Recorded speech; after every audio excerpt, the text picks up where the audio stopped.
let's jump into this. We're reacting to a bunch of stuff today. The news cycle day. So, yes, welcome in, welcome in. We are checking out this Switch 2. Normally, I don't do Nintendo coverage. I am a PlayStation guy after all, but I am curious to see exactly everything that was shown on the Switch 2, if they can actually get something on this system that makes me go, I wouldn't mind checking that out. The Switch 1 got me. Like I did pick up Switch 1 back in the day. Kind of regret it. There nothing dropped on it really, other than like a few, like the games that came out for it that were really good were really good. But there was so few of them. It's just like the N64 that I had back in the day. It's like, I was so hyped up for it, got it. Not much happened on it. I was like, okay, well, all right. That's the. Meanwhile, PlayStation had like hit after hit after hit after hit. So, I already did watch like the first little bit of this. Yeah, I think it was like the first 20 minutes of it. I already did watch, but there was stuff at the tail end of it there that people were kind of blowing up over. So that's cool. Check that out. But yeah, let's jump into the Nintendo Switch 2. Let's see if they can get anything on here that makes me go, I wouldn't mind checking that out. I don't think here's a problem though with the Switch 2, because Nintendo is so just ridiculously stupid when it comes to allowing people to stream things and do stuff with their systems. I don't think I would stream any of this. So then it just makes like it. That's where the bar also gets set down there of like, because Nintendo's they got such a stick up their ass about when it comes to the content creators and everything. So, anyways, let's jump into this. Yeah, the first thing that they showed off was like Mario Kart, and I'm like, okay, I really don't care about Mario Kart.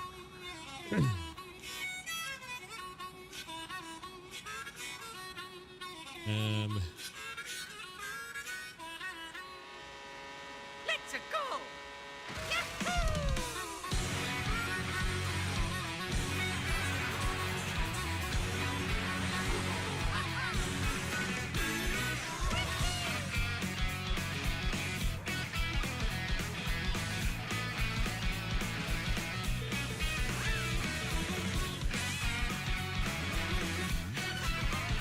Okay.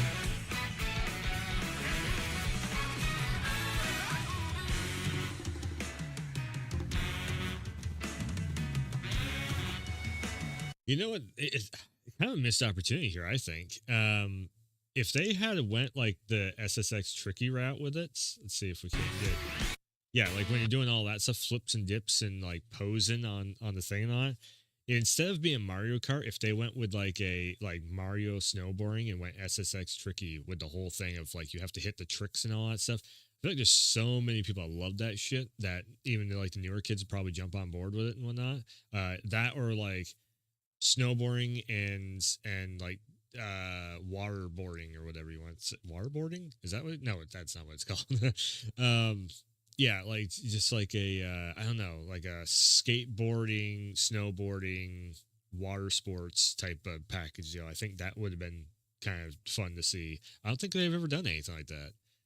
Yeah. But yeah, it's Mario Kart. You can grind the rail on this and everything. I just really don't care about Mario Kart. And I'll be one of your guides for today's Nintendo Direct. This is interesting too. So they call him a producer. I'm the producer for Nintendo Switch 2. A producer? I'm Takuhiro Dota, the director for Nintendo Switch 2. And I'm Tetsuya Sasaki, the hardware design lead for Nintendo Switch. Okay, so this guy is Nintendo's Mark Cerny, but the other two, lead producer and director. So the other two guys on the sides oversee every single Nintendo game that there is. So Nintendo has like one in-house studio and that's it. That's the reason why they don't come out with games all that often, maybe. Like it's weird. It's kind of weird wording on that. And I'm Tetsuya Sasaki. Just saw was Mario Kart World, launching exclusively on Nintendo Switch 2. Now, what do you think this brand new Mario Kart game will be like?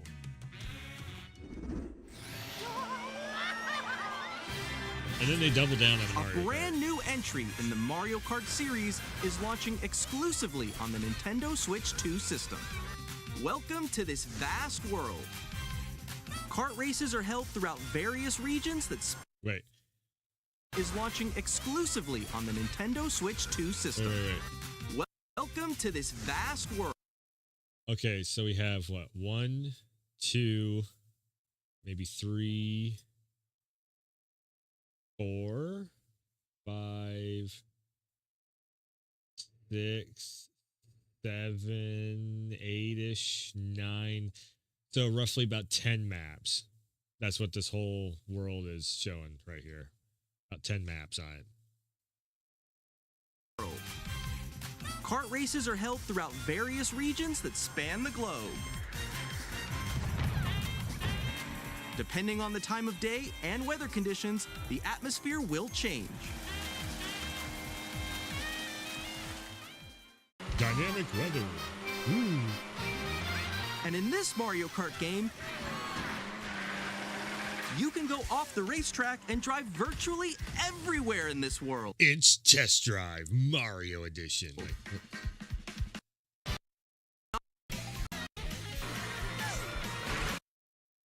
You can also go for scenic drives with friends and even take photos together at different locations. Definitely Test Drive Mario Edition. Launches on the same day as Nintendo. Launches on the same day as Nintendo Switch 2. These are the Joy-Con 2 controllers for Switch 2. And on the right Joy-Con 2, Yeah. we've added a new C button. Let's take a look at some new experiences it offers. Okay. So I like the ideas here, but it's still execution on Nintendo's part is still a little rough. So essentially it's a call button where everybody can jump into basically a Discord call. Like essentially this looks identical to a Discord call. And you can do it through your Switch. Again, and you can do this whether it's in dock mode or portable mode, which is cool. Nix, I'm coming for you. Come on, no. Introducing Game Chat, a new feature for Nintendo Switch 2. Like Nintendo, you do realize we've had talking on your console in like a telephone call, and even I mean doing a webcam camera call, that's pretty cool. But we've had this for like 20 years now. You guys are like 2 decades behind on this. So trying to market this as like a big giant new feature, it's like, well, the Switch 1 should have had it, in all honesty. The PS Vita had the damn thing. For fuck's sake. Hey, what's up? Can you hear me? Hello? Person has entered the chat. Missed you. With this feature, you'll be able to communicate with friends and family while playing a game. And it's going to take up 30% of your screen. Okay. You get hit by a boat. Okay, nice. It does look beautiful. It's so pink. And you can use this feature in handheld mode too, letting you easily chat with friends. So so it's got, I guess it's got a form of an AI kind of voice recognition software built into it. It's basically a noise suppressor that they got built into it. I mean, that's like any phone nowadays has that. It's like most of your chat stuff all has that built into the coding of it anyway. So this is not groundbreaking new features. This is just like, okay, it should have been there since last time. And family. Even while playing different games. You can chat to your heart's content. In two frames per second. Yeah, I know that one. It's so hard, right? It's tough. Oh, wow. I'm like in the sky right here. I fell. I'm falling. Okay, we got it. We're safe. Kirby, look, you're a star. That's so cute. So cute. It's so cute. You can adjust the size of your game screen. Guys, Was that Pikmin? Where'd you go? I haven't seen that in forever. Or expand another friend's game screen. You gotta get above that wall that's to your left. You're almost there, though. It's just like the wall. Like It's a past the wall. slideshow. where I have to do a little wall ride. Okay. Okay. so everyone can watch them play. Oh, I think I know where you are. I think I know where you are. Wait. Okay, I think we have to try that. Yeah. Ooh, okay. Oh, nice. Is this with it Let's take a not picture being here. plugged Yeah, into the you're wall? It's not. Like, if it's plugged into the wall, maybe this will work a little bit better because it looks like they're showing this off with it being in like Wi-Fi mode, and that would more explain the reason why it's like 2 FPS on showing the screens. Yeah. 2 controller menu. Oh, dang. Oh, really? Wait, actually, guys. Here, you can quickly and by connecting this camera to the system. Hey! Hey, what's up? Hello. Yo. Nick. Hi, how's everyone doing? Good? You can appear on This might be the one feature where I'm like, wow, this is something I've been wanting PlayStation to have on there is video chat. Why don't we have video chat on the PlayStation? That's actually kind of one of those weird ones. Although here's the reason why they don't prioritize it.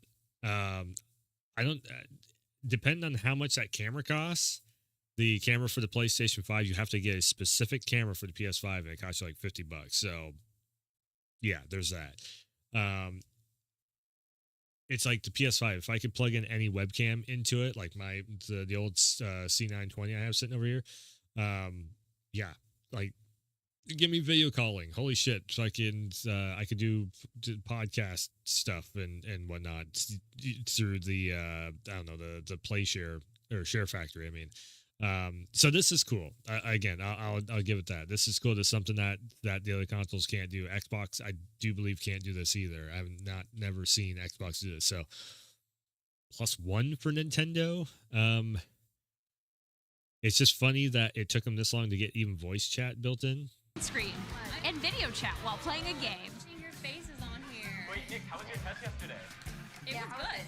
In all honesty, though, like, would you ever use this like once you just go into Discord on your phone or something and just have it in the background? And that is actually something I said during the Switch 1 review. I'm like, I don't really need chat on the console itself. I can literally just do that on a third-party app on a cell phone or something like that.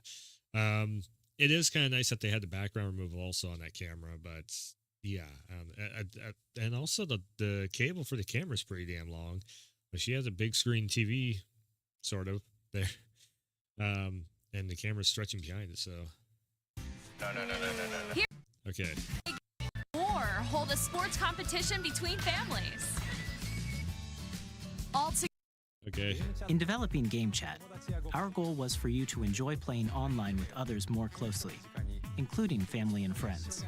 Almost as if you're all playing together in the same place. The camera you saw in the trailer is the Nintendo Switch 2 camera, which will be available on the same day as Switch 2. Stop freaking out. A Nintendo Switch Online membership will be required to use Oh. So in a world that is fully connected, always online and everything, you're going to charge people to just use a damn game chat. A telephone call, essentially. So why wouldn't I just use Discord instead? Like that might be the dumbest thing that I've seen so far on this, is that you have to have the membership just to be able to use the game. It can't be that much of a strain on the servers. It literally cannot be that much of a strain on that, because most of the time people don't even fucking talk to anybody online anymore. And if they do, they're just using private chat. So I don't know. Game Chat. I just don't see a use for it. Since we'd like as you have many to pay people for as it. possible to experience Game Chat, it will be available without a membership for a limited time. Really? That's like, so you can do it for free. Like Nintendo, you could set this up for free, but you just choose not to. You just choose to, price everybody for make everybody pay for it. Not a good look, Nintendo. Game Chat supports the Nintendo Switch parental control Cool. Okay. required when a child wants to use Game Chat to play with their friends.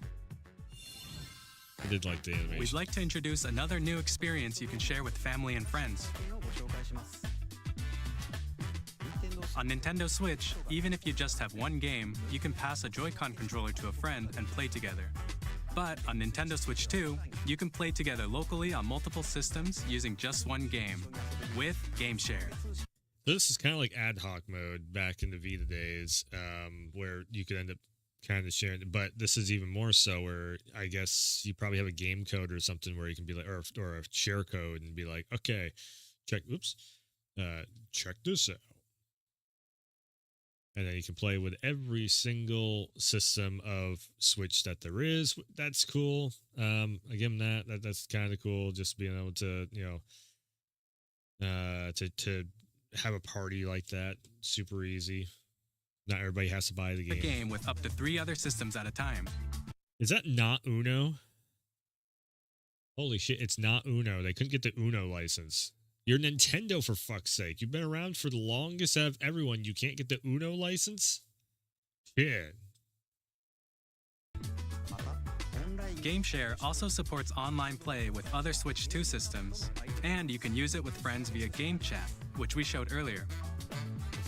GameShare can only be used with compatible games. So now you're limiting the already limited titles that you have on the system for what this can actually be used with. And then also I have to pay a subscription on top of that to probably end up using this. So, boy. This feature is planned for on Nintendo Switch, Nintendo Switch 2, so we hope you'll look forward to it. Up next, we'd like to show you the Nintendo Switch The sound effect was added. 2 system itself. Please take a look. Bigger screen. Same At 7.9 thickness. inches, Switch 2 has a bigger built-in screen. Here's how that compares to Nintendo So you don't have to Switch. strain your eyes The so system's much. thickness remains the same. With approximately double the pixels compared to Switch, you can enjoy games in greater detail on the And here's where we run into the other major flaw of the system. 1080p screen. 1080p. In a world of 1440p displays, even on your smartphone, like your cell phone, even if you have a shitty ass Apple iPhone, whatever, your smartphone has a better screen than this screen.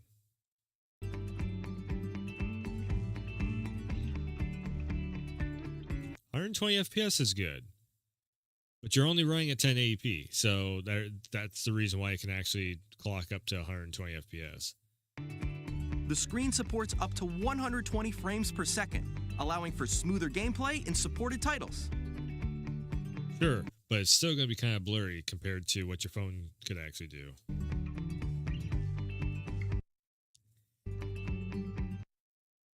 An LCD screen. They literally put out a revised version of the Switch 1 with an OLED screen. Everybody was like, damn, this looks great. It's like it was the first handheld thing that had a OLED screen since the Vita.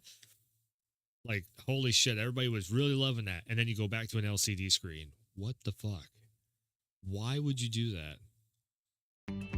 The LCD screen is more vivid and supports HDR, providing more contrast between light and dark areas of the images.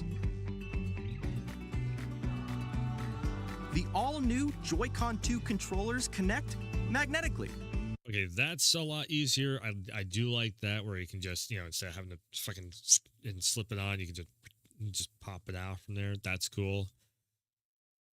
Strong magnets keep the controllers firmly attached to the system. Detach your controller easily by pressing the release button on the back. That's good. That's fine. The SL and SR buttons are bigger for greater comfort and control when playing with a Joy-Con 2 held horizontally. That's fine. The left and right sticks are now larger. Man, that might make it better and easier to use a Joy-Con. It might still be the same. I mean, you can get your thumb kind of on it more. That was one of the biggest gripes I had with the first one, was like the thumbstick. I mean, it's just a little nub that you're trying to essentially do something with. It looks like, and then so it looks like the whole top of it rotates like that. Maybe that might work better, but yeah. This is at least Joy-Con interesting. 2 controller can be used as a mouse to play with compatible games. Both the left and right Joy-Con 2 support mouse controls.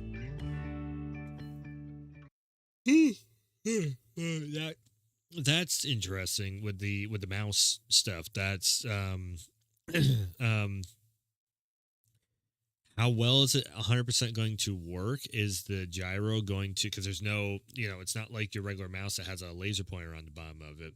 Is it the one thing with gyro is it will, instead of always staying steady like this, it starts to tilt after a little bit, and then you have to shake it, and then it'll reset itself back again, and then it'll start to tilt or whatever. That might be my only concern with it, but outside of that, that's a cool feature, being able to use it like a little mouse and whatnot. Okay. By adjusting the audio balance between the ranges, sounds from the built-in speakers are clearer and more natural in handheld and tabletop modes.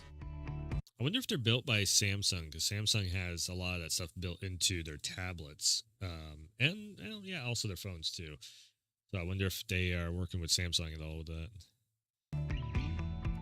Yeah, everything has a built-in microphone. It has a built-in microphone, so you can voice chat with friends anytime via game chat. It also uses noise-canceling technology to filter sounds, so your voice will come through clearly. 95 to 98% of the time, I always have, like the PlayStation controller has a built-in microphone. I have that shit on mute. So this is like, unless you have a big friends group that you're constantly gaming with, it's a microphone, okay? Yeah, this is the same. Even if you don't have a surround sound system, we're coming from... Yeah, everything has that. That's nothing really new. Place your Nintendo Switch 2 however you like with a large, sturdy stand. Didn't the revised Switch have a stand like this also? So this is basically just the Switch 1.5, whatever you want to say, stand with it. Like, the stand on the original Switch, like the one that I got, sucks ass. Like if you try and bend it or whatever, the thing just pops off. But yeah, this looks all right. You can move it freely, like this. This isn't a giant upgrade, though. In addition to the USB-C port found on the bottom of the system, there's one on top as well. It's handy for connecting a USB-C camera or charging in tabletop mode.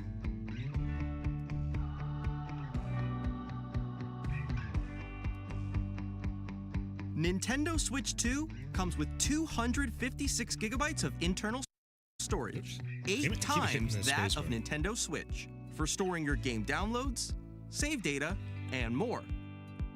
Reading and writing data is also faster. Use the Nintendo Switch 2 dock to connect to your TV and enable up. Here's something that they don't say, which they really should be saying. It's a LAN cable port right there. Holy shit, this one actually has a Ethernet cable installed into it. The original Switch did not have that, and it made anything online suck ass. I think still to this day, probably online sucks ass because people just run on Wi-Fi so much, and then the servers, there's just so much fucking lag on the servers. HDMI out, AC adapter. Okay, so you plug it into the wall from here.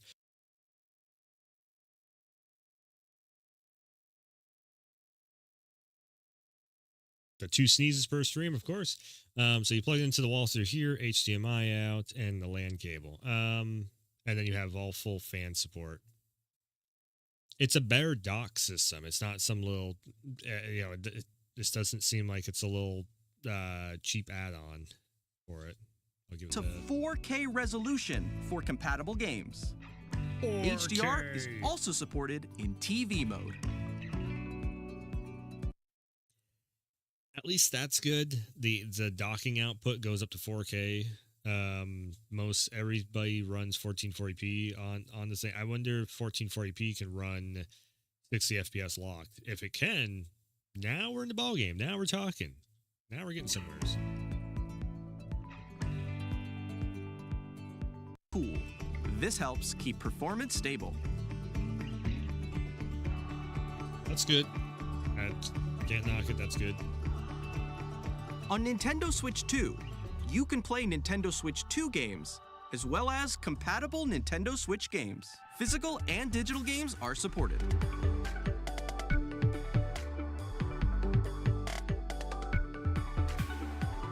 Switch 2.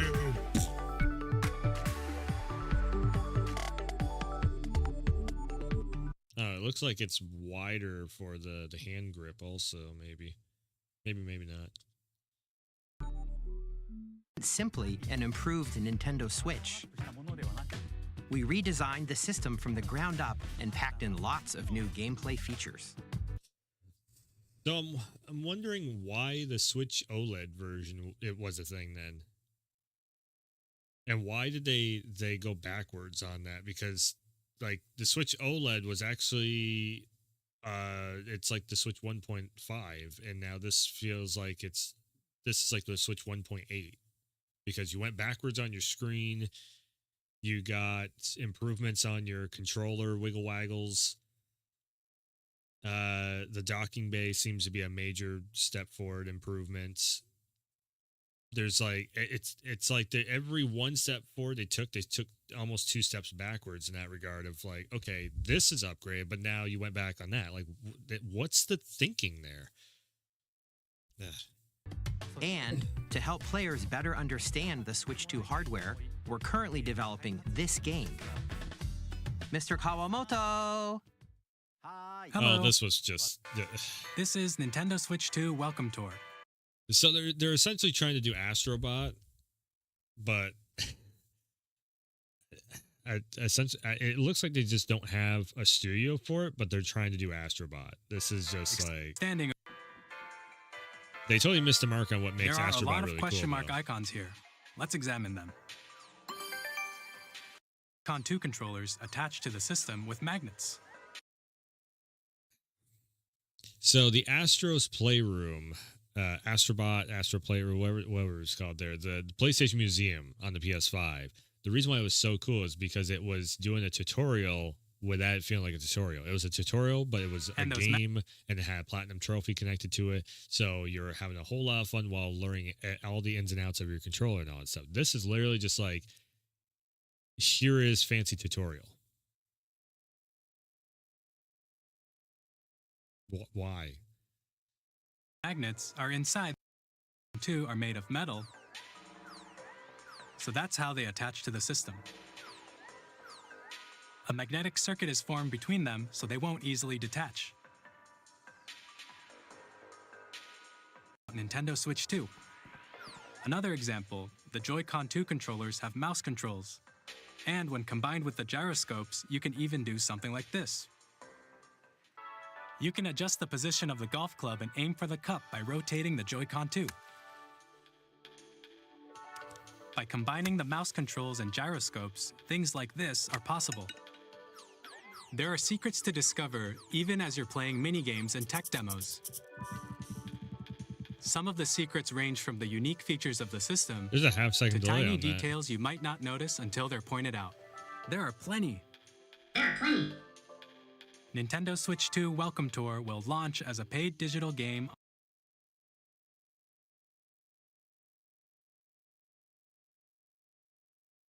A paid digital game.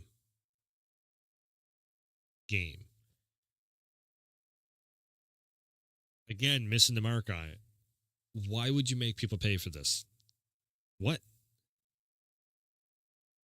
Why would you, like, what's the price for this? Like $20? Like, why would you make people pay? Like, that just misses the mark completely. That was the thing about Astrobot. That's what brought Astrobot back, was it was free. It came free on your console. As soon as you load up a PS5, you have the PlayStation Museum right on there. Like the Astrobot PlayStation Museum like thing there. It's not called PlayStation Museum, that's what I call it, but what the fuck was it called? It was it Astro's Playroom? Astro's Playroom was the VR one, not on the PS4. What was that? I can't remember actually what it was actually called on the PS5. But yeah, it was totally free, and you got a full tutorial like what they're trying to do here. But yeah, it was just built into the console. It was just there. You can delete it if you want to, but it's Platinum Trophy. It's really fun. Why would you delete it? A lot of people skipped over. I skipped over it on launch day. It was like one of the biggest things. I was like, I should have played this launch night. But yeah, that's just misses the mark so badly. This is the game card for Nintendo Switch 2 title. It looks like a memory card. It looks like an old PS1 memory card. It's the same shape as Nintendo Switch game cards, but it's now red and it has much faster data reading speeds. Next up is additional storage. Switch 2 will only work with micro SD express cards. Go with the Samsung one. They might be a little more expensive, but they are just a little bit faster and they're built to last. Samsung, good products. They're a different type of SD card and will make high-speed data transfers possible. Micro SD card. So essentially, the Switch 2 is pretty much just a cell phone built into a handheld device for gaming. It's a cell phone with Nintendo operating system and a couple accessories built in. To transfer data from Switch to Switch 2, you can log into your Nintendo account to use the system transfer. Yeah, if you want to have any storage whatsoever at all, you have to buy a brand new card for it also. This is one of the things that made the Vita flop. It has a C button, which launches Game Chat, and on the back, there are new GL and GR buttons. They have the back pals on the Pro controller. Okay, I give you that. $100 Pro controllers. Yeah, I give you that. You did the one thing I wanted the PlayStation to have was standard 2 back buttons on the back. But I really hope if we do get a I thought that was everybody was complaining about the PS5 Pro having the removable disc drive. My biggest complaint was that the controller didn't have 2 back pal buttons on it. Like, what the fuck? Like, just let me disable L3 and R3. Give me 2 back pal buttons. That should just be standard on the controller because the L3 and R3 fuck up your analog sticks. But that's why they don't want to do it. So you have to buy more controllers. Okay, Nintendo's doing it. Hopefully that sets something in motion with Sony. Which you can use also be an ask and added.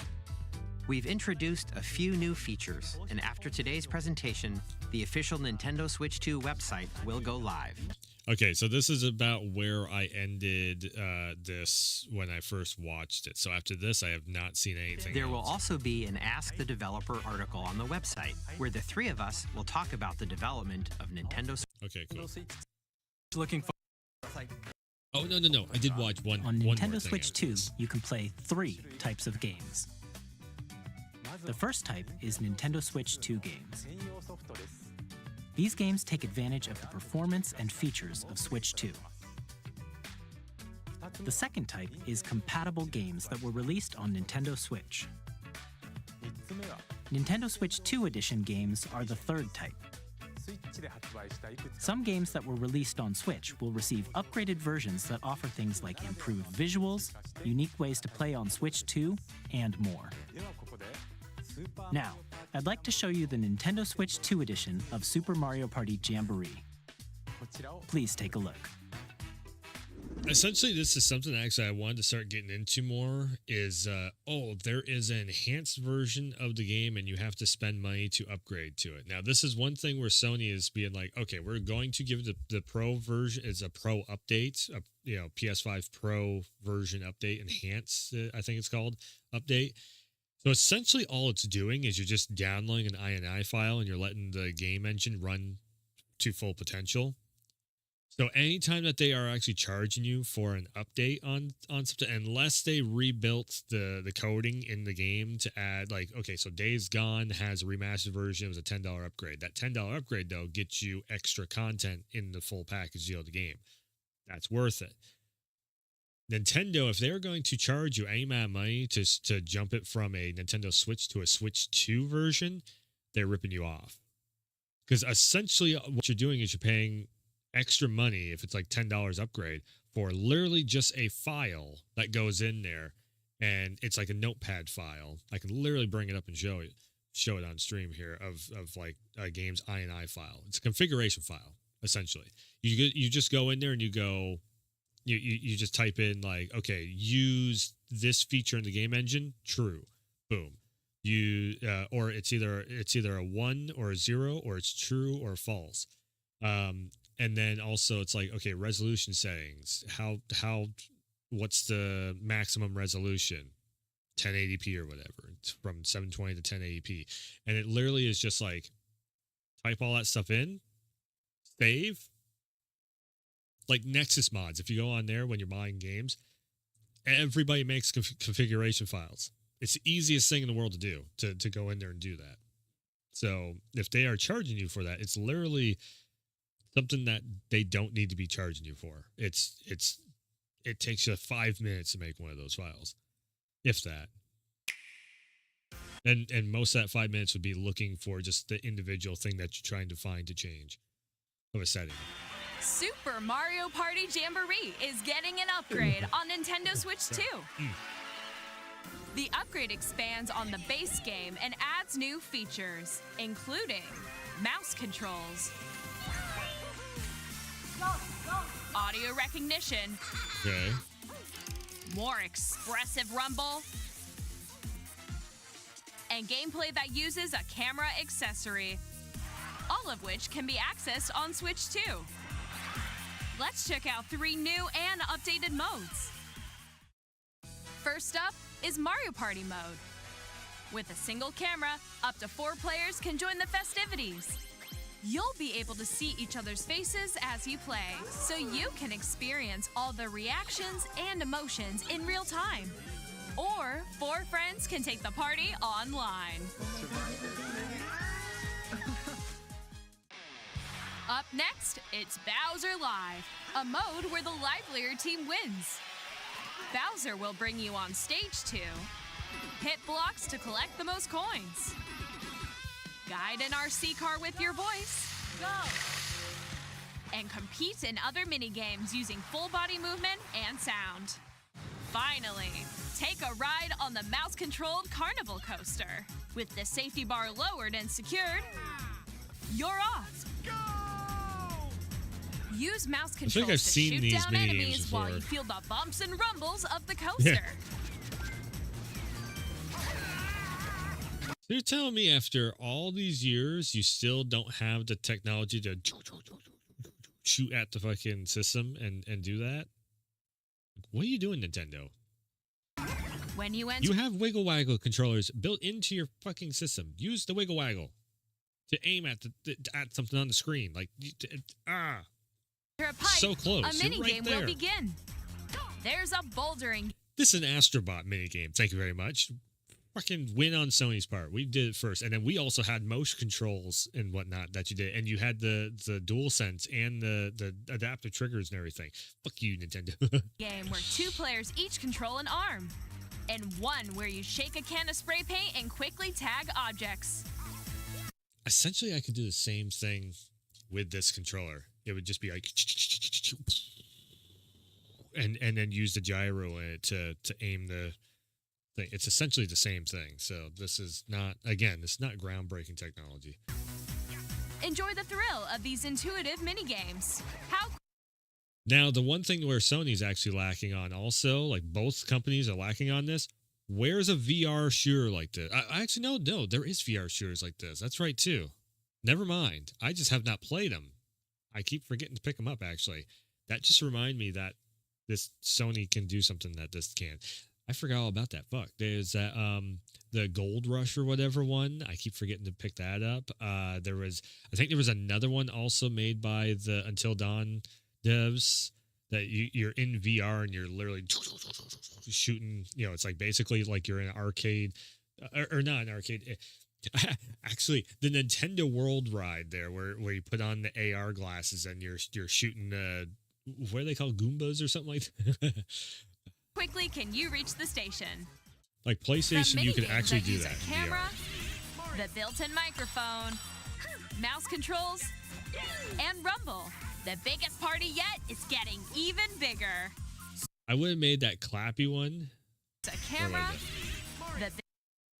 I would have made this karaoke system with like Nintendo karaoke built into it. Bam. So many drunken nights right there. Everybody would just jump in. Nintendo Switch 2 edition plus Jamboree. Okay. To a new. Let's continue presenting some more Nintendo Switch 2 edition games. The Zeldas, of course. Feature enhanced resolution and frame rates, and also support HDR, which makes the image more vibrant, so you can play with smoother, higher definition graphics. Outside of like they might have patch updated, but when I first played this on a emulator on the PC, because I was just like, fuck that, I'm not. So here was my hang up on buying this, on like full on buying this. Nintendo shut down like 3 different tournaments, including one that was trying to do a tournament to raise money for like toys for Christmas for kids or whatever, kids toys for Christmas. And then there was another one that it was like a Smash tourney for charity for Children's Hospital, and Nintendo just went in there and they're like, no, you can't do this. And it was like the most dickhead move ever. So I was just like, you know what? I'm not buying Zelda Tears of the Kingdom. Fuck these guys.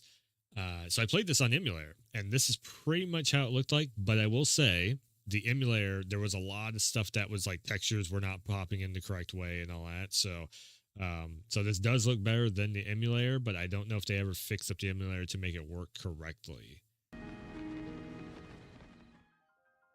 Plus, and literally, I can't even say what emulator it was or anything, or Nintendo will try and come after the channel, because that's what Nintendo does. It's so stupid. You can get even more out of your adventures in Hyrule using Zelda Notes. This new feature can be accessed via the Nintendo Switch app on smart devices. It's a game-specific service that's exclusive to the Switch 2 editions of the. Oh, so this is essentially like whenever you turn on a PlayStation Studios title, you have the help and tips feature that pops up on there. Like it pops up, like I get a notification on my phone, and it also pops up on there like, oh, you're looking for this trophy? Well, here is general tips and tricks on how to get that trophy. It literally pops up in the console itself. So essentially that's what they're trying to copy here, but you got to do it down onto your phone. So essentially though, why would you do this when you have YouTube videos, you have strategy guides online, you have, if you're looking for the basically just everybody goes to YouTube just to be like, oh, this quick little, I mean, you have shorts and everything on YouTube also that people go by. And so why do this? These titles. For example, it can help guide you to various locations, like shrines and Koroks you haven't found yet. I could literally go on IGN even though I hate IGN, I will give them a shout out. Their map system, or Fextra Life actually, like Elden Ring, the whole map system I used during my Elden Ring playthroughs and all that stuff. Finding all the little knickknacks and weapons and armors and all that stuff. An interactive map that literally it's like it's here. Okay. Guidance activating. If this could track your location in game real time on and then show it on the map on here, like a GPS system, then we're talking. Proceed north.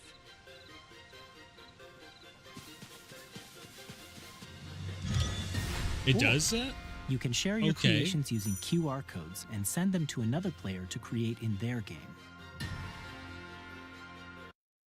All right, so a GPS type of feature and be able to create stuff and send it over. That's cool. I give them that.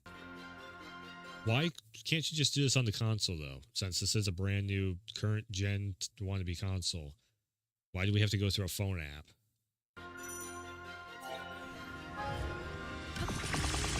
Like, having your phone as a second screen for the map, that's one thing, but I feel like this could be just done in-game. We hope these features will make your adventures even more enjoyable.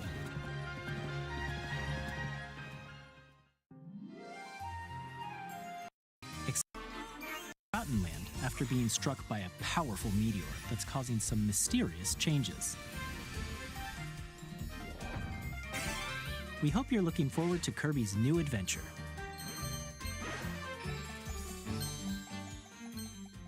Metroid Prime 4 Beyond will have both a Nintendo Switch and a Nintendo Switch 2 edition.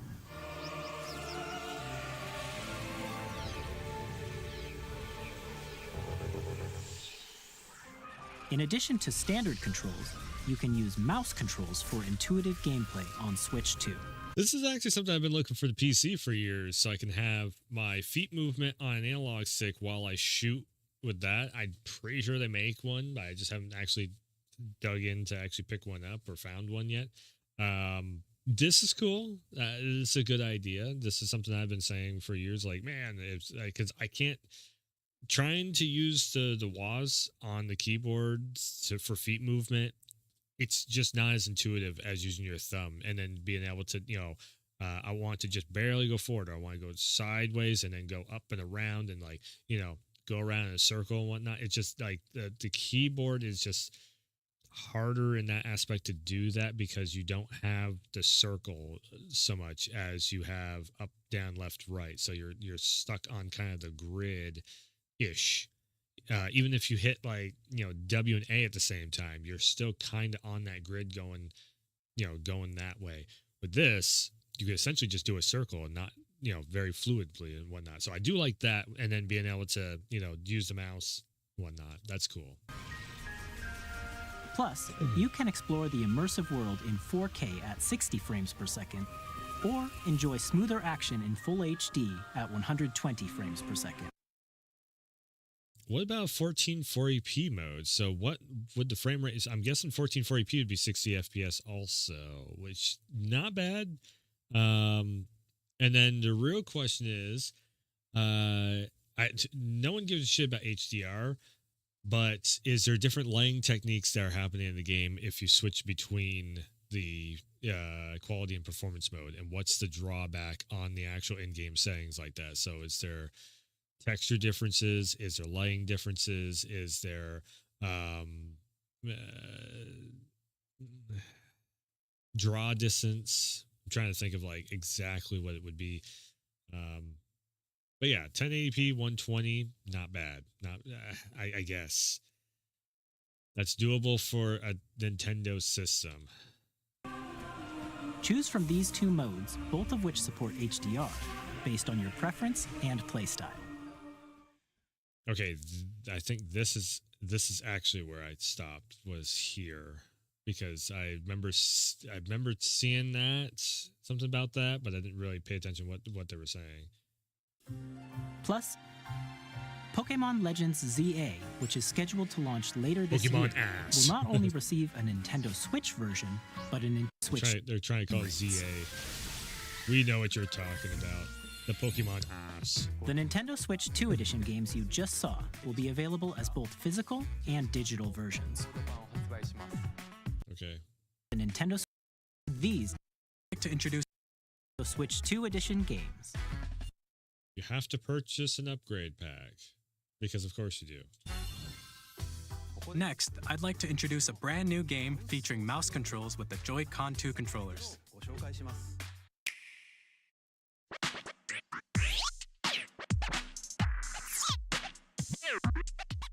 A DJ game.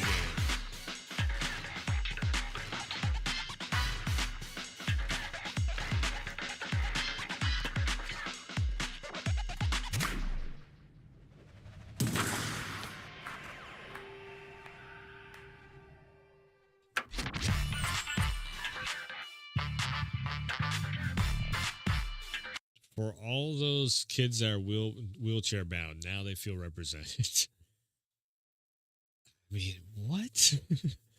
Wheelchair basketball.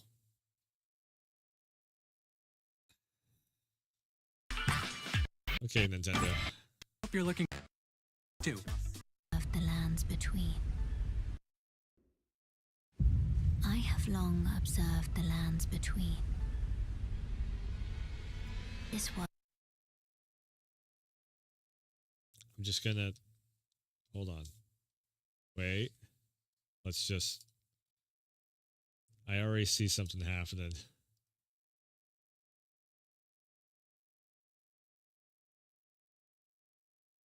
I'm just seeing if it's YouTube or if it's no. There is okay. So there's frame pace stuttering down here, bottom left hand side. Wait, I saw that damn thing.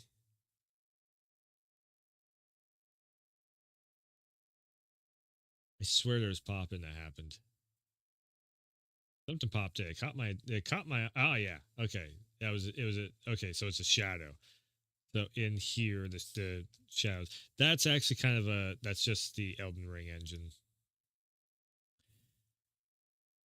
Okay, let's see how it actually looks. Because, I mean, the fact that they got it actually running on this thing is telling you got a little bit more system resources on the Switch, too. So let's see. This world is in dire need of repair. Oh, yes. Elden Ring. The rays of grace that guide you through your burden. Potato PC edition.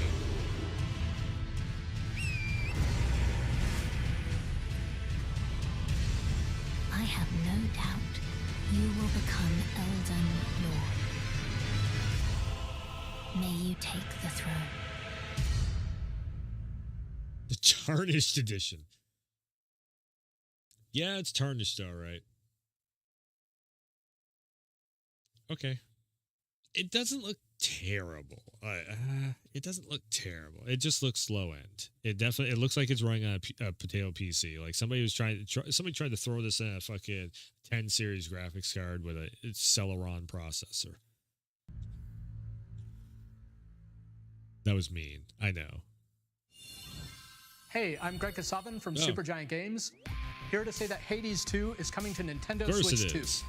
Our first ever sequel introduces the Princess of the Dead, an immortal witch out to vanquish. Did this ever come out? I played the early access version of this. Did it ever actually come out, though? Huh. The sinister titan of time. You'll battle beyond the underworld to the ends of the earth, getting to know dozens of characters from Greek myth in a story that reacts to your every setback and victory. It's the kind of game you can quickly pick up and play whether you're experienced with the original or not. Look for more about Hades 2 later this year. 皆さんこんにちは。カプコンの中山です。我々がお届けするタイトルはストリートファイター6です。本体を持ち寄っての対戦はもちろん、任天堂 Game supports battles to local wireless play. Also includes new modes exclusive to Switch 2. Oh no. スイッチ2だけの新モードもあります。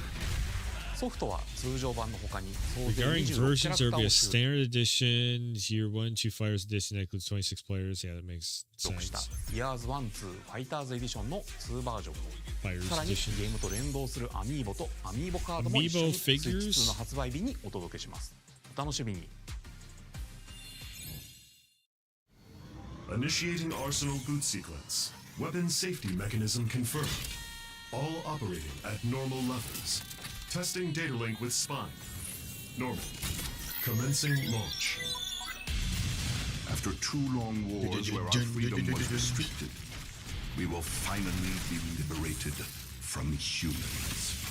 I'm in need of a new arsenal, new equipment, and money.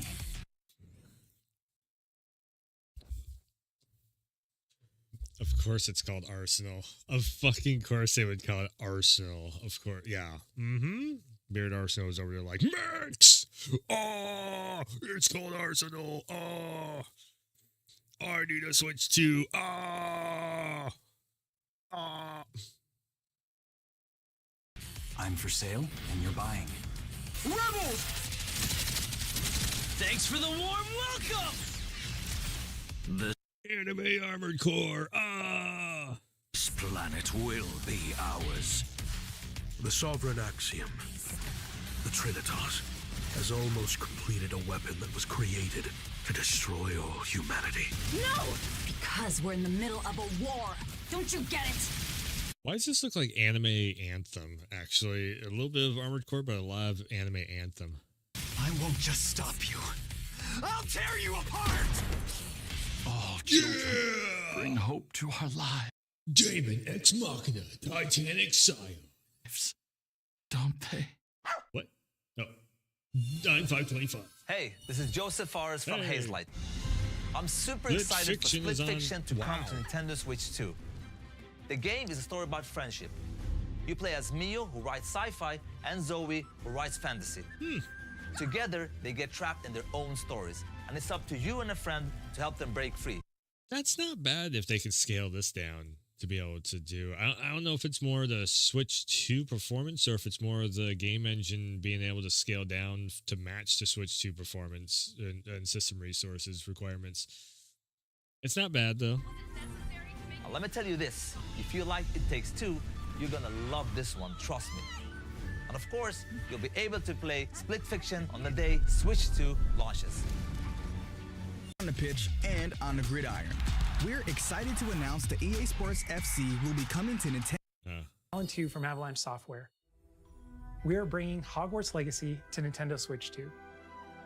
With enhanced graphics and seamless world transitions, you'll be immersed in the Wizarding world like never before. And the new mouse controls on Switch 2 give you even you more can fly ways in to there? experience the adventure. Man, did I get bored Discover playing the that. enhanced magic I just when Harry Hogwarts Potter Legacy does not. launches on the same day It as does not Switch get 2. me. Captain, is that mic supposed to be on? Tony Hawk Pro Skater.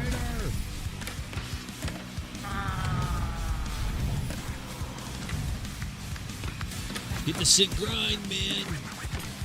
That was funky fresh. Piss off all the use.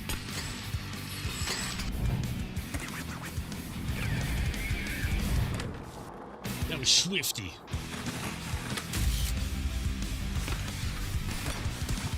I'm gonna grind this sick griddlins and yeet my skateboard. Iron Galaxy is helping with that shit? Nice. Iron Galaxy, the makers of the great Killer Instinct on the Xbox version. That's cool. See Iron Galaxy pop up on there for a logo. I'll give you that. Hello, this is Christian Elverdam from IO Interactive. We are bringing our flagship title, Hitman World of Assassination, to Nintendo Switch 2. The Signature Edition. As the best assassin in the trade, Agent 47 does everything he can to accomplish his mission. And how each mission progresses will vary depending on the player's imagination. Our ever-expanding game will release on the same day as Switch 2. To be fair, that game is super fucking easy to make run on anything. It's like you can run it on your phone. Plus, we are excited to bring another familiar agent to the platform. I wonder if we might actually hear something. This is the only teaser we've had for this damn game. I can't wait for this 007 game.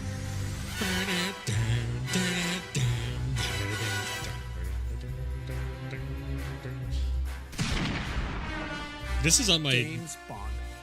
It's my hit list for like anticipated games because Hitman, if they do the same type of thing of Hitman with James Bond, just make him, the smooth talker, make the gameplay a little bit faster, adds a little bit of driving in there. That could be one of the coolest James Bond games that there is, especially if they do the whole thing of like, depending on what you do in the situation, you change the storyline around. If they do that stuff that they do in Hitman in a James Bond situation, multiple replays right there. That's really cool. Oh, if I had just done this, maybe I could have saved this person over here. Like that thing, I love that. I always love that. Multiple choices in the storyline and all that stuff. And why you think Mass Effect is one of my favorite trilogies ever. World's favorite spy is coming to Nintendo Switch 2, so stay tuned. Yeah, but when is the game coming out? You've been fucking promising that game for like 3. The story of light and shadow that never fades is reborn. Bravely Default returns, remastered in high definition. Not Final Fantasy. Featuring the Brave and Very Default much not commands Final that Fantasy. help you control the flow of turn-based battles. Change and customize jobs to build. Damn, that's Final Fantasy. Dark as a warrior of light But not Final once Fantasy. more. How dare you call it Final セガ Fantasy? 龍が如くスタジオ代表の横山です我々がお送りするタイトルは龍が如くゼロ誓いの場所ディレクターズカットです1988年東京と大阪 Okay, aren't half of these games on Steam? So essentially, you could just get a Steam Deck and do this, but with better settings on, and not have to deal with wiggle waggles and just, like actually have like a solid experience. 伝説の始まりを追加シーンとともにお楽しみください。発売日は Nintendo Switch 2の発売と同じ日です。今後のシリーズ展開にもぜひご期待ください。We'll have more games to show from our publishing and development partners, but for now, we'd like to show a game being developed in collaboration with Nintendo. Please take a look. And everybody's like, "Oh, it's got the horsepower of the PS4." A day one PS4.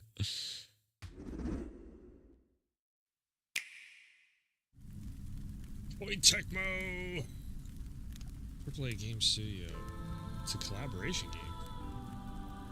When the Zonai, who descended from the heavens, joined hands with the Hylians, who dwelled on the surface, their union led to a great and prosperous kingdom.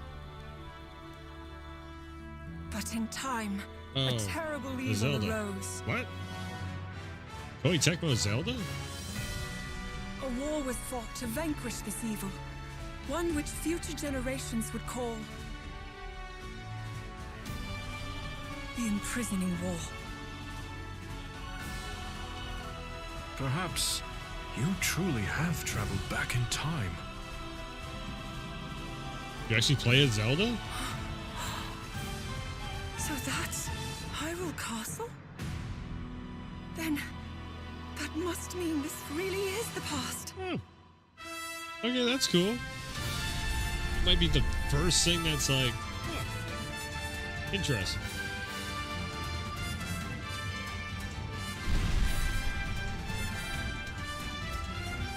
So basically, the history and the wars that you've always heard about in Zelda, you actually get to see it. The prequel, everybody always was curious about.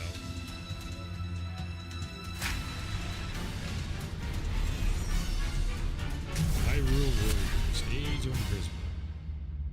Wait a second, Hyrule Warriors, isn't this already been a thing now?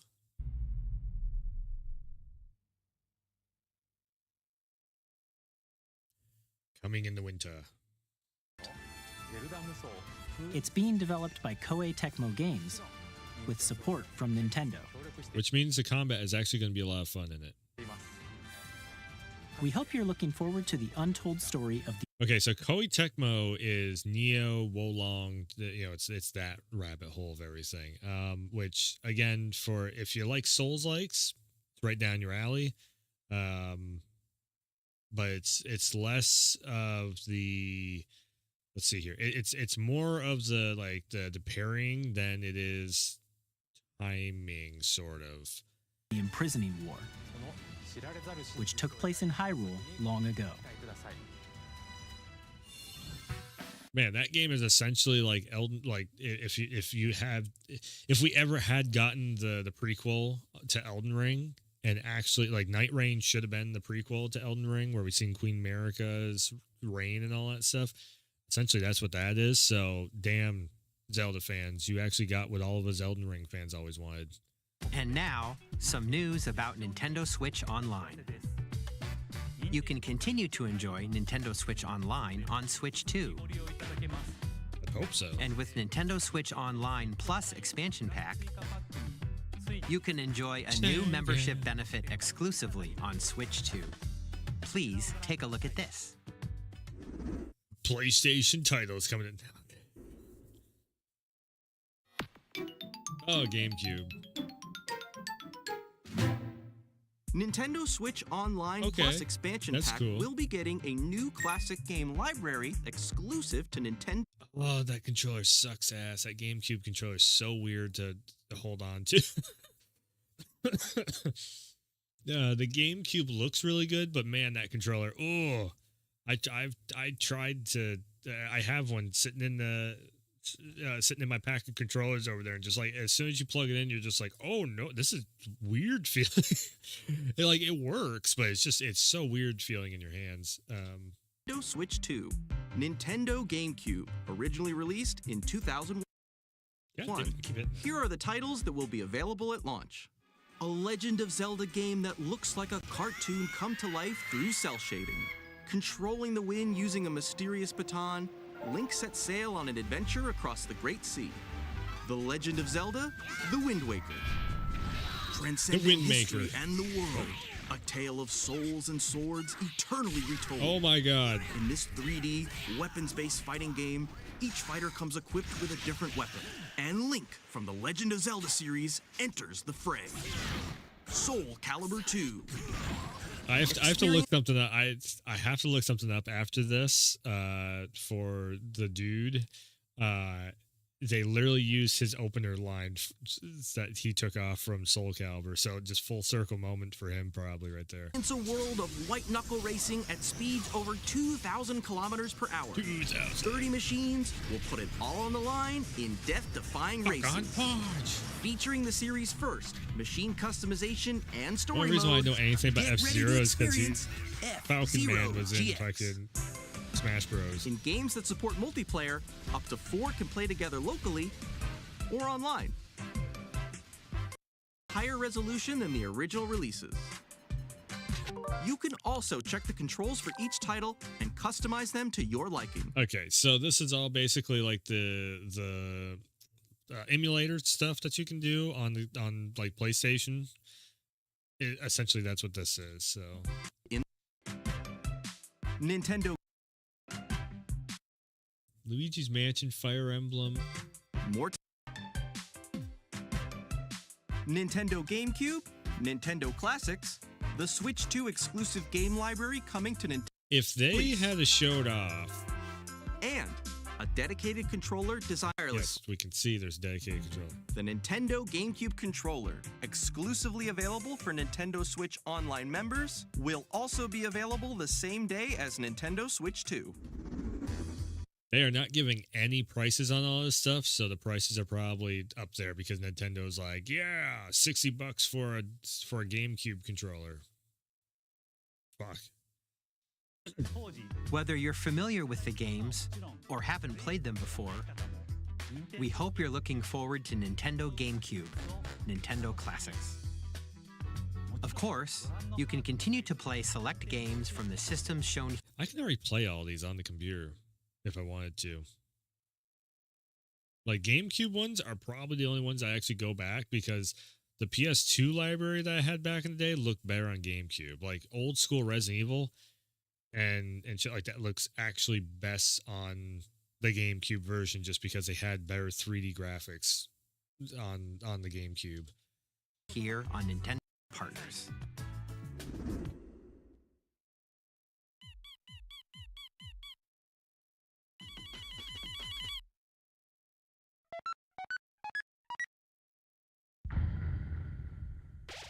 Oh. That's a very Japanese promo. Cool. Randy from Gearbox. Yeah. Oh god, man. Borderlands 4 with wild enemies and outrageous weapons. We're still in development, and it's already the most ambitious you can do the wiggle waggle with it. We've ever made. Dirk from Firaxis Games 7. In Civ 7, you'll establish an empire and guide your people throughout the ages of history. That might actually be easier to do on the Switch with the mouse. Already own Civ 7 launches on the same day as Switch 2. And if you already own the Nintendo Switch version, you can experience mouse controls on Switch 2 by purchasing the upgrade. There you go. Final announcement for today is that WWE 2K is coming to Nintendo Switch 2. All right. Plus NBA 2K as well. We can't wait to see you in the ring. WWE 2K25. Yeah. Wait. It's coming to Dan Bishop. No gameplay? 2K. No. No, I want to see. I want to see how it looks. Oh, they're not showing it. Damn it. I want to see how it looks.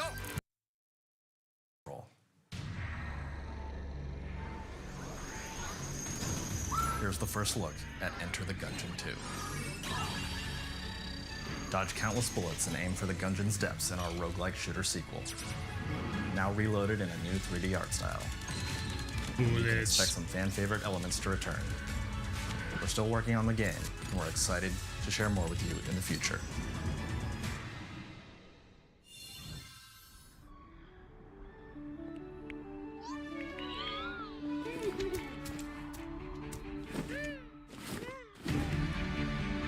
I mean, for Nintendo, this looks pretty good, but again, for Nintendo, like every other company in the industry has moved well beyond all this.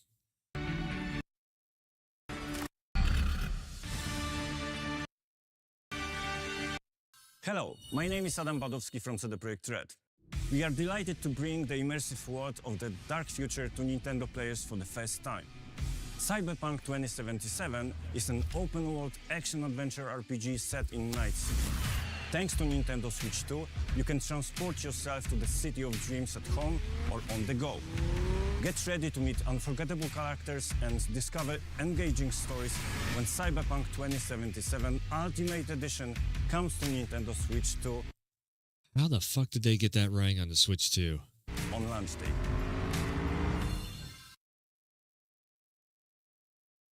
Discover engaging stories when Cyberpunk 2077 Ultimate Edition comes to Nintendo Switch 2. So it's probably 30 FPS 1080p, but still, that's wow. That might be the most impressive thing yet that they've shown off right there. Cyberpunk, of all things, running on the Switch 2? Damn.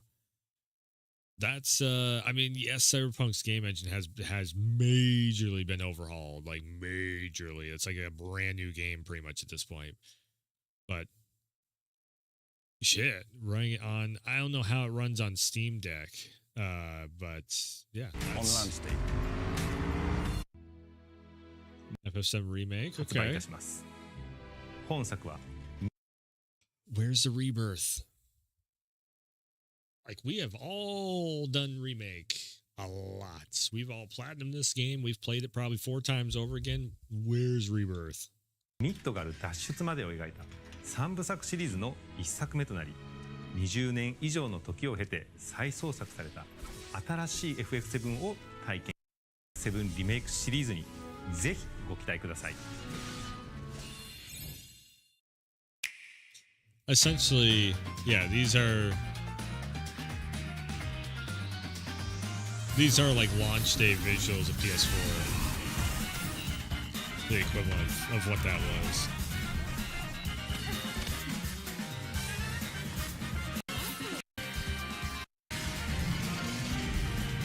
Wild Hearts. Man, Wild Hearts on this just look better than the PC version. Look at that.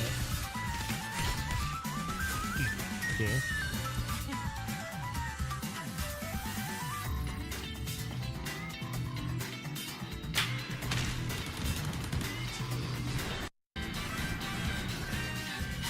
Oh yeah. So Outlaws, the way I got that to run was AI upscaling the shit out of it to actually make it run at a stable frame rate pacing. What's the number one thing they are not saying with the Switch 2? That there's any kind of upscaler whatsoever at all. And I was called a stupid ass idiot on Twitter. You dumbass. You don't know nothing about anything. Of course, the Switch 2 is going to have some kind of an AI upscaler. If they did, don't you think Nintendo would be pushing it?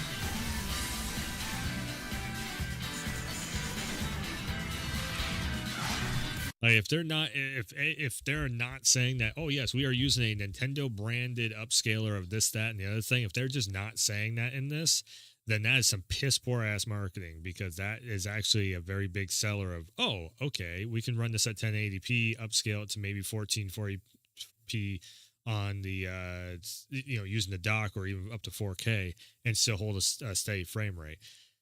The other thing is like Cyberpunk, Star Wars Outlaws, those two were just running at 30 FPS. You could tell it. So I'm guessing probably the upscaler is not. I don't see any upscaler happening here.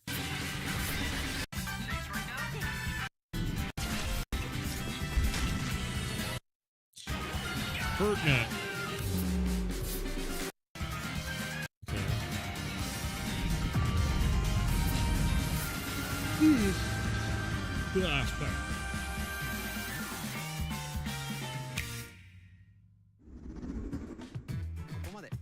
We've shown a lot of games so far, the next game will be the last from our publishing and...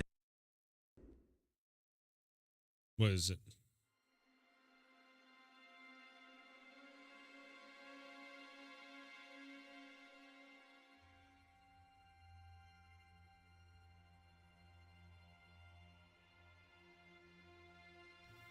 A survival horror game on Switch? I give you my blood.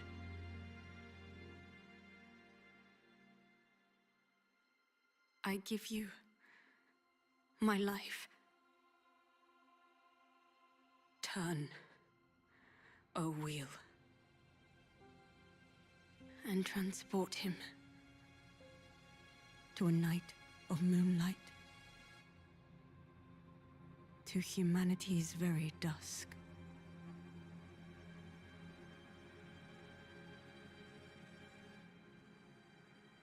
That's some vampire shit. This feels like some vampire shit.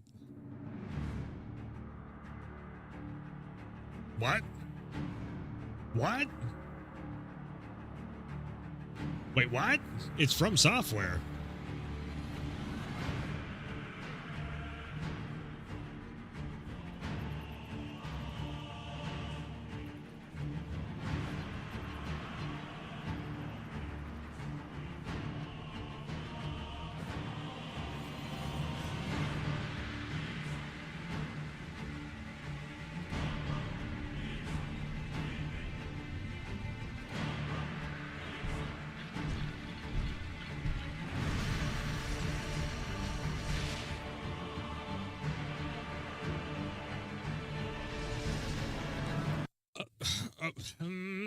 Okay, so I saw something going around about like, oh, this might be Bloodborne something related.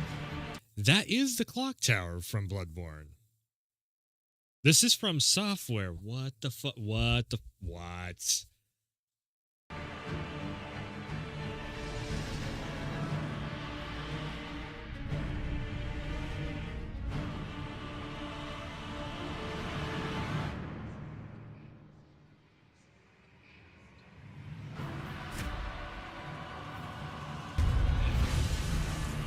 Okay, so it's a vampire, kind of Elden Ring-ish, sort of Bloodborne-ish thing.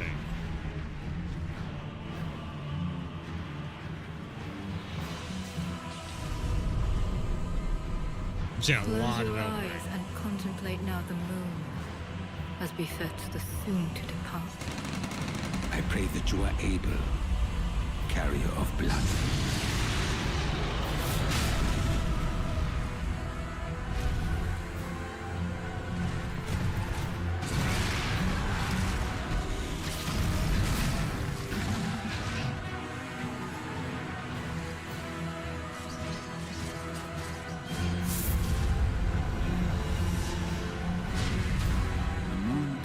Will flow for one,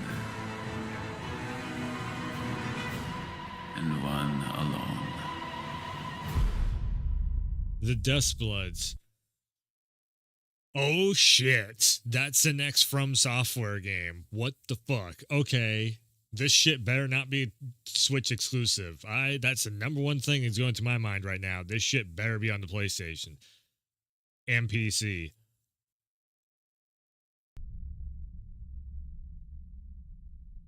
FromSoft is going to have a lot of bad blood in their hands if this is Switch exclusive.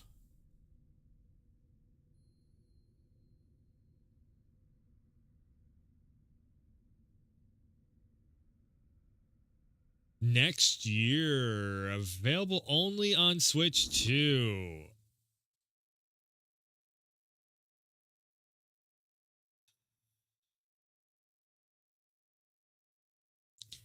Okay, well, we're going to need an emulator because I'm not buying a system for one game like that. Bullshit.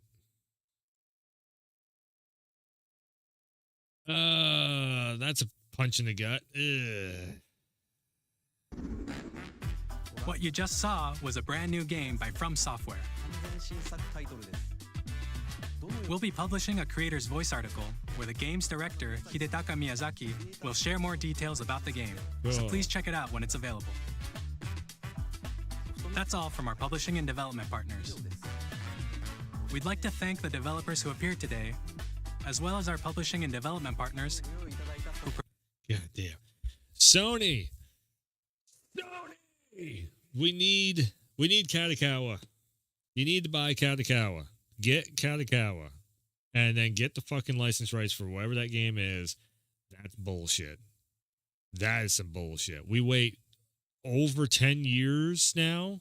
Like, we hit the 10-year anniversary of Bloodborne, and then we're going to see a Bloodborne-esque, Elden Ring-esque fucking next From Software game is exclusively to a piece of shit Nintendo console that's barely a PS4? No. Fuck you. I don't accept that. That's bullshit.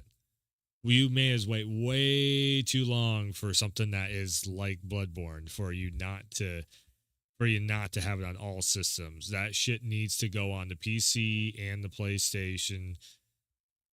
It needs to.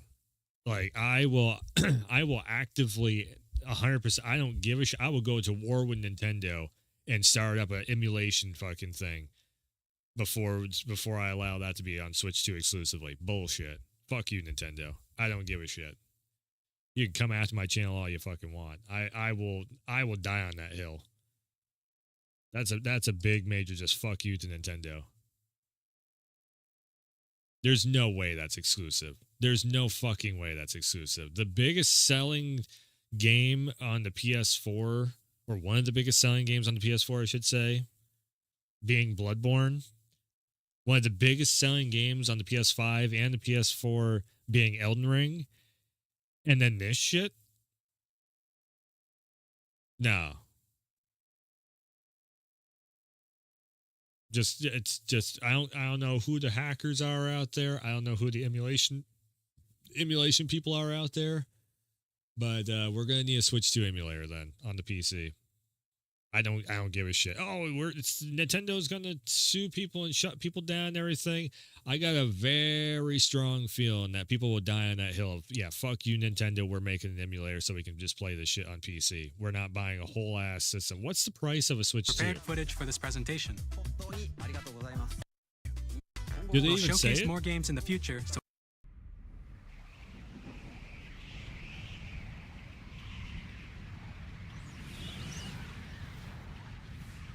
Work out. This is Mario something.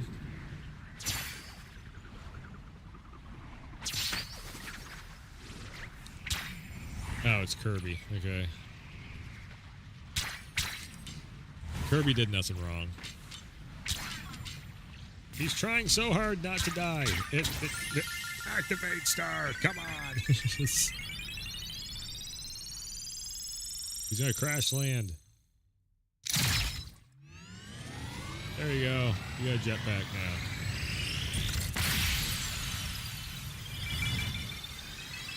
Pull up. Oh, there you go.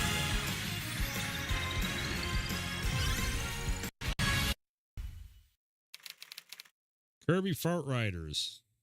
Oh joy.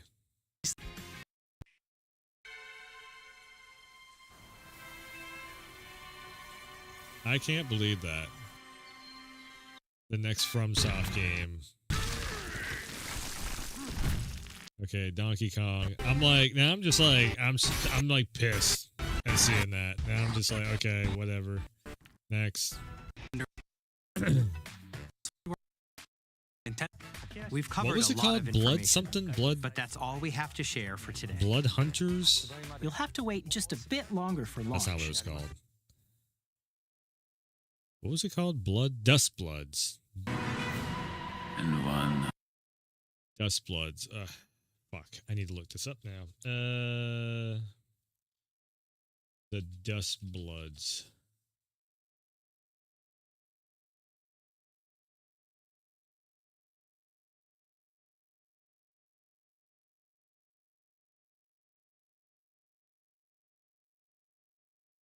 Have all the Switch 2 news saved April jam packed. Dust Bloods may be the biggest surprise of Dust Bloods is the fuck off. The deliciously gothic looking multiplayer game that will launch exclusively, though we've heard very little Dust Bloods beyond its initial trailer. It looks to lean on Bloodborne's Victorian era Vampirism. Yeah, it's like a vampire. Which essentially, if there is a Bloodborne 2, it would be a vampire-like ass thing. That's supposed to be PvPvE. Pitting players against each other and NPC enemies in a bid to take something called the First Blood, and it's directed by... Oh my god. So...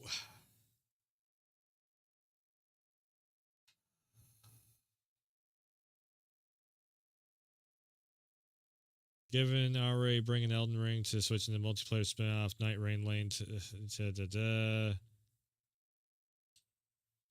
This is what I was afraid of, and this is what people have been trying to argue with me about, and that's why I said this is like Night Rain is a very bad sign for From Software, that now we're going to have to deal with everything being PvP. And here we go once again. Dust Bloods will be PvPvE, which nobody wants fucking PvPvE in their game. No, fuck you.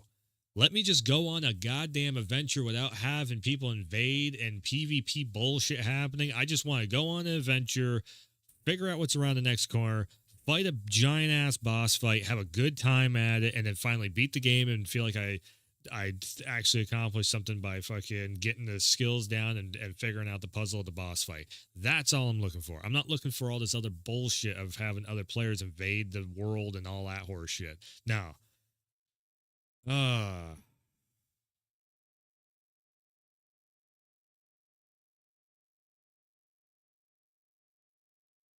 Why do you have to add multiplayer to every damn game? It just makes it a pain in the ass. Like it's just like Crash Bandicoot had the same thing happen that one also. It's like we can't have a regular Crash Bandicoot game. No. Now it's got to be some Crash Bash assholes. Some bullshit. So it's like Crash Bandicoot isn't even Crash Bandicoot anymore. Fucking shit, man.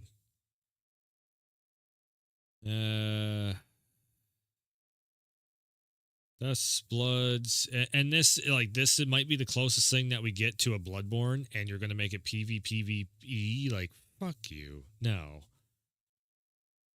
Is yet to be confirmed. We should hopefully hear more closer to 2026. I have a hard time believing this is Switch 2 exclusive. I have a very hard time believing that. Like, after all these years of us waiting for something that is like a fucking Bloodborne, and just like it's trends pretty much every single month on social media. Where is Bloodborne 2? Where is Bloodborne Remastered? The ridiculous amount of a campaign that game has behind it, of the fan base going, where is Bloodborne? Like, just it's the amount of games that has copied the Bloodborne aesthetic and gone, like Liza P, for instance, and then like Monster Hunter has a whole ass outfit that looked like a Bloodborne hunter and all that. Astrobot having like 2 or 3 Bloodborne hunter things built into that of bots and all that. And this shit is going to be Switch 2 exclusive? Why? What the hell is Nintendo paid for it. They don't have to accept a fucking deal. It's surprised with Blood being exclusive. It's a huge get for Nintendo, especially given FromSoft prestigious status. Elden Ring launch? No, it goes back way before that. But it remains to see whether it will stay on the handheld. There's a chance to eventually make its way out of other platforms. Yes, exactly. Yes, like Monster Hunter Rise was exclusive on the original Switch. If this is like a 6-month exclusivity deal, that's not so bad, but that's still really stupid to do that. Especially if you have this, that should just be instantly on every single console and PC. I would even say throw that shit on the Xbox even, to be like, hey, look, this is, it plays the best on the PlayStation, but here's what everybody's been talking about this Bloodborne thing for so many years. Here's a something that's close to it and whatnot. That just pisses me off seeing that this is on a Nintendo system of all things. So therefore, it's going to be held back by the Switch 2 hardware also. And just like Bayonetta was, it's the same thing as what Bayonetta went through. Like Bayonetta 1 and 2 was made for bigger hardware, so they had to downscale it to make it work on a Switch. And then Bayonetta 3 comes out, and the game barely even functions. It runs like okay at best because of the hardware. Now you have a system that is barely a PS4, so then they're already having a tough time where like Elden Ring, you can see the aging of the game engine happening with it. And now this is going to have kind of that same thing. I guess maybe that might be the reason why they're doing it on this, because they can just downscale it and it's not going to, they have the excuse there. Up to 8 players will be thrown into battle wait, what? Oh, the website is here. Let's go into the website. Translated from Japanese English. Do we have a English website? Okay.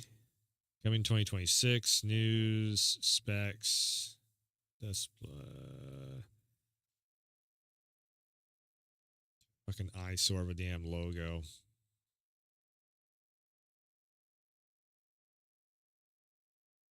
What? Oh, damn it. I keep hitting the damn spacebar.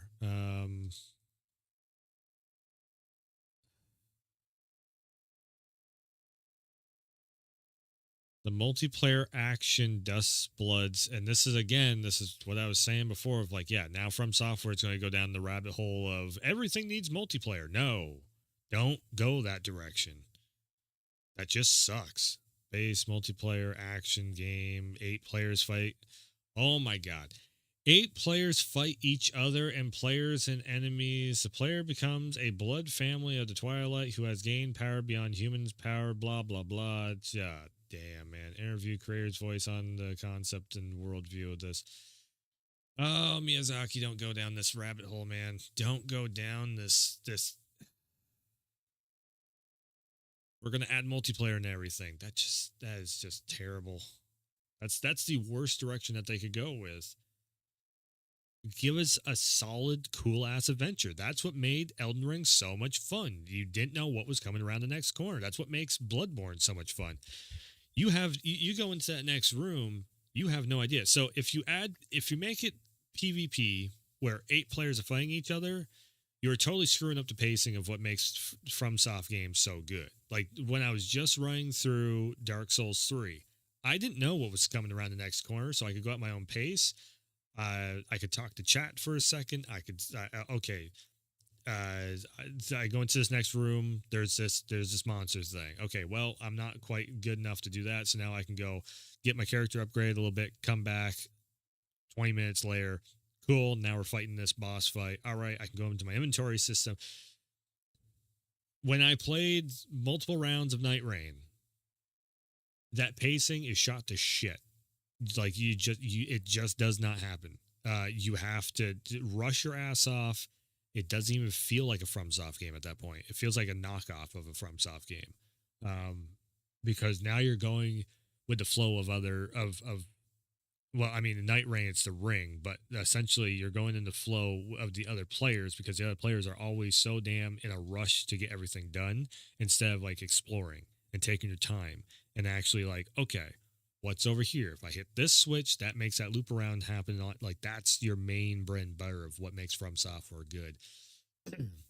So my biggest concern with that is that From Software is going down a rabbit hole where it loses what made it so great. And yes, it's been around for like a decade now. It's been around for multiple systems, PS3 to 4 to 5. It's been over on the Xbox for, a couple different systems. Been around for I guess it's been 10 years now. I get they might be getting bored of doing that stuff, but I'm telling you, this is the wrong move. It's a wrong move for From Software because it takes away the feel. It takes away that sense of adventure and mystery and just exploration that From Software does super damn good. Between the map design, having a little bit stronger enemies the farther that you go in, and trying to figure out the puzzle of beating up all the enemies and everything, trying to get your build set up just the right way so you can go into the next area and figure out where you're going, and then having that like butt clenching moment of I have no more health packs or I have 1 health pack left. Where's the next bonfire? Where's the next checkpoint? Yeah. This is a giant, just like, uh-oh, I'm From Software's part. And I bet you ain't my money, there's probably everyone now is like, oh my God, this is a new From Software thing. I don't know if this is just like From Software getting tired of making the same thing over and over again, or if this is actually like show the video lag and screen sharing during game versus showing pre-rendered. Yeah. Wait, I'm actually curious to see the Dust Bloods popping right up already.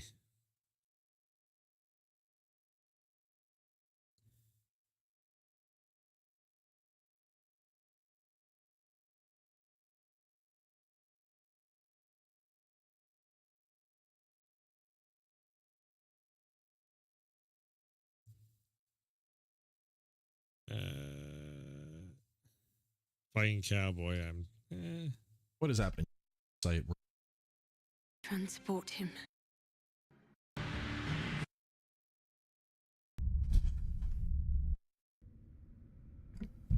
And it's coming in 2026, so we got a while until this comes out, but this is the big thing, only available for the. This is from the From Software Japanese site, fromsoft.jp, WW press release. Announced the new online multiplayer action game, The Dust Bloods. So we do have a press release for it. Online multiplayer. Okay, hold on. Yeah, whatever. Get out of here. Developed on the upcoming Switch 2, Dust Bloods, a PvP title. I think this is pretty much the same stuff. Play as the Bloodsworn, a group that has transcended human strength thanks to their special blood. And throw yourselves into a violent fray for first blood. Man, this is pretty much Bloodborne. As the twilight of humanity approaches, release is currently set for 26. We hope you look forward to it. Multiplayer action. So their whole stick is multiplayer in this. And that is the press release notes. That's rough. Action, I want to call attention to that because it looks like this is probably gonna be similar to what we're getting with Night Rain. Yeah. Developed for Nintendo Switch 2, The Dust Bloods is a PvPvE title with online multiplayer at its core, where up to 8 players vie for supremacy among the official sites over here. We're getting out of the press release. An interview with with Night Rain. So I think this is meant to be one of our protagonists. We saw this lady attacking a little bit later in the trailer where she was on the bridge. Yeah. Right here. So I think that's another potential protagonist. We can see this guy earlier in the trailer as well. He was looking at the big moon. This is So this is basically another version of Night Rain. Where obviously I play everything they make. But I'm really interested to learn more about this because PvPvE, that kind of lines up with what we see in like extraction shooters. You know, think of stuff like Tarkov, for example. I think is probably the most prominent game out there with that type I'm not shaking my head because it's not true. I'm shaking my head because oh no. Oh no, that's just shitty to even think about that. FromSoft is again. This is why I made the damn video that I made, and people started going on and on and on about, oh well, it's not live action or it's not live service. Oh well, there's gonna be a single player mode to it and whatnot. It's like, yes, but the whole main purpose of the game is to play it online versus other people. Everybody works together versus a boss fight. Now, this one is going to be versus other people. It's just like, so now we got to go down this rabbit hole, live service games. That's really just going to put a very big hamper on From Software, where we already have to wait years as is. We get maybe 2 From Software games per console generation, and now you're going to make them like you're going to have a bad era with that. So what are we going to get, like two of these multiplayer games and then one that's a single player actual story driven game that you guys are really good at, and then maybe an Armored Core game possibly somewhere's in there? I don't know, man. That's just To be honest, I will say I have a couple concerns. Obviously when it comes to FromSoft games, one of the things I love the most is the exploration and, being able to just get lost in that world and explore. And that definitely took some time to adjust to with Night Rain, because we didn't have that in Night Rain. Night Rain is very much turbo mode, go. And the pacing is all fucked up in it.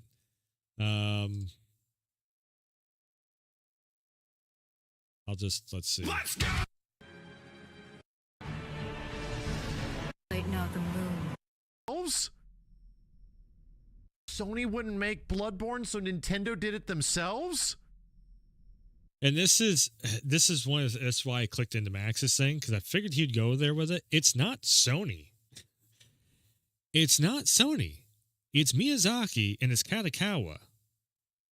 And the fact that Tencent owns a stake share in Katakawa, that's the reason why we have not seen Bloodborne. It is not Sony. Sony has no problem doing fucking Bloodborne. They make bank off from it.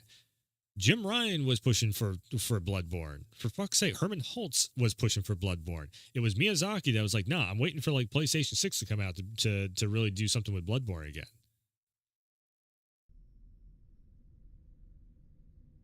Bloodborne bet for like 5,000 gift subs. Woo! Dodged a bullet on that shit. It was like 10K. Whatever. It is in almost every single way the spiritual successor to Bloodborne. I'm like, what am I looking at here, dude? What am I looking at? I need to watch this shit again. Just the direction of this, I was like, oh, it's a FromSoft thing. I give you. Even without the dialogue. Funny.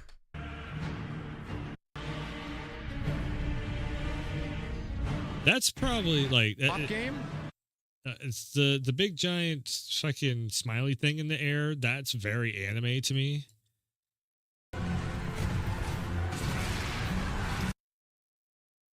There's a fucking T-Rex in there. Because it's multiplayer. That's what I mean, is that multiplayer functionality is a part of all FromSoft games except like Sekiro, right?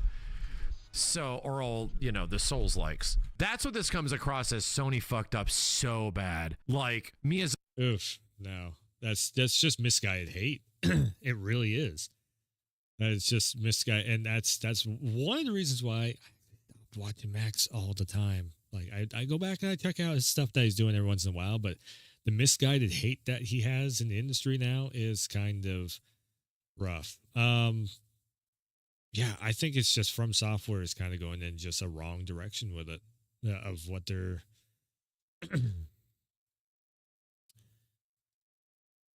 Well, I don't know if you guys just caught the announcement, but the Duskbloods was revealed. This is a new From Software title that's in development, and it was revealed at Nintendo Switch 2 Direct of all places.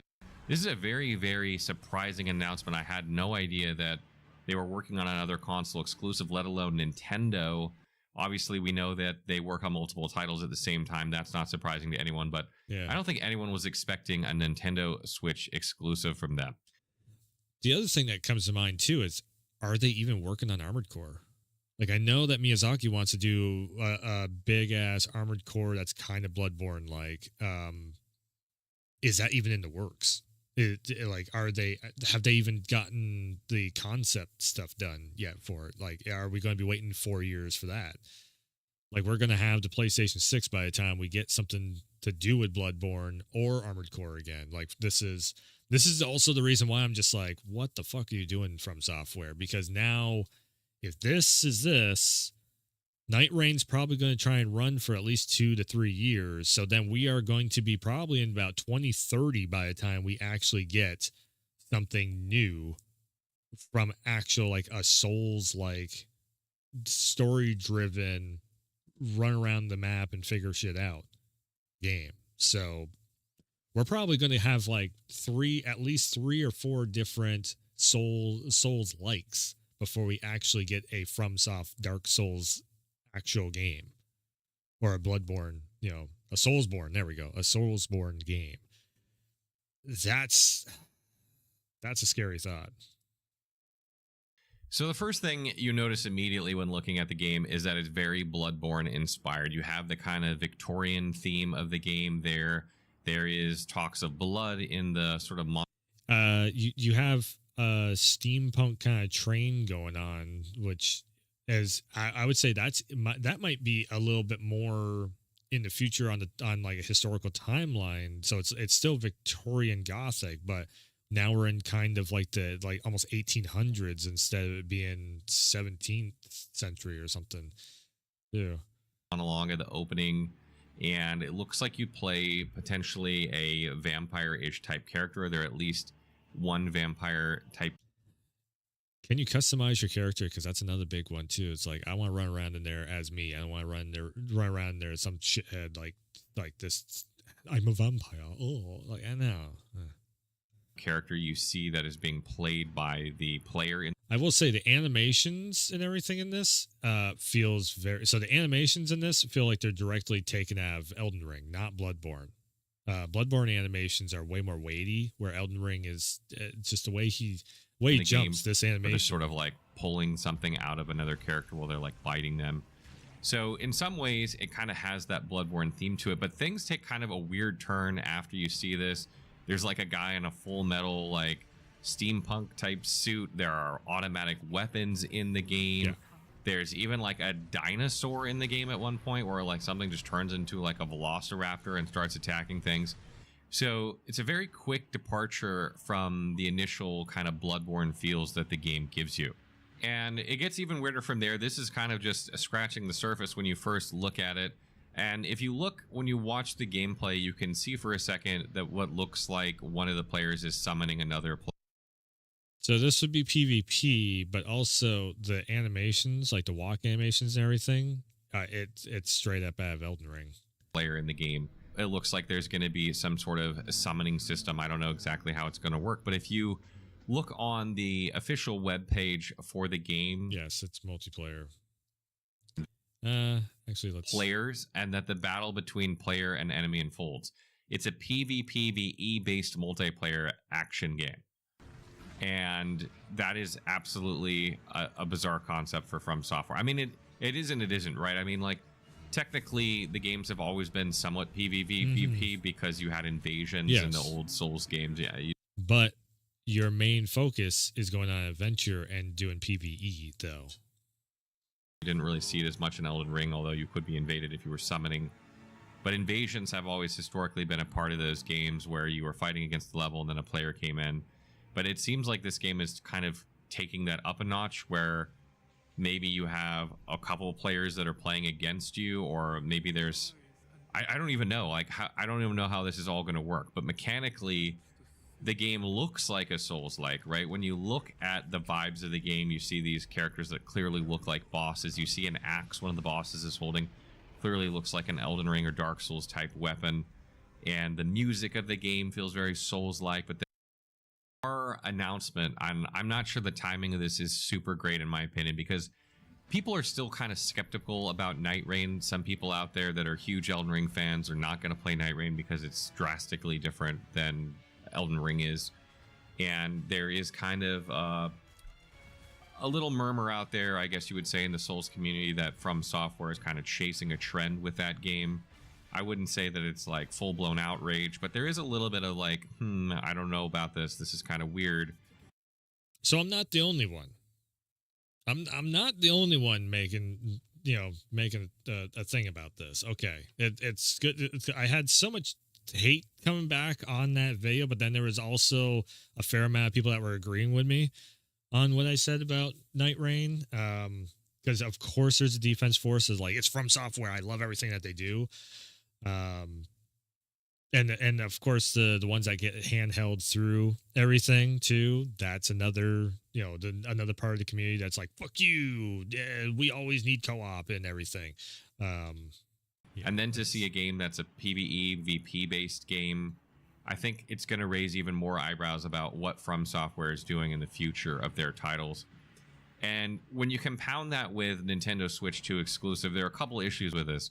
So first of all, not everyone's going to be thrilled that this is a Nintendo Switch 2 exclusive game. A lot of people are going to want to play this game. A lot of people aren't going to have a Nintendo Switch 2. This comes out in June, so nobody currently has one. But you're going to have to buy a Nintendo Switch 2, which is, I don't know, $400 or $500 or something like that. in order to. Yeah, I was seeing $550 for a Switch 2. I'm like, no, fuck you. If that thing is worth $300, there's no way it's $550. That's a $300 system right there. A Steam Deck does way more. That's $500. Like, there's no way you're putting that thing. I was wondering if they were going to. They had no pricing on anything during that whole thing.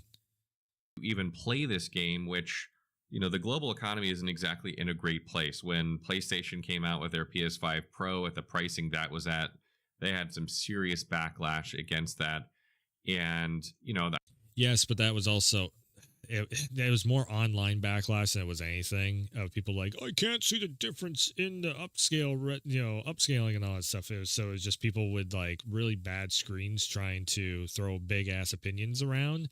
But if you actually knew what to look for, and you were seeing it on your screen, like if you have a halfway up-to-date screen, like a 1440p display that's running at 60 FPS, you could end up seeing a major difference in everything. It's all the ones that are running 1080p displays or watching it on their phone, and who knows if their phone is clicked up to a 1440p resolution, because you have to actually set that in most phones.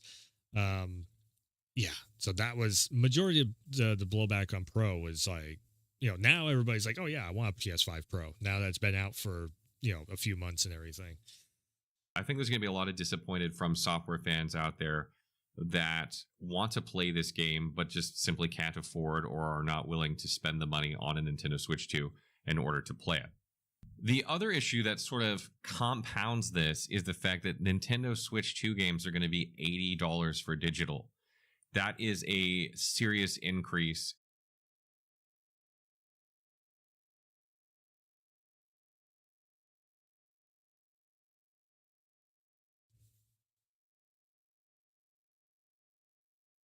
What? Wait. A 1080p system. Okay, sure, it's 4K on the fucking upscaler on the docking bay, but basically you're upscaling 1440p to 4K with no AI. Ugh. $80 for it. Do yourselves a favor. Just stick with a fucking, like, the handheld PCs. Stick with like a ROG Ally or a Steam Deck or something. Don't give Nintendo don't give them the satisfaction. In money for a title. Ooh. I know people are thinking, well, $70 to $80 isn't that much, but we're talking about Nintendo Switch here. Nintendo has historically been the cheaper option. Like, their system hasn't been as powerful. It's been more affordable because of that. But now they're leading the charge for the most expensive games. So that's kind of shocking. So it's not just you're buying a new console and dishing out the money for that, but then you're basically committing to pay $80 a game for the digital version on that platform moving forward. Essentially, it's probably almost $700 system. So people are bitching about a PS5 Pro being $700. It's probably about a $700 system if you actually get like a Pro controller, the one or two games for it. And my rule of thumb is if it doesn't have at least 3 games on it, it's not worth it. We need an emulator. That's my we need an emulator. Position From Software in a way to give them an exclusive that could help sell them consoles, right? I am absolutely sure there are some people out there that will go buy a Nintendo Switch 2 to play the next From Software. If you do, you are very stupid. You are very stupid if you buy the system just for this game. Give it some time. We will have an emulator on PC. I almost guarantee it. Or this game will come over to the regular PS5 and everything within 6 to 12 months period. And you'll actually, and this is the thing too. It's like, well, I don't want to wait that long. You're going to have a far superior version of the game on everything else as soon as this exclusivity deal goes off. Like look at the Monster Hunter Rise, for example. The far better version is on the PC now. Like you can mod it and everything else. So title. However, this seems kind of like another one of those games that is not a mainline game. Like if you consider Night Rain not a mainline game, if you consider Armored Core not a mainline game these days, like their bread and butter is Dark Souls, Elden Ring. I wouldn't say that. I think Armored Core is 100% a mainline game for them. That series been going on longer than from the Armored Core has been around way longer than Dark Souls. So that's 100% a mainline series game. To say it's not that's kind of a biased opinion. Bloodborne, etc., Sekiro. I would say that this is a little bit more offbeat than what they've been typically doing. I don't think this sort of game is going to move as many consoles as if, for instance, they released Bloodborne 2, or if they released, some game that was quite similar to Dark Souls or quite similar to Elden Ring.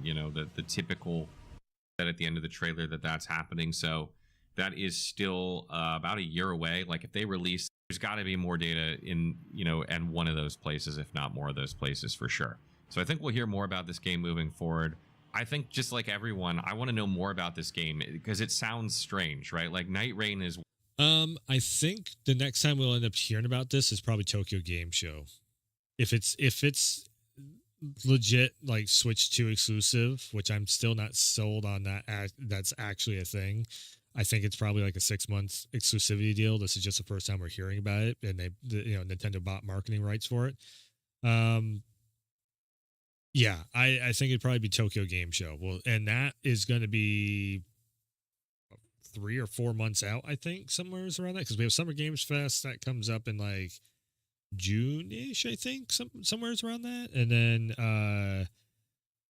Summer Games Fest should be like 2 months out, and then another like month or two after that we have Tokyo Game Show, which is usually just Summer Games Fest stuff with more interviews on the games.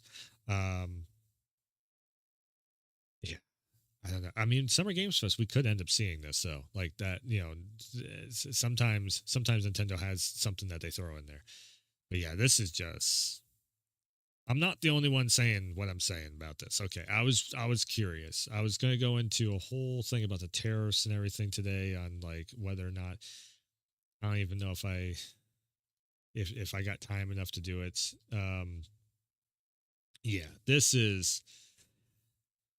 Whatever you're hearing right now, I guarantee you it's going to go down very badly in the long run with that, unless it's a timed exclusive. Even here's the thing too: it's like even if this was like PS5 Pro exclusive or something, I would still say, nah, man, get that shit on the PC. Which that's the good thing about Sony right now is like you don't really have any Pro exclusives so much as you just have like we have a Pro version. Pro enhanced version, and then it's on PC also. So if you want to mod it and you want to do all that stuff, go ahead and do it.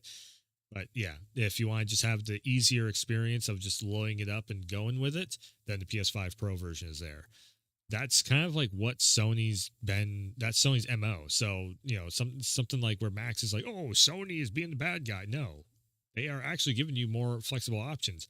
Nintendo pulling this shit of, oh, it's a Switch 2 exclusive. They are just stepping on your toes at that point. Oh, we want you to buy a brand new system, possibly a controller, fucking, 1080p, 120 FPS. Oof.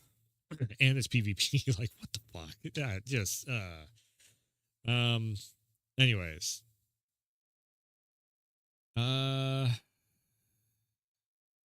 Here, I think if I make this into a video, I'll just wrap this up here.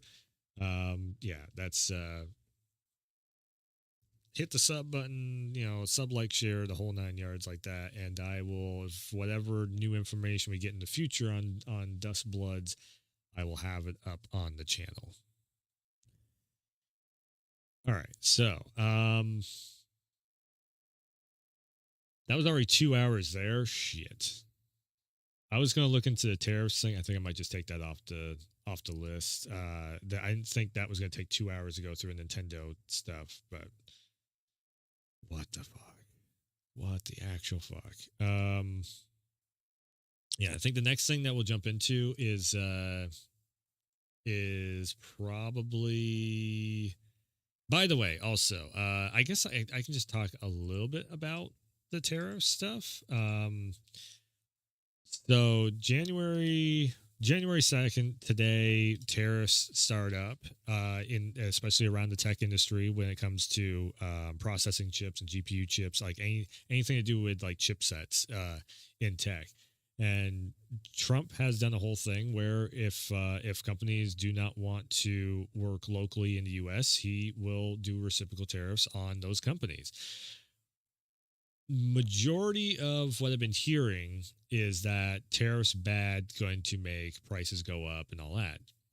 Now, if you actually sit down and listen to a full-on, talking chat that Trump does, and all the business owners that own all these companies that make all the chipsets, what they have basically said is like, oh, no. The only reason why they're doing that is because nobody's called them out on it. So now Trump is calling them out on it. Here's the thing. They start like Apple has invested $500 billion. There's another one in Thailand that is not NVIDIA, but also NVIDIA is coming to work more so, which is a big one. But basically the one that the company that NVIDIA and AMD and like Intel get all their chipsets from, that company is investing over here in the US also for like $500 billion. So we're up to $1 trillion off from two companies. There's like 6-7 companies that are investing literally billions of dollars into the US to bring production facilities over to the US and get them started up as quick as possible. So what that would mean is possibly in a 6-month time, you might see prices shift up for a bit. But by the end of the year, by Christmas time, when all the major sales start happening, prices are going to dip because you're going to have a surplus of the technology being made, of the chipsets being made. Then you go into the holiday season with Black Friday sales, Christmas sales, Thanksgiving sales, you name it. And I think by the end of this year, where everybody is like losing their minds and everything, my big prediction is by the end of this year, you're going to see some of the maybe starting to be the lowest prices going into next year.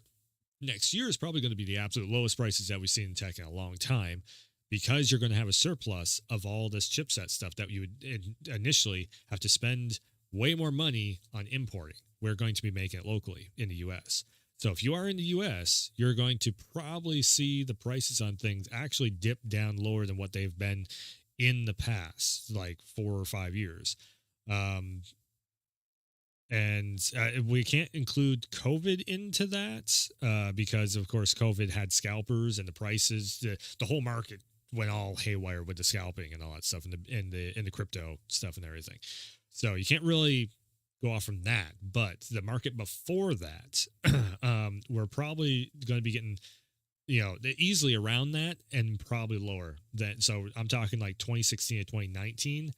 That's the market that I'm talking about, not the COVID market. The COVID market was absolutely insane, where you couldn't even find anything. Like the PS5 Pro is sold out everywhere. It's because scalpers got everything. Graphics cards sold out because scalpers got everything. I'm not talking about that. I'm talking before that. So yeah, we're like I said, we're probably going to end up like where it costs you $3,000 to build a computer. My guesstimates, and again, I've been somewhat keeping tabs on where the market is on pricing and everything. I would say you could probably build a straight up to date computer with not. If you're looking for a 50 series graphics card and a freaking Core i9 or Core 9 processor and all that stuff, you're still going to be paying megabucks, because that's just the market. That no matter, you could go 10 years ago, if you went to the equivalent of that, you'd be paying top dollar. If you're building something that will last you for 5 years, but is not for a gaming machine, you never go top of the line anyways, unless you have $1 million in the bank and you got money to burn on a $3,000 computer. You don't do that for a gaming rig that'll last you 5 years, because your consoles are only built, and this is where a big misconception on all this stuff comes from with the PC Master Race crews, is, oh no, you need the biggest top of the line thing just to show off. And then, well, no, if you're doing processing of like streaming, video editing, 3D modeling and all that stuff, that's what those top tier computers are made for. If you're gaming, you can go pretty much one step down from that, and even then you're still not going to be topping out the game engine. That's the reason why a 4090 cannot top out a game engine, because we've peaked on the game engine. So therefore, if you're looking for a gaming rig that's going to last you 5 years with AI upscaling built into it and everything, I think by the end of this year, going into next year is going to be the perfect time to be building a computer or buying a pre-built computer or PlayStations, Xboxes, you name it. All that stuff should go down in price. Just on the fact that you had the chipsets being made, but also will go from where the PlayStation is costing $700. I think that thing is going to go down to maybe $500 by the end of the year, if not going into next year, because that will also be 1 year, that that PS5 Pro has been out and all that. If not, maybe also like $650. Talk about that laptop sound off. So yeah, that's so when it comes to Trump tariffs, is it good or bad for the gaming industry? I think it's going to be a good thing in the long run. We might see a bit of an increase to begin with, but I think in the long run, because you have so much technology being made, especially for like computer parts and everything, a lot of that stuff is going to start being made in the U.S., which means you don't have to export out, unless you're living in another country outside the U.S. If you live in the U.S., where majority of business gets done is in the U.S. for tech stuff, especially, console sales, the biggest thing that you end up, if you're trying to sell a game like GTA 6, when that thing drops, hopefully this year, that's what they keep saying anyways, the biggest sales is going to be U.S. sales. It always is. We have the most gamers in the U.S. And then the second one is I do believe it's either China or EU, somewhere around that. So yeah, and that's the thing too, is the other countries. I don't know how the pricing is going to work in the other countries. This is the thing though; it's reciprocal tariffs. So if the other countries are not putting tariffs on their products, then we take the tariffs off from ours, and therefore then the market stabilizes itself out. Essentially, what Trump is doing with these tariffs is actually kind of how when we had the whole crypto boom and all that stuff, and the markets went all haywire, and then the crypto bubble burst, and then you saw the markets straighten back out again. Essentially, that's what Trump is doing with the tariffs. He is straightening out the market.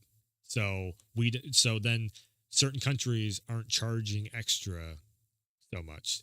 And if it's reciprocal and they take their tariffs down, then we take our tariffs down. Essentially what he's doing, he's just resetting the market. So all these people and everything that are just like, oh my God, it's the worst thing ever. You got to think of it from a business. It's not the book business, or book smart business. It is, okay, we have seen kind of similar things happen before, like I said, with crypto and everything and scalping and all that stuff. And then the market, it reacts for I don't know, a month or two, and then it restabilizes itself out. Crypto took a little bit longer, but that was also because of COVID and everything. Like there was just, if COVID wasn't a thing, crypto probably would have been handled within 4 months. That, the bubble on that would have burst real quick. But because of COVID, you had more people at home, and it was just a weird situation on that. So yeah, like I said, when it comes to Trump tariffs, actually, I think it's going to be a good thing for the gaming industry overall. Mark my words on that. All these, like I said, all the YouTubers and content creators, TikTokers, all this stuff that's throwing, whatever crying fit that they want to about it. All they're doing is they're taking an article that's being written, that's usually a hit piece article, and then they're trying to make a video out of it. Instead of actually looking at history of the markets, instead, if you actually pay attention and go through and actually buy tech and watch the history of when things get, the price goes up and the price goes down on stuff, it happens every year, happens all the time. You'll see this is not that big of a deal as people try to make it out to be online and on social media and on videos and everything. So, yeah, anyways. All right. 2-hour mark, which means I'm going to take a quick break, and then we'll come back. And I think I'm going to jump into Sekiro. I had that on the list of things to do. I wanted to jump into Sekiro and just run around in it after doing Kazan and just getting annoyed with it.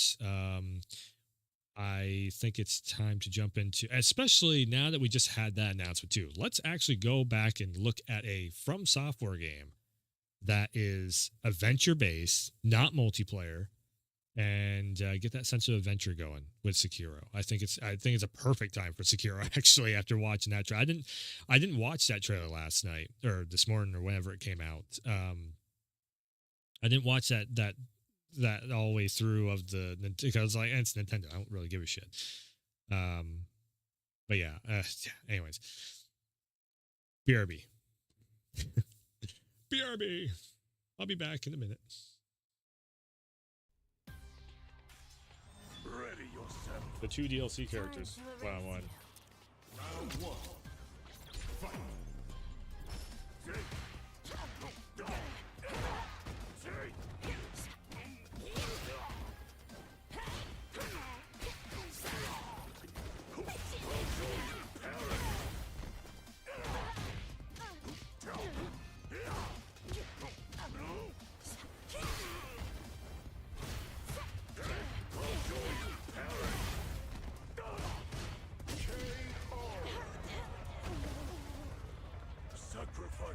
I think I'm starting to click with Akuma here.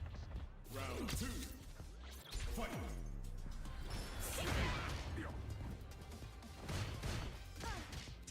There's no negative frames on the kick, on the double kick. It's actually kind of awesome.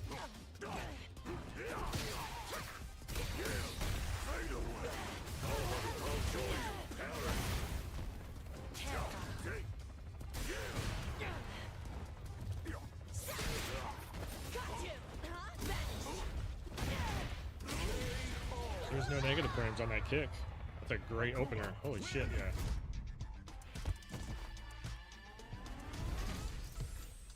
Round 1. Fight.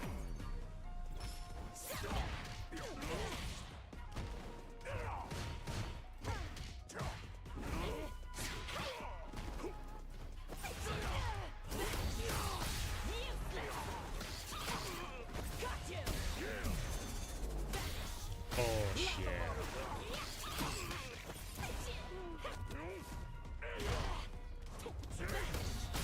Wow. Do it one more time. Now you can't do anything.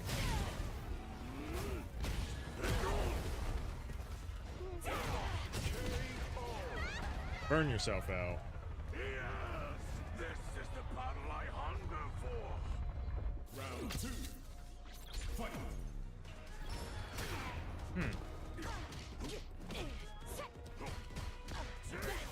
Dude.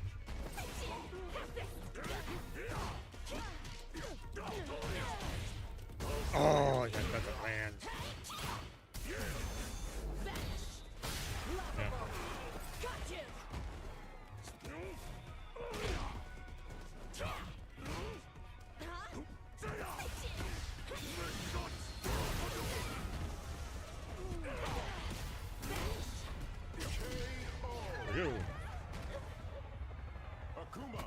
Not bad, not bad. Akuma's actually kind of fun. Once it started clicking in of like, oh, I need to...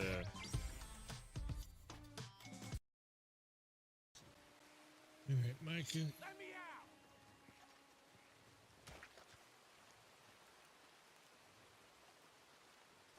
Arthur! Arthur!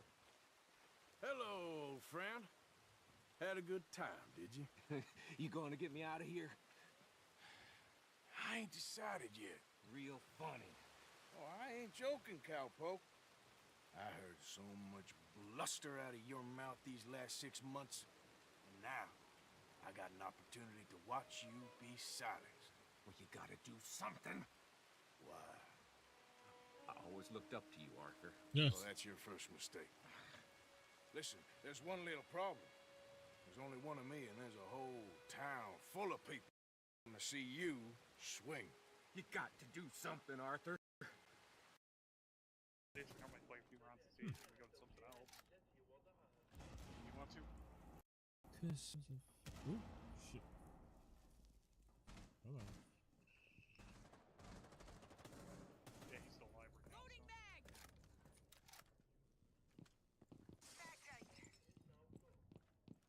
Trying to kill me some bad guys. Trying to save the world. Get Val. Val was hiding out in that damn circle.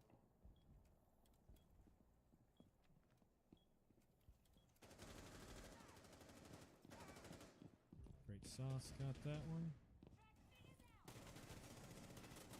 I fucking saw ya. Right there. Oh, I was gonna say he's dead. No way in hell. Fuck. I'd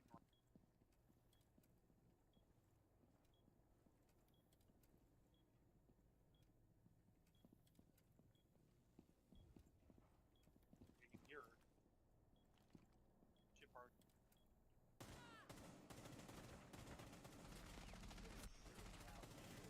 Bitch! Fuck it. You're hurt. Go. Whoa! Don't you try and break dance on me. Don't you try. You want to switch gears to Apex after this round or another round? I guess I ain't done with this yet. Shit. Fuck. I know, 'cause we're doing good. I mean, it's up to you. You're Like after this round, I'll let you know after this round. I'm focused right now. Okay. I'm MVPing. Okay. I got I got my mojo wrong. Oh wow, you are.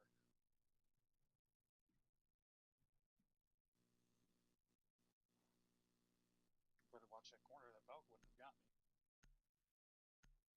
I got these motherfuckers goddamn break dance on the ground and everything. They're trying to run away from me, scurrying away and everything.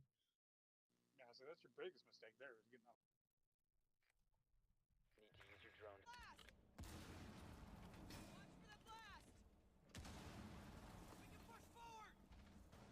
They didn't. Why are you making a hole?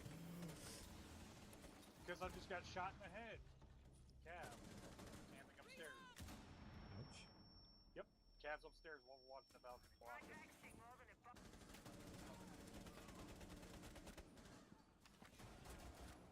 Ooh, nope, nope. Four last stop standing. Where is he? I got two Okay. cameras. Up there. What's this shit? Woohoo! Fuck you! That one needs. That felt good. Yeah, that felt good. Oh, that's a keeper right there. I go running along with my head shot through the wall. Thank you for that MVP. Like I said, I needed to get that off my chest. Oh, that felt good. That was a Rainbow Six Siege moment. With my Twitch Prime outfit on. Thank you. Thank you.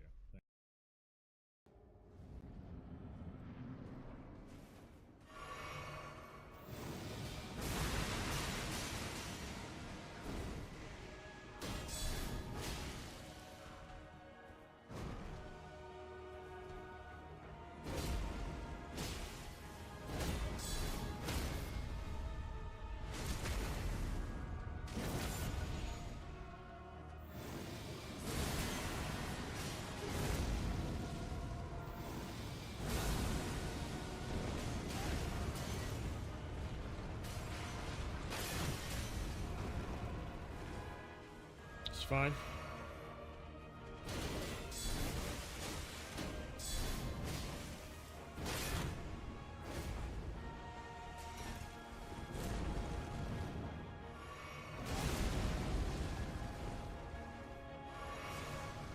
That motherfucker.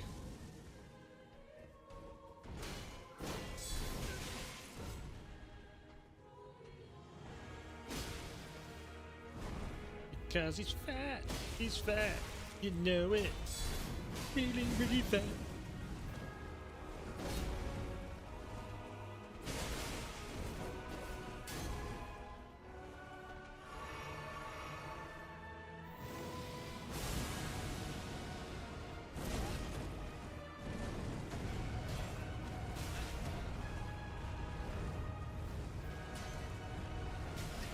You can roll, I can roll. Let's go.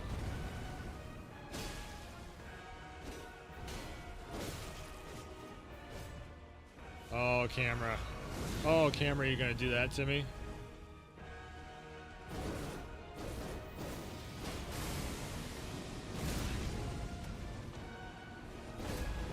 Wait.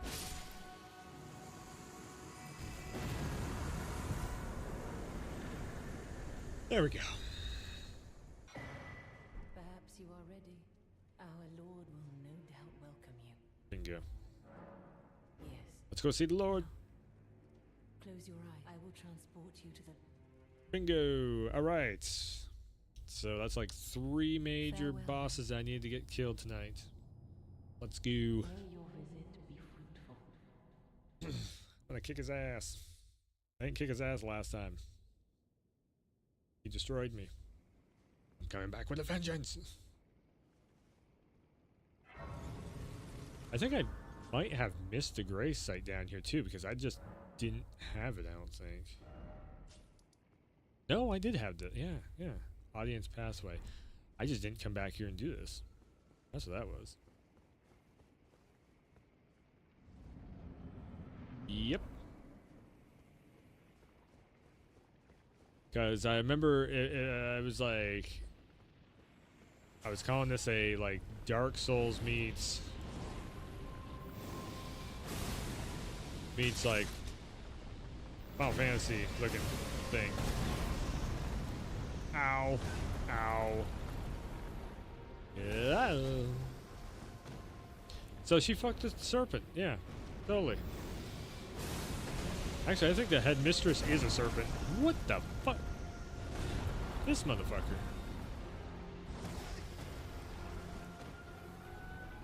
Okay. Alright.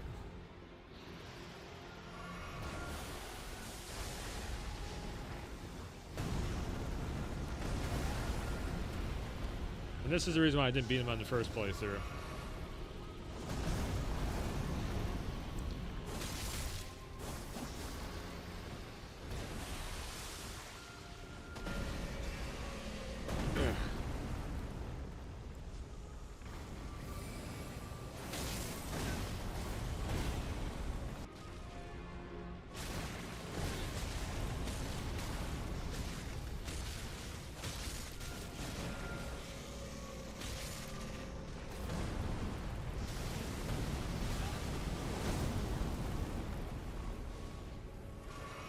This is what I mean. Mimic Tier is overpowered as fuck.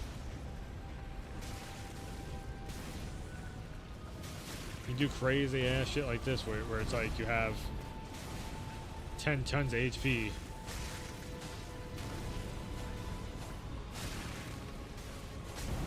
Fuck.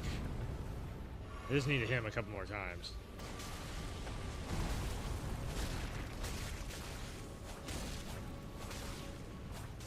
Come on, land, sword, land. He's so dead. He is so dead.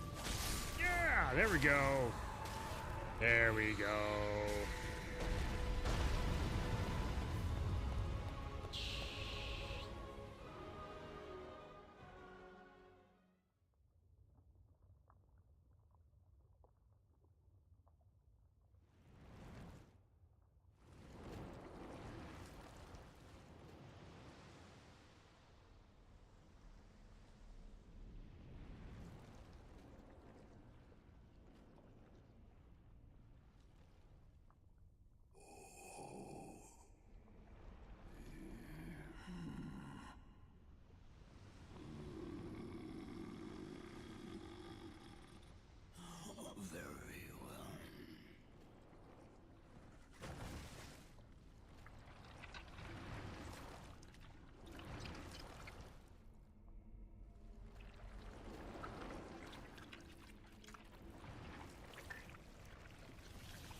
Wait, what? Wait, what? Oh no. Oh, what the? What the?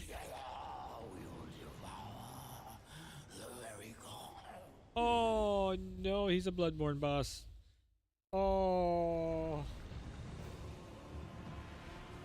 Oh, this bad. Oh, this real bad. This super bad. Oh my god, this bad. Oh, what the fucking flying fuckery fuck is this? Oh no. No, no, no. Spear in the arena. Okay, that's what the other guy was talking about. He's like, yeah, you can kill a god with a spear in the arena, but where is it? Ah! This is bad. This is very bad. This is super, super bad. Oh, no.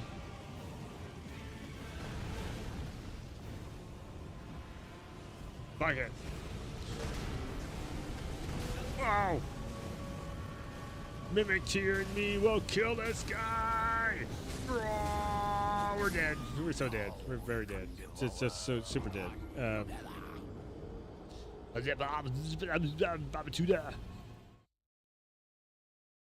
Okay. Well now. That's well that's something. That's yep. There's a corpse. Pillage corpse. Pillage corp. Pillage a corp. Pillage a corp. There's a corp, and it's supposed to be pillageable. It's not doing anything. The weapon will not be respawned on a new game plus. The only way to respawn the weapon is to discard it. After discarding the weapon and reloading your location, the weapon would reappear at its original location, provided that he is still alive. Once the player manages to beat without picking up the weapon disappears. Okay, so it should be down there then. Or I have it. Serpent Hunter. I don't think I have it. I think I had it. It does look... Oh. Well, now. Yep. So this whole time I had it in my inventory, and I just didn't realize I had it in my inventory. So now that I have it in my inventory, let's go and beat the shit out of this guy. We are going to Mimic Tear the Everlim piss out of this guy. We are going to take him down. Ring-a-dingy. I got a thingy. There's two of me. Woo! Let's go do this. I'm going to beat your ass now. Sorry. I'm going to beat your ass. Hey, Serpent. I'm ready to mingle. Ring-a-tingle.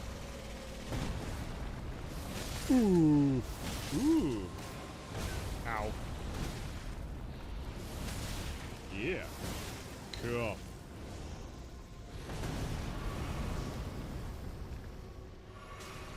He definitely has a... What the hell, that attack? Oh yeah, there he goes. There he goes. Timber!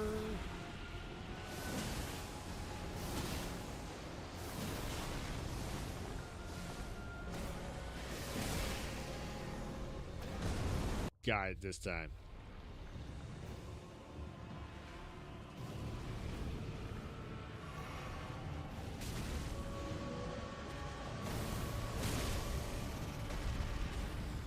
Oh.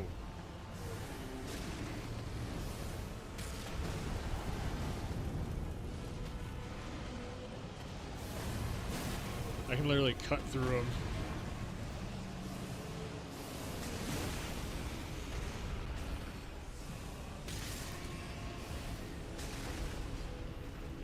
Nope, not quite.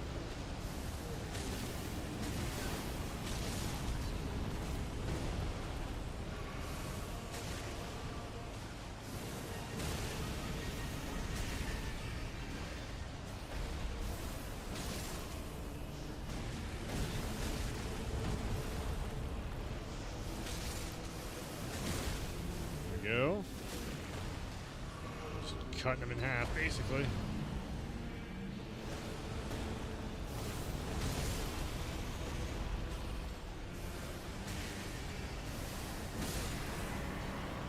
Woo!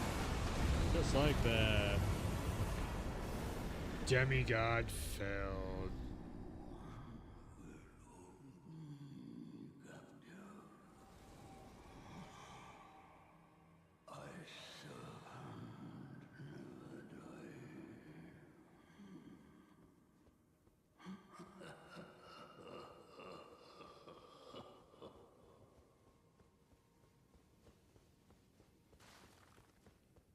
Okay, that was pretty cool.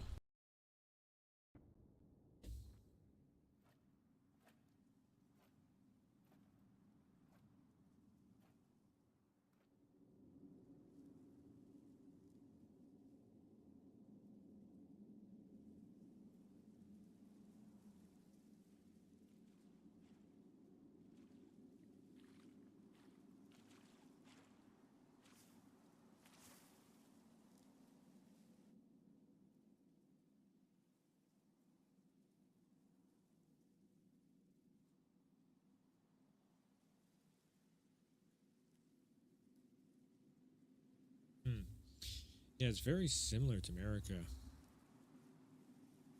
I mean, that being her mother and everything, so makes sense.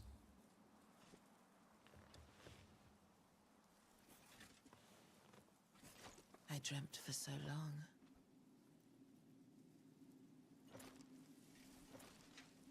My flesh was dull gold, and my blood rotted. Corpse after corpse left in my wake.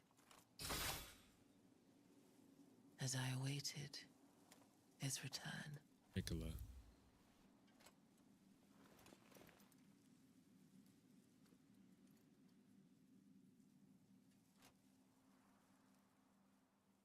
Heed my words. I am Melania, Blade of Mikola.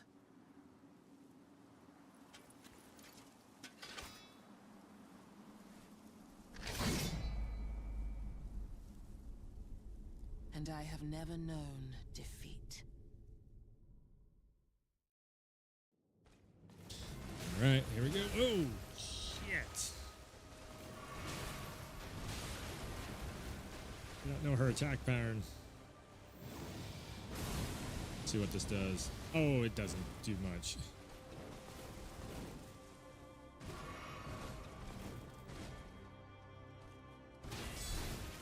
Right.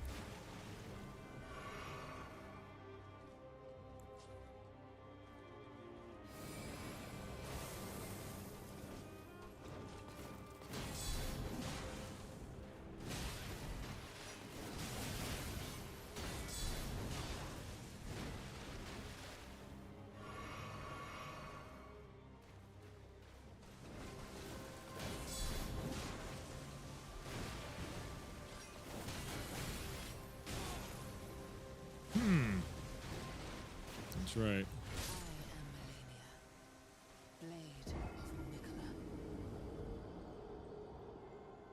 The problem is I don't know the attack pattern. So, okay, first try.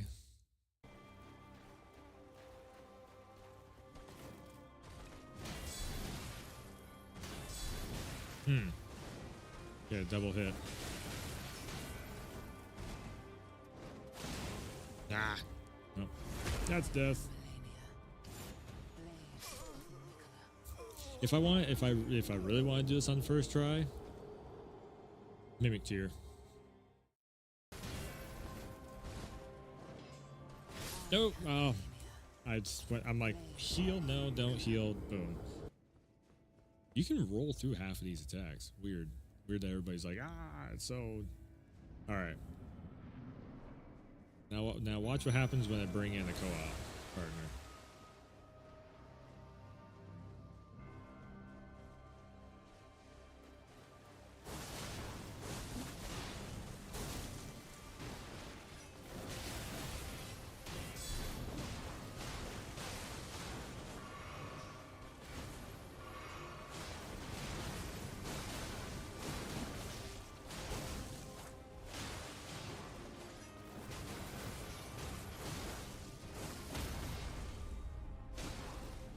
Oh, what the? It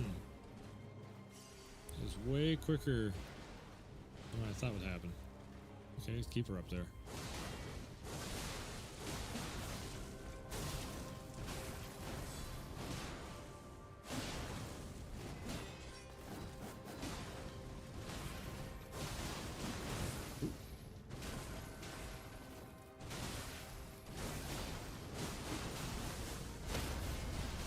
Oh, no.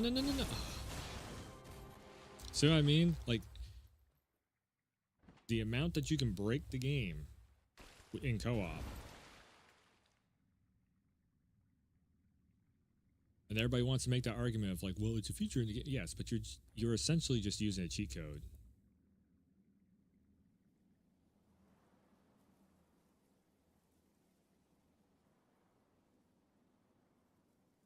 So technically that...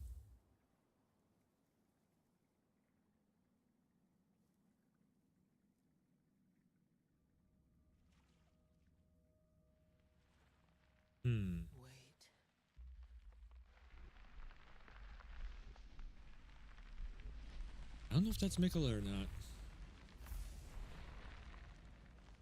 I don't know.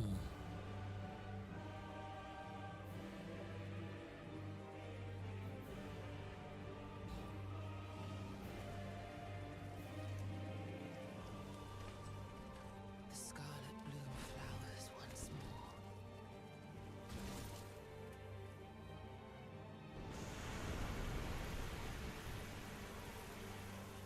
The nippleless goddess. You will witness true horror.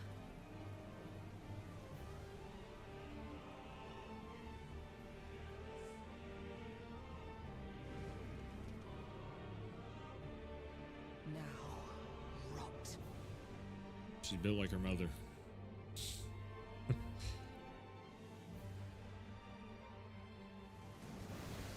Uh-oh. Yep.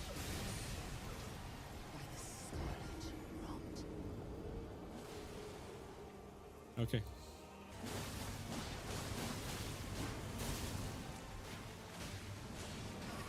Don't get hit. No, no, no, no. Don't die on me. Don't die on me. There we go. Extraordinary. The mark of a true lord. All right.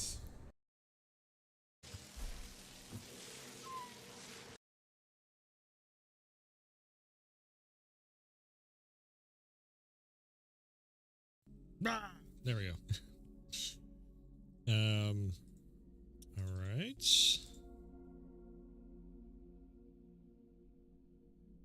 I think it's the best time, better than ever, to jump into Sekiro.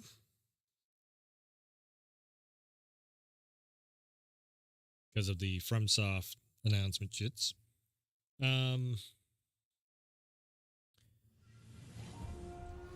I was going to jump into Tekken tonight, but after that big old announcement and everything, maybe I do an hour of... See, the problem is Anna comes out tomorrow, so I was planning on maybe just saving Tekken for when Anna drops, and I can check out the whole 9 yards and try and learn a new character with the new system and everything else. Say fuck it and do it that way. Okay, so this save file is the same one that when I was testing.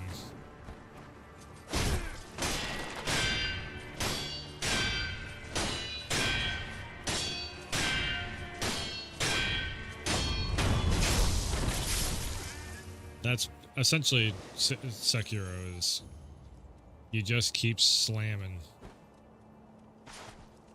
You just keep slamming the enemy until you punch through their guard, which is pretty much also Berserker, except for this one you have there's no stamina bar.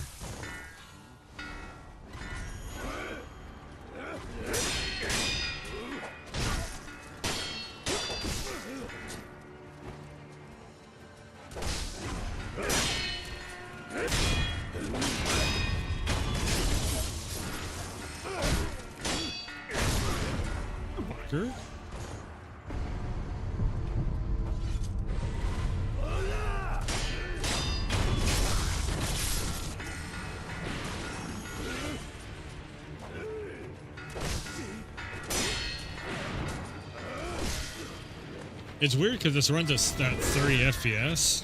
The timing's a little bit off. Also, it is very, very loud. I should turn this down.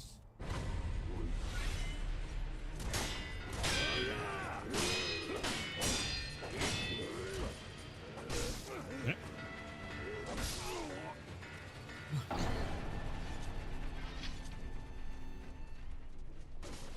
The only bad thing on this is the console version runs at 30 FPS. But if you want a platinum trophy, you gotta get the timing down. Oops.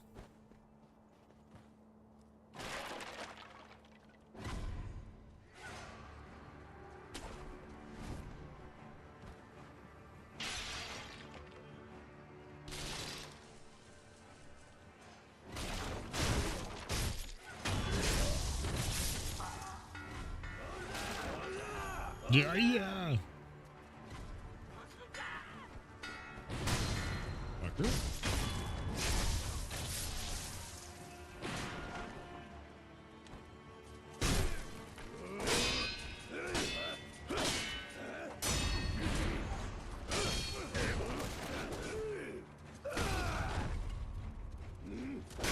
Are you fucking serious? You shits.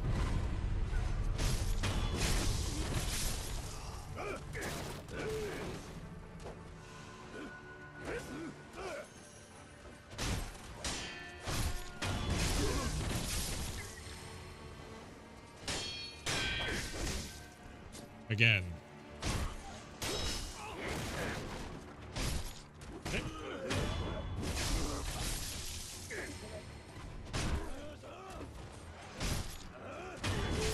Gotcha.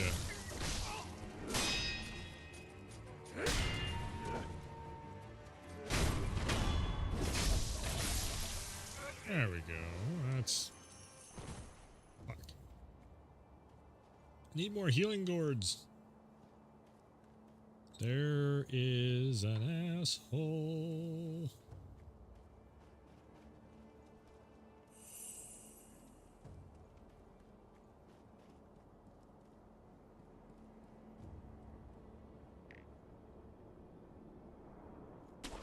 Wait a second.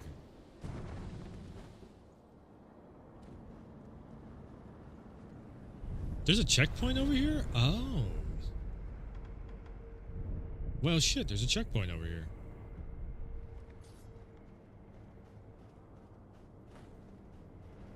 Wait, is this down to the snake or whatever? Yeah. Yep.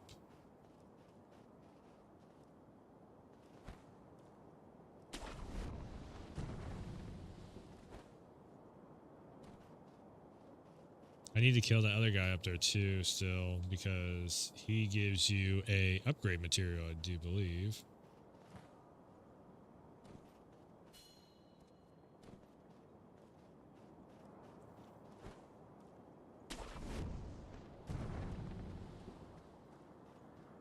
Yeah, I do believe I just bypassed. Yeah, because this is all the... Yep.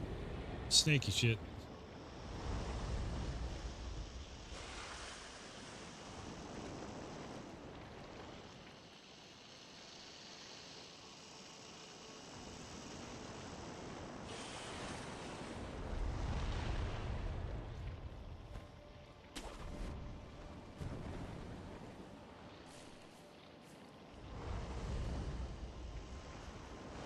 The big old snakey snake.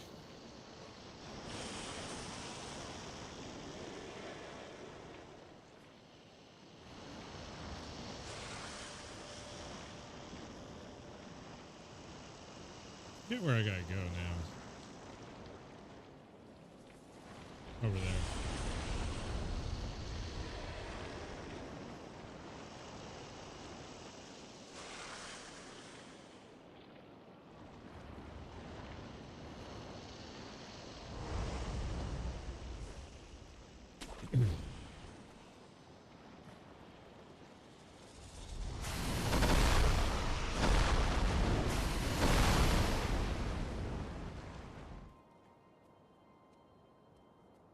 The little big old snake.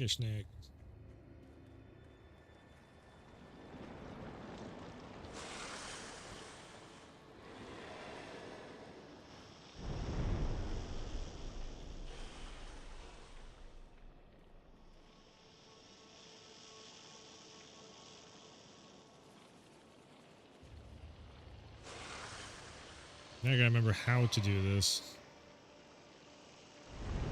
Oh.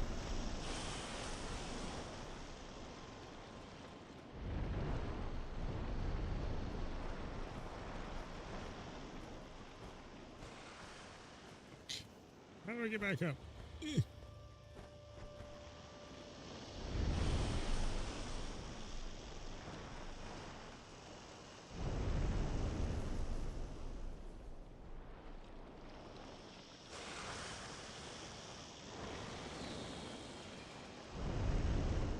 I know, maybe I could actually just do this for like an hour and then jump.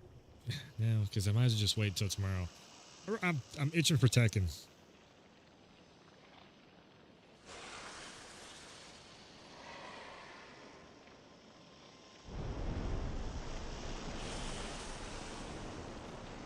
Damn it, I did it again.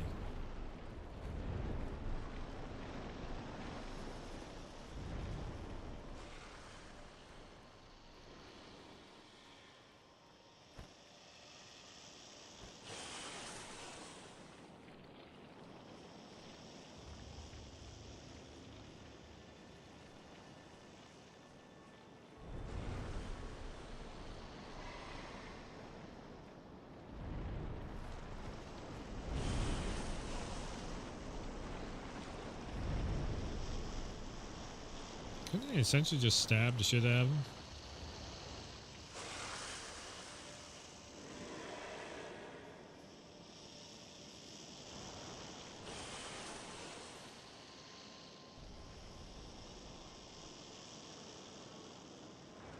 See, this is like From Software. Like whatever that PvP is shit that they're trying to do, that doesn't feel like From Software. This is From Software. Like, okay, how the hell do I get around this? Gotta be very, very sneaky, very careful. The fucking world serpent over here. Ow.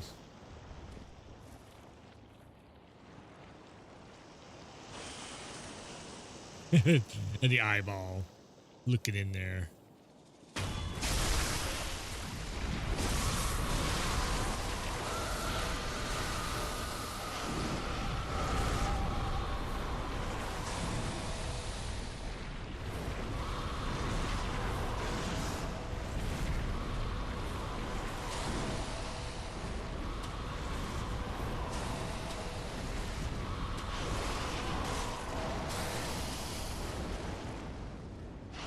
Now it's just pissed.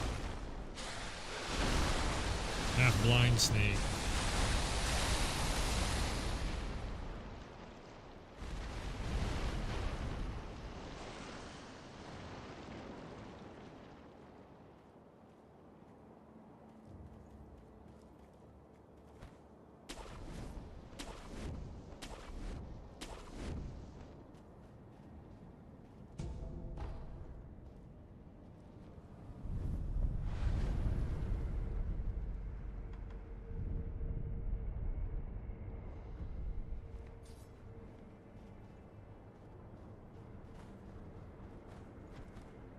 Yeah, and then we make it up to here.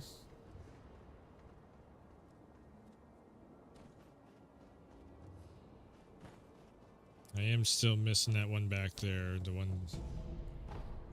guy. Oh,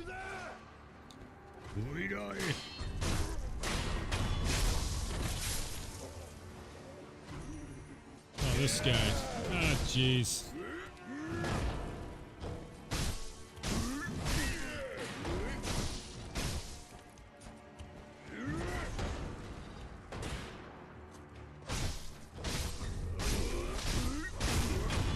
Yep.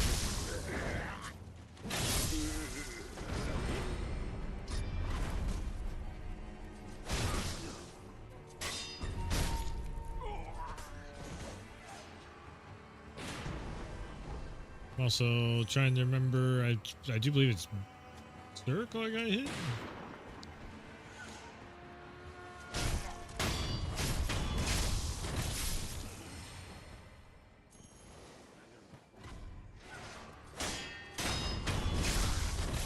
Okay.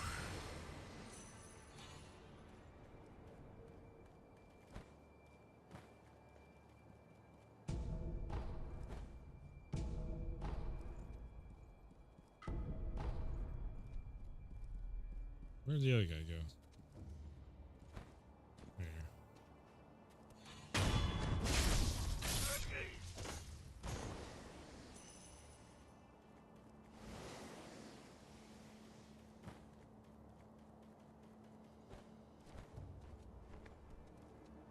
We managed to drive them back once, but the Interior Ministry's army is far too powerful. And that is why you wish to use the power of my blood. It doesn't matter how much power you obtain. You'll keep on fighting until you're a monster, incapable of feeling pain or fear.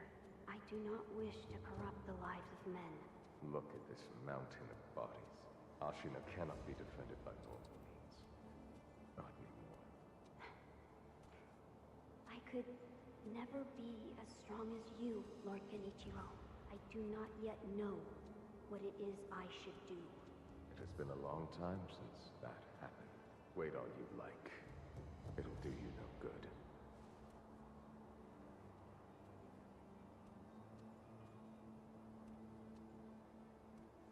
Okay.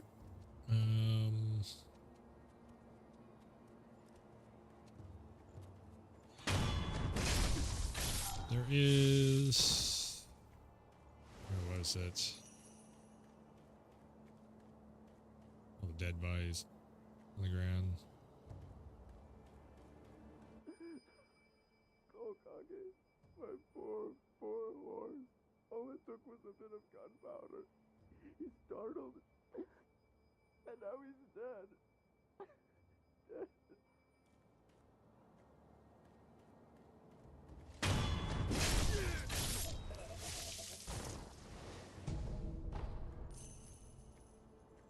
Terrible, I just killed somebody that was mourning their horse.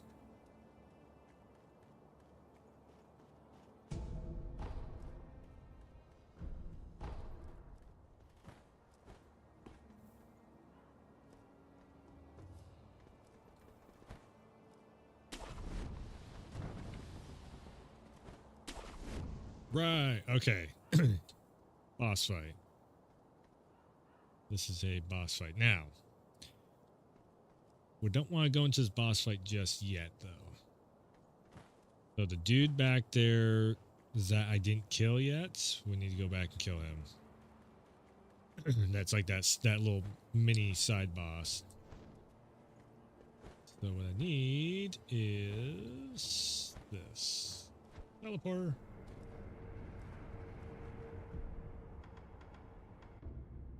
Right. Need prayer beads. Yeah.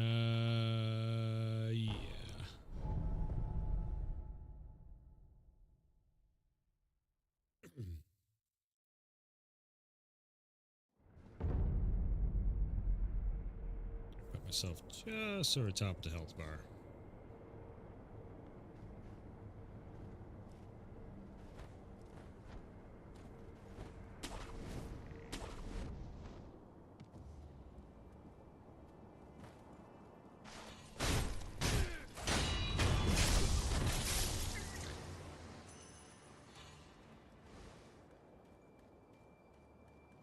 So if I go down that way, let's see here. There is a cave with a weird ass like poison monster. But then if you go down that way and loop around, also there's a bell. You ring that bell, makes the game a little bit harder, but you get more upgrade points. So that's like pro strat to do it that way. Honestly though, I don't think I really care to do it that way so much. Want to do is get a hold of this guy down here, but I ain't gonna be able to do it.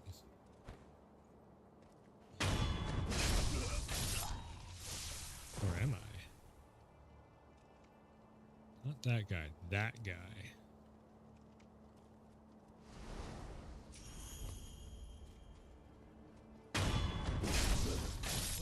Maybe I can. Damn it.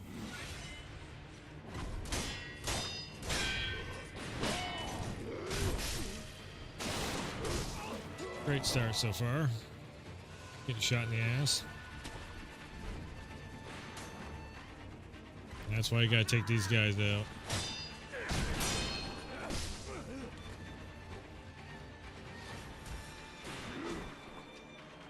At least the shooty McShooters.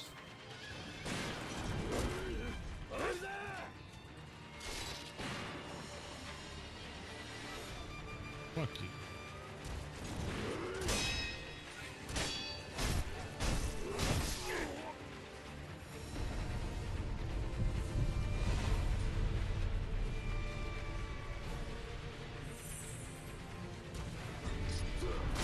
Ah.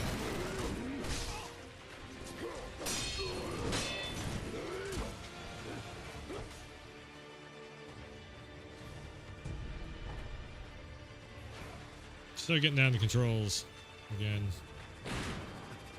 You get the okay.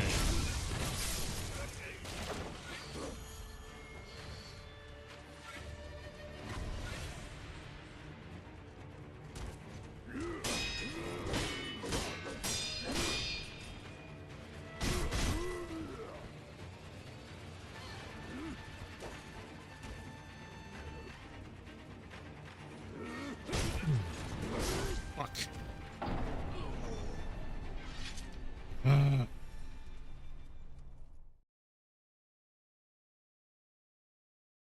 Yeah, I might as well just, I mean, I might as well just run in there and go after him.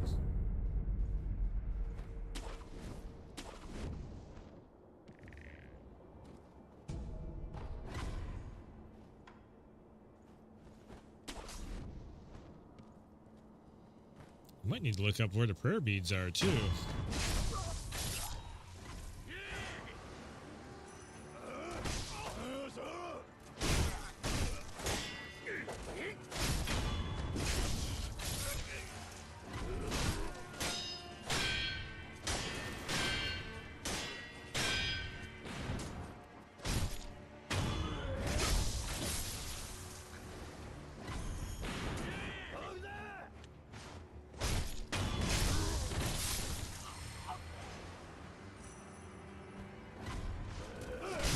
Ah. There's one more shooting asshole.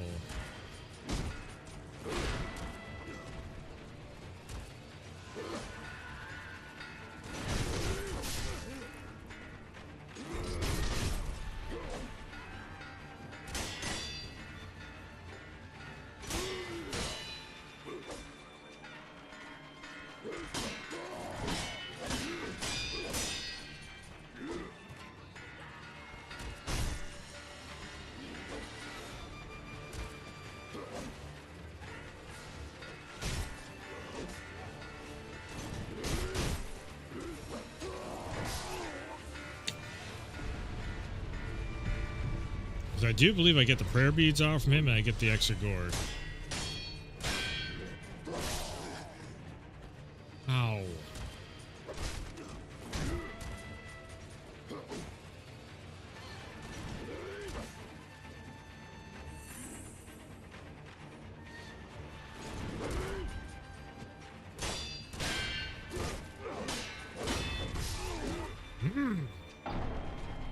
Okay. Frustration is coming from not getting the damn... Not getting the timing down on the combat.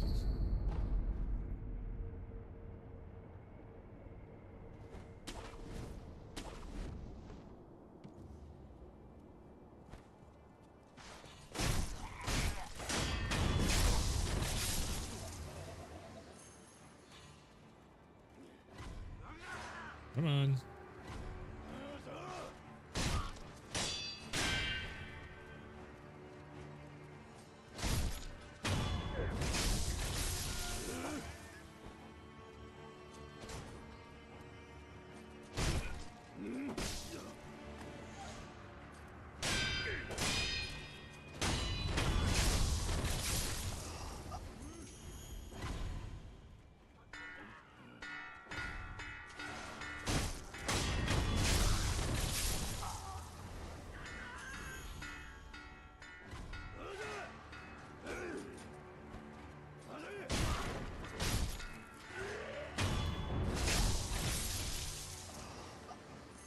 Hey, Batman.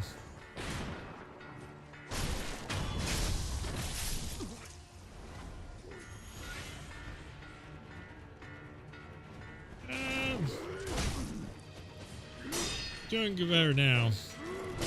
A little bit. One hell of a cold there. Like last week. Just getting over that.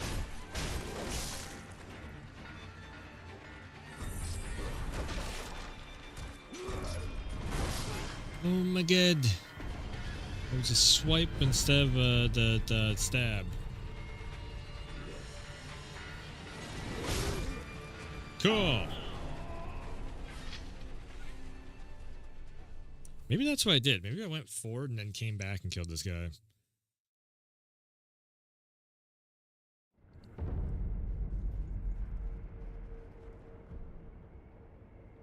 Yeah, I just got a little bit of a cough left, and then outside of that, pretty well back to normal.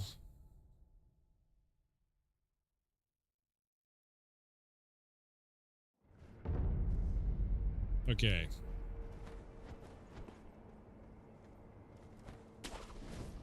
Apparently, from what from Arson was saying, I think he got up to like past this boss fight over here, and then he pretty much was like, "Okay, fuck that shit,"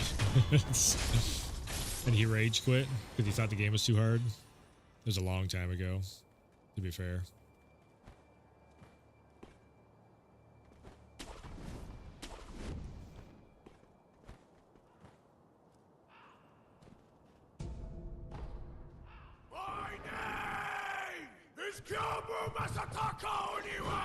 I don't remember what the thing is to beat this guy either. You will not pass the castle gate. The castle gates. Oh, you know what? I didn't upgrade. Fuck.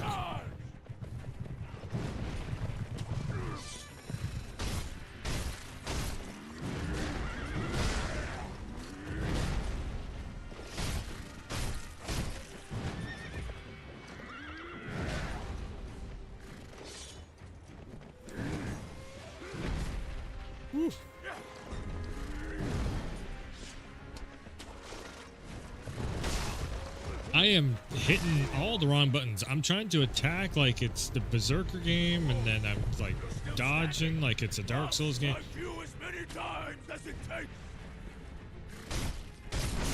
got so many different control schemes going in my head right now.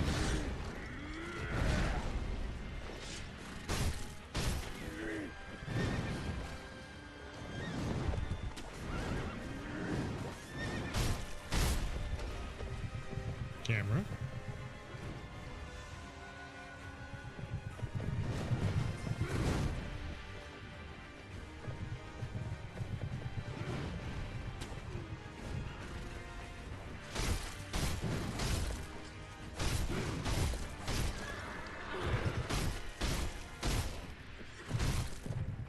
Not bad, not bad.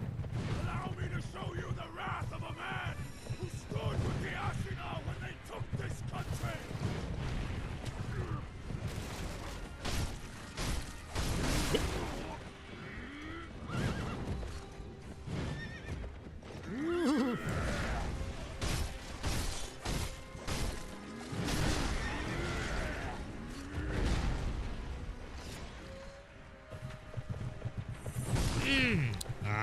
It took so fucking long for it to come out.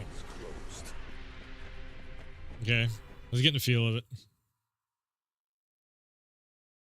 I need to go back to home base though and see if I got any upgrades.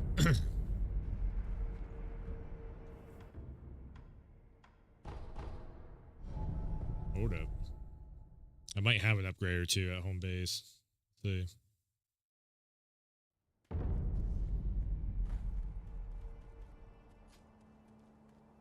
You truly returned from the dead. The power of the dragon's blood. I never thought I'd see it with my own eyes. Who are you? My name is Emma. I am a doctor serving a certain master. What master? Forgive me. Master. For his safety, I cannot reveal his identity. However, my master gave explicit orders to assist you in any way I can. I'm not telling you to trust me. However, I must fulfill my master's orders. The gourd of medicinal water you possess, that was originally a creation of mine. I am a doctor, and I will assist you in that capacity.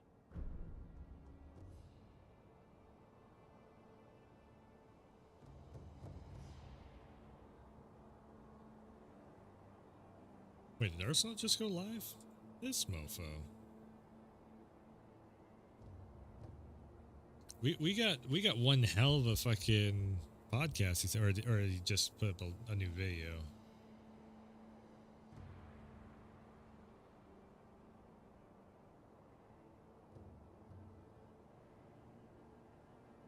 I'm confused.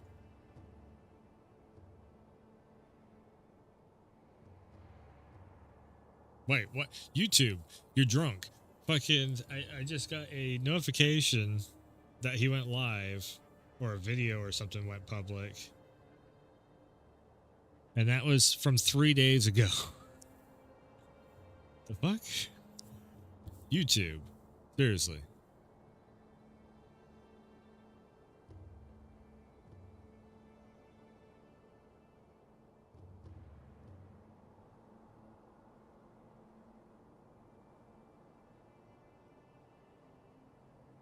Some weird shit.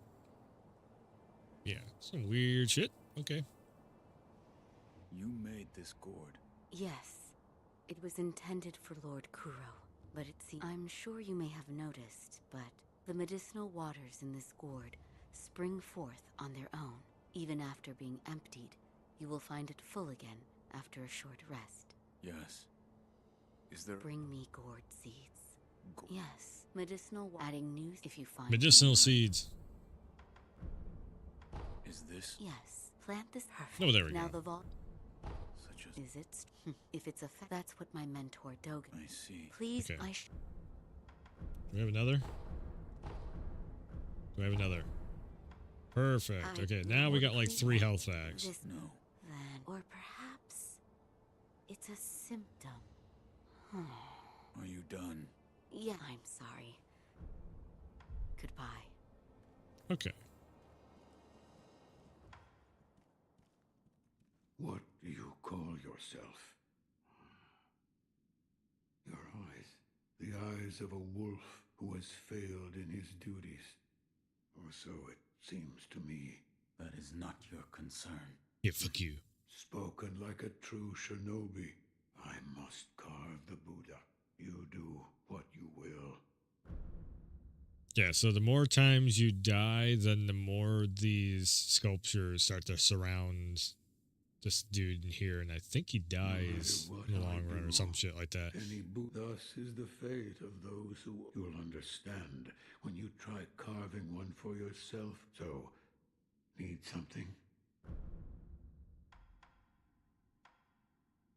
My left. That is a fitting useless. Shinobi. It is no come to Shinobi. If you Shinobi. Go now.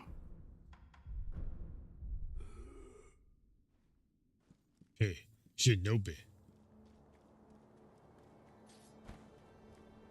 Yeah, so tomorrow I will definitely be getting in, jumping into tech and stuff.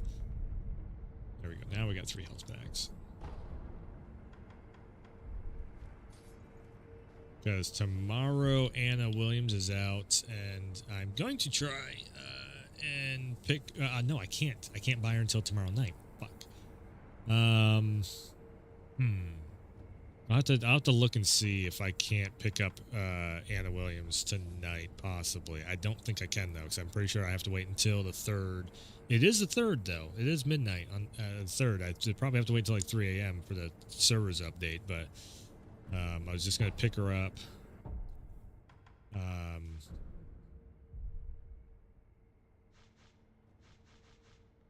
I was gonna pick up the DLC possibly tonight if possible, and then stream Anna and the Tekken 2.0 update tomorrow. Okay. Oops, no, travel.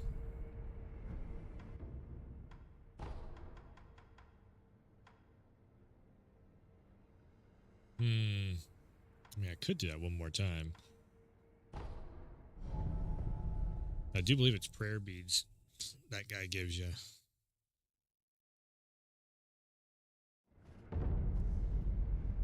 I'm pretty sure I have to beat this boss fight in order to actually be able to upgrade. But also the upgrades that I need to do, I need to get certain upgrades, or you end up just messing up the whole run. That's the weird thing about Sekiro is like there's certain upgrades that you need. Okay. Your name is asshole.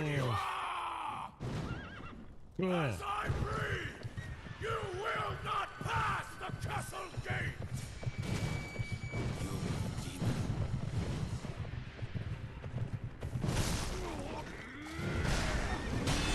Wow.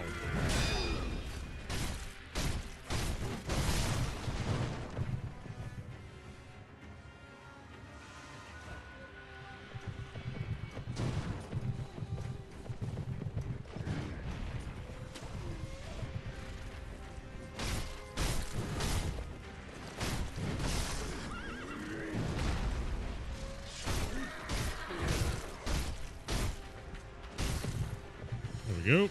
Big chunk of damage. Oh my god.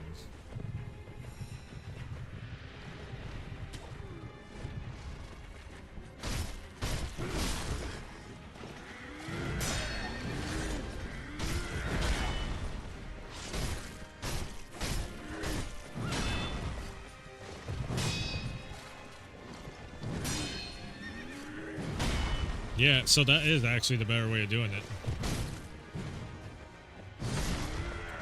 Goddamn camera. Oh, you're still standing! I'll strike you as many times as it takes!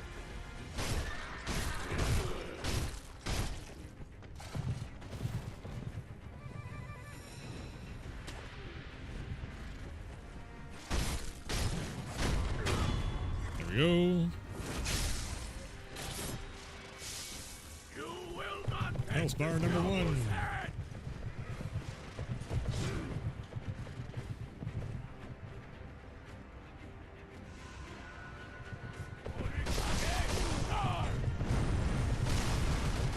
Holy shit. Castle gate remains closed.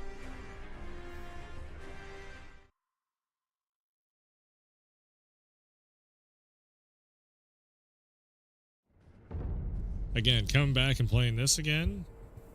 This is harder than fucking Wukong. Wukong, I could slow-mo his ass and I could beat him down. You get just what, 2 or 3 tools to use at your disposal. This one. This is way harder. My name is Kyobu Masata! Move in haste and die, brat!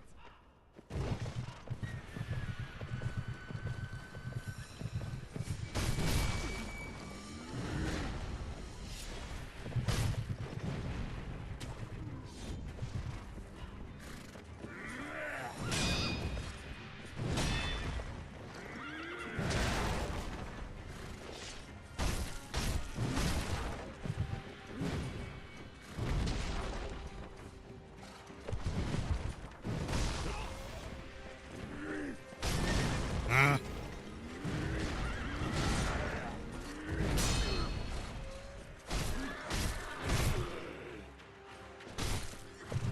Like fucking Dark Souls 2 level of stun lock you got in here too.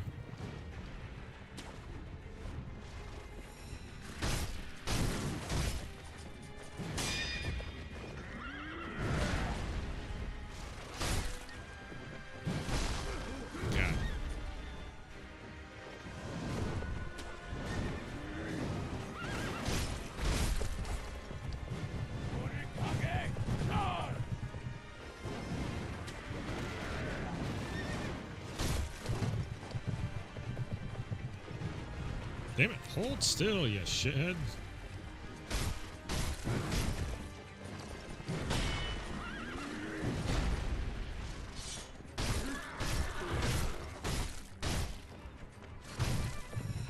close.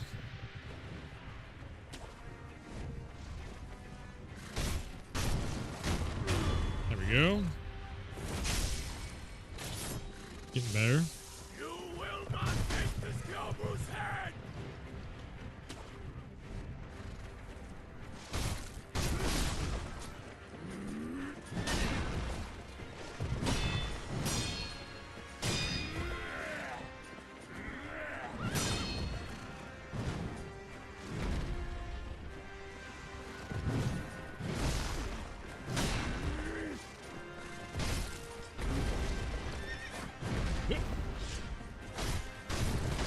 Ow!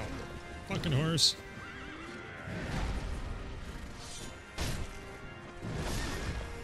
Oh my god, I was a half second off. I felt that. Still standing. I'll strike you as many times as it takes.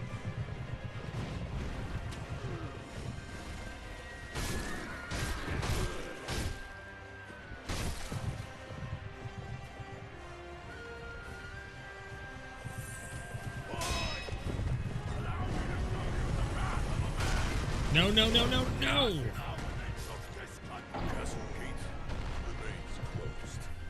He's halfway dead. He's halfway dead.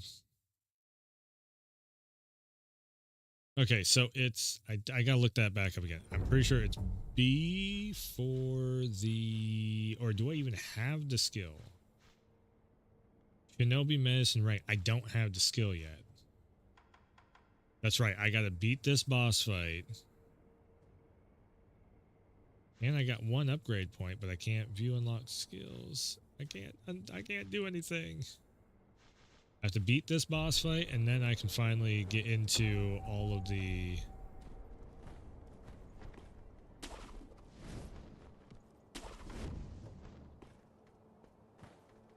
into the upgrade tree.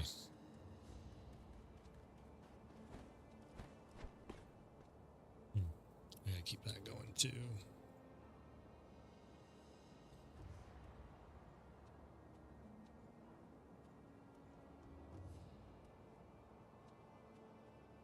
Damn it.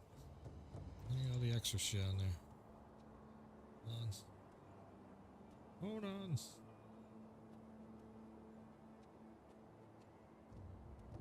Oh my god, get the hell out of the way.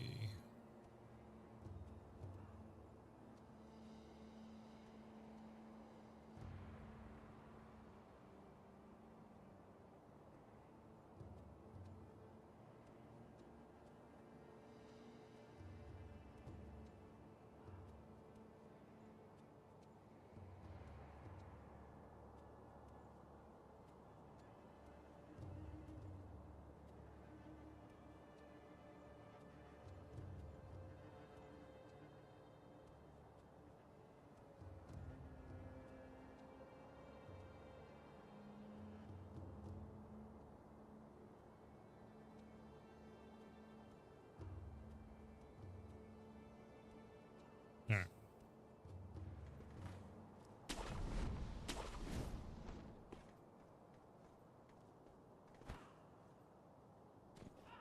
I will say with the amount of jumping that I'm trying to do in this, Is Gilbru Masataka! Move in haste and die, brat! I could almost go for the square button instead of R1 to be the attack.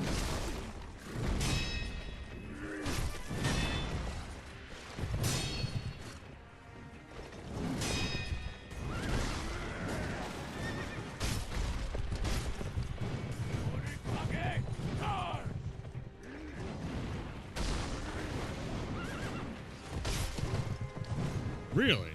Try and do a wind-up attack and it's not... Let me hit it.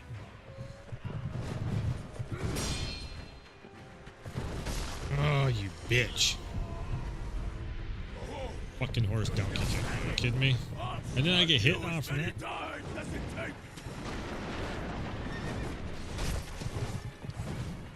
Of course.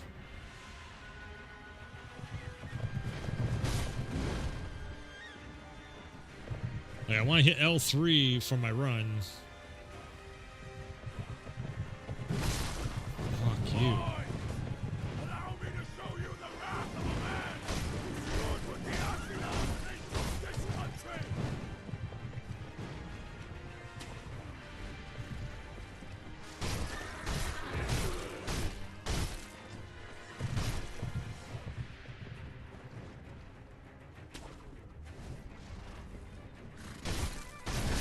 Oh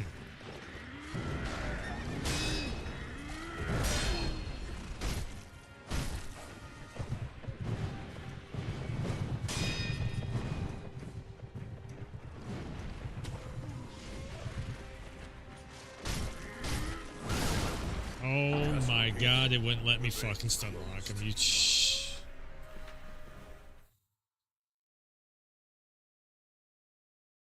Again, that's a major part of this one though, is doing the whole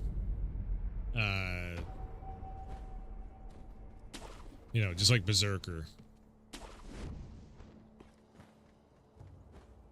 That perfect guarding.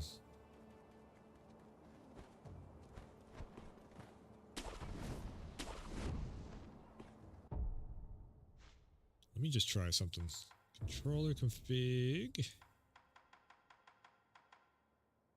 Crouch. Step dodge, hold the sprint.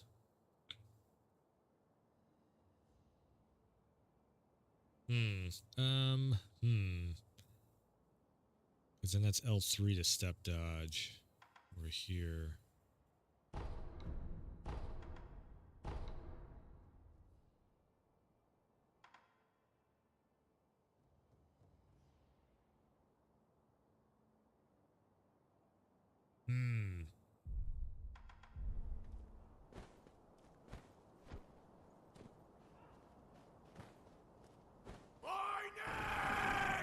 Is Kyobu Masata! Move in haste and die, brat!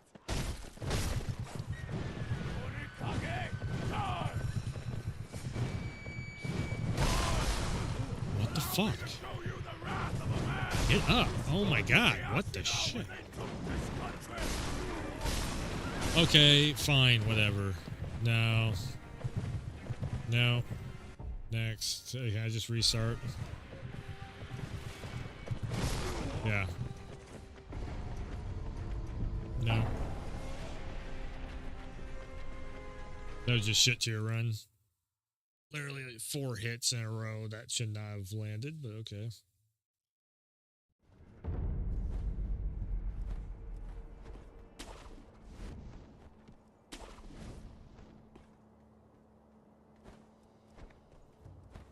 Yeah, okay. It's still... I don't know. The controls are still weird on this.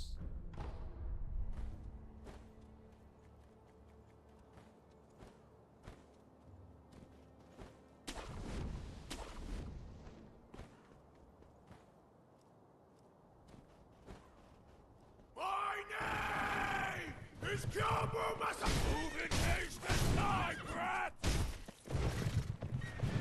Orikage, die!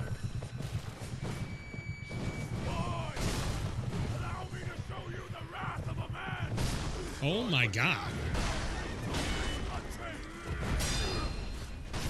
Let me fucking do this thing. Wait, it just feels like block ain't working.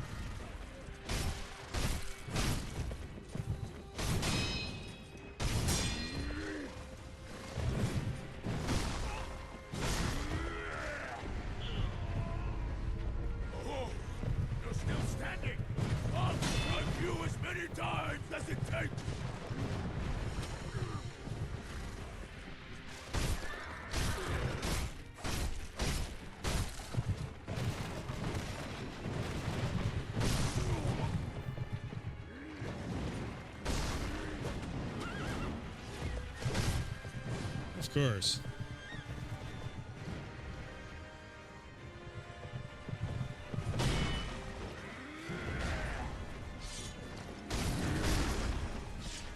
Of course.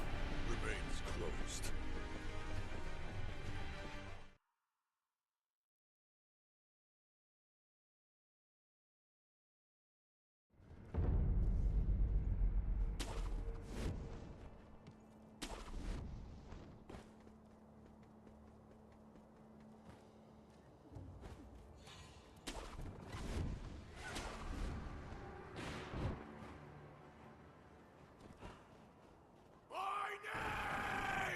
Is Kyobu must move in haste and die, brat!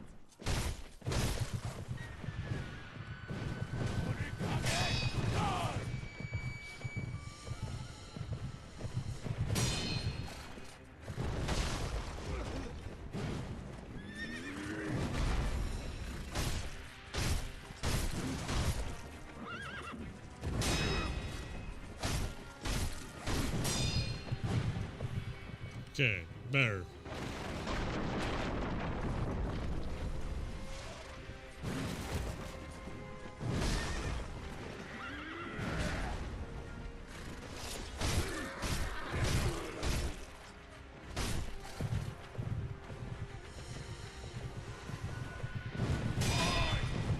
Allow me to show you the wrath of a man who stood with the Ashina when they took this country!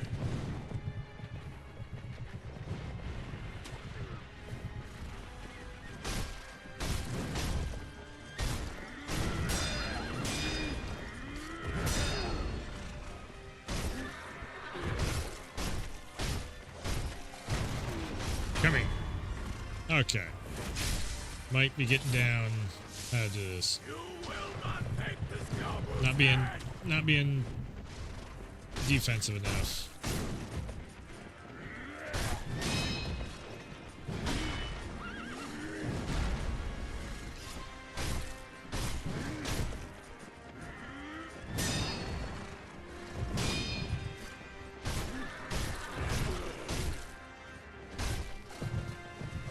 That's what it was.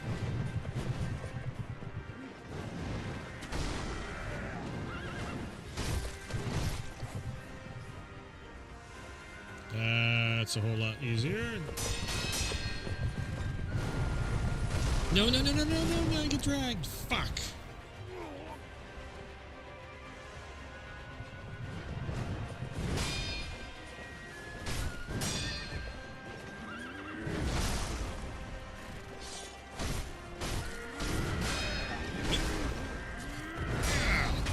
There we go. Dead. Alright. Need to trust the parry just a little, or the perfect guard just a little bit more. There we go. That's essentially what this whole thing is teaching you. Is to trust the perfect guard.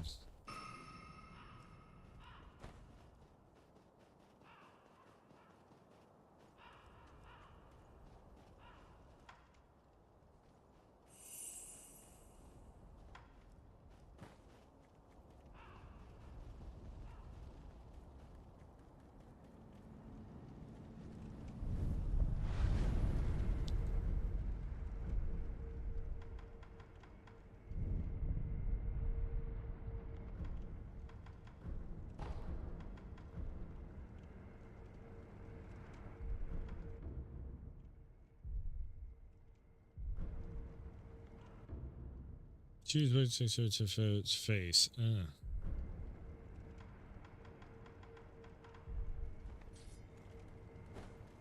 I mean, essentially, I need to go back to main base.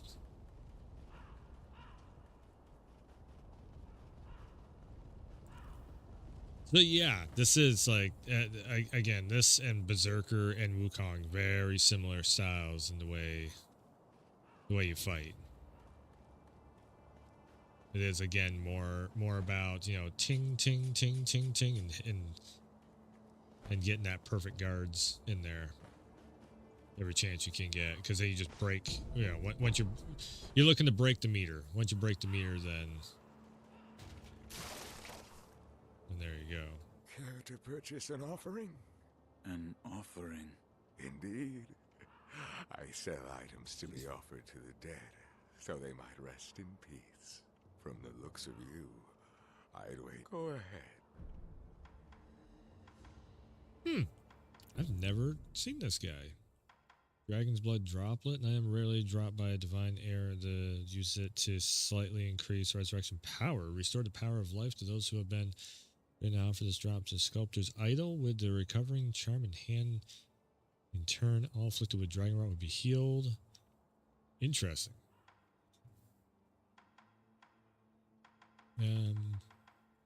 Gourd Seed, yes, I need one of those.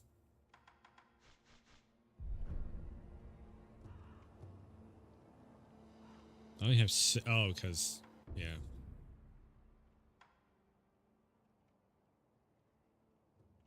Boost attack power for a time. I could sell that. Temporary reduces vitality. I could sell that. Anything that's temporary, I can sell.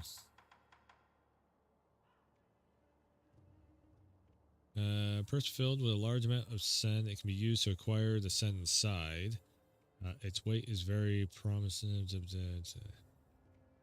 Is not lost upon death.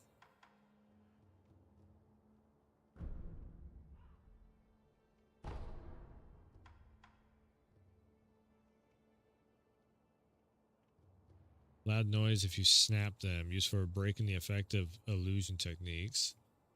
If an illusion occurs, it is because someone created it to crush the phantoms and return to reality. Gotcha.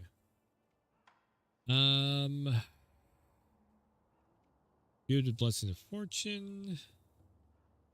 Okay, probably keep that stuff.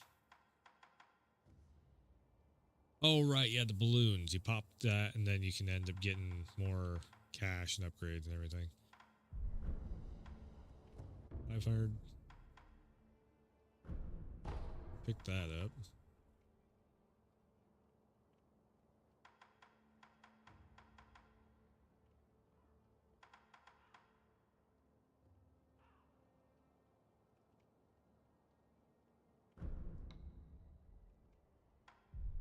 So I would buy it and then sell it afterwards and get cash off of it? What?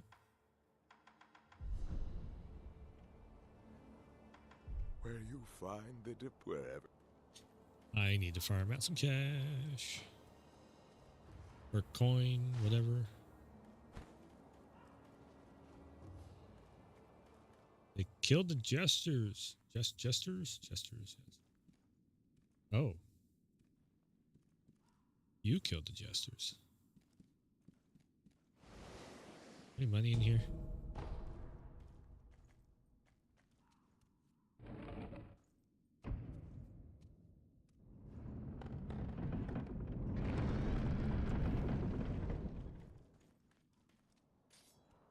Yep, that goes around to there. There's so many NPCs. Oh, you survived. That accursed Gyobu's finally a corpse, I take it. That changes nothing, you know. There'll be more wars, there'll be more corpses, and deep-seated hatred will run wild.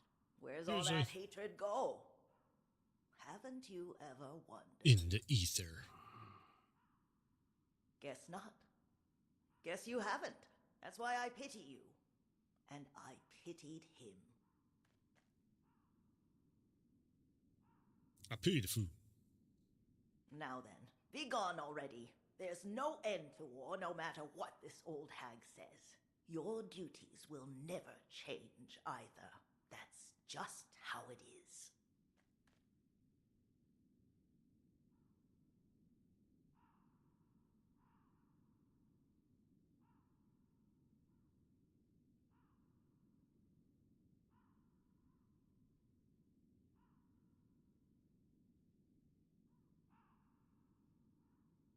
Alright.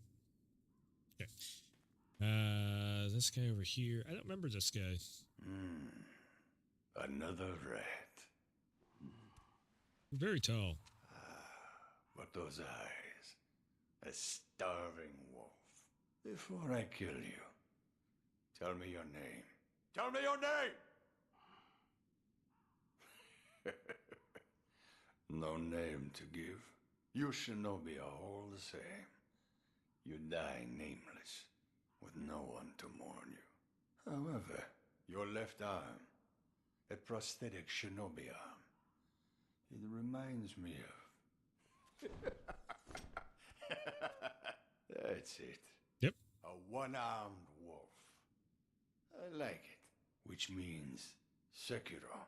That is what I shall name you. Who are you?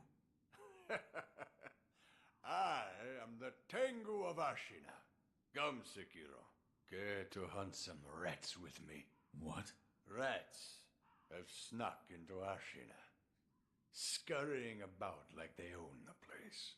There are all kinds of rats out there, and they must be It's cut very down. From Software. There's Every always last one of them. always laughing. It seems you have a talent for killing. Allow me to help you hone that talent. What'll it be, Sekiro? Will you hunt rats with me? Very well. Excellent. You'll need this if you're with me, Sekiro. What is this? The face of a rat, and where it makes its home. Go. Okay, and kill it. Scarface.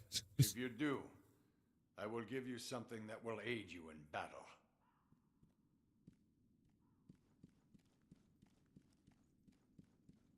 It's a fucking rat.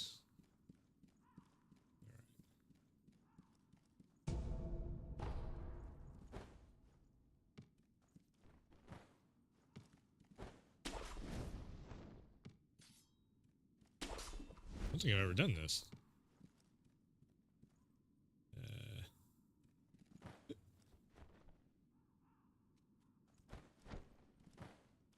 Oh, I didn't know you could get up here.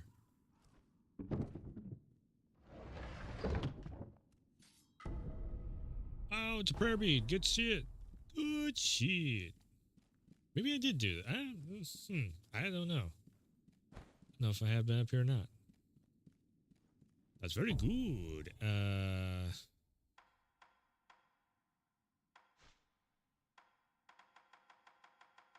I see how many I got?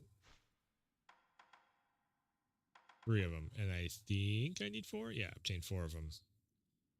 Vitality and posture. That's good. That's very good.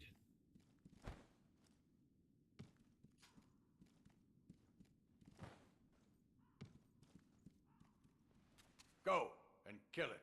If you do, I will give you something that will aid you in battle. What exactly is the rat again? Stamina is really dropped by slightly increased resurrection power, restores the power of life.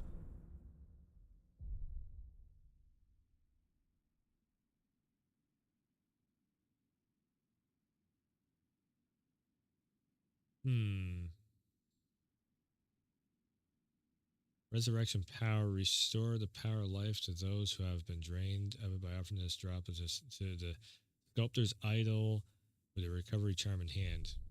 Yeah, so I'll have to go back home base once again.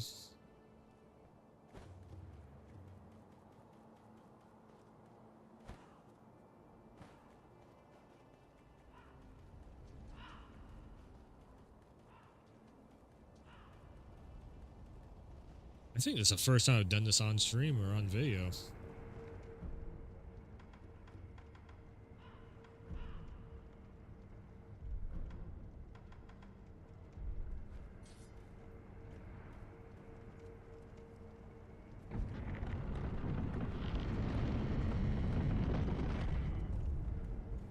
Hold on.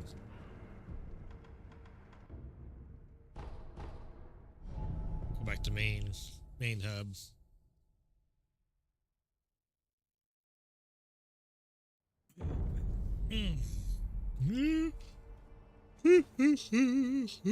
What? Have you seen the sculptor lately? Yes. He's... All I know is what Dogen told me long ago, that the dragon's heritage can bestow the power of resurrection. However, it is not any ordinary power. Repeated use leads to stagnation, which will eventually reach a point where it overflows. This causes those who do not have the power to become sick, a disease known as dragon rot. He knew much about it, but even so, he was unable to determine a cure. Forgive me. Is there a way to treat this dragon rot? I do not know. However, it must be stopped. I am unsure. But the first step is to look through my mentor's research. Thank you. Goodbye. What is it? Seems to me your battle sense has returned. You're more like a shinobi than before, if only a little. Take this. The text, a book of secrets that details a variety of techniques. There we go. Yeah, now I can actually upgrade. Shinobi techniques. Recorded within are fighting techniques that cannot be performed by samurai. Whether you make use of them or not, is up to you. Shinobi aren't the only ones with their own fighting techniques. Now we can upgrade. I found one. A shinobi? Yes. I said, but it's fitting if there's someone that needs killing. There's a proper way to kill them. That's all there is. The more I speak of bloodshed, the more demonic my sculptures will become. Give it ear. I'll fit that tool for you.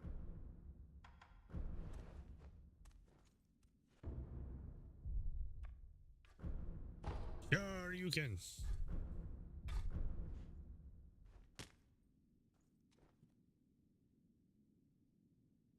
There you.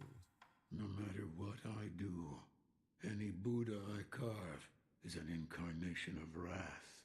Thus is the fate of those who owe a deep karmic debt. You'll understand. So,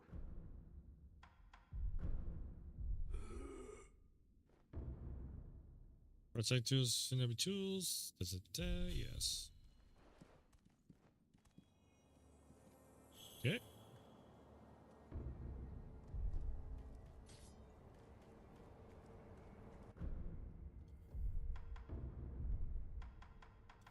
Now I'm basically up to where I've been at multiple times.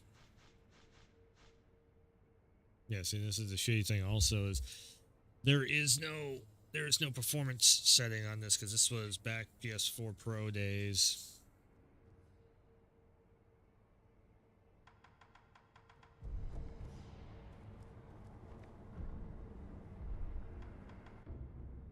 Okay, so this is the really important one. I actually need to look up again. Okay, so Makiri counter.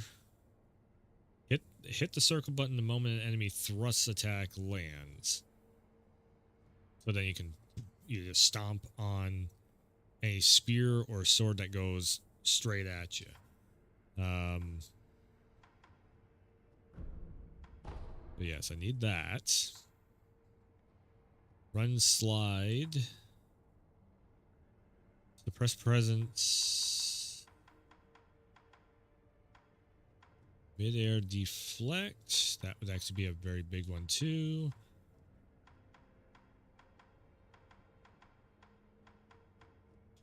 So here's where I got stuck on the last save file. Was I was in the area and basically I needed to go back through and basically just upgrade and get the other abilities.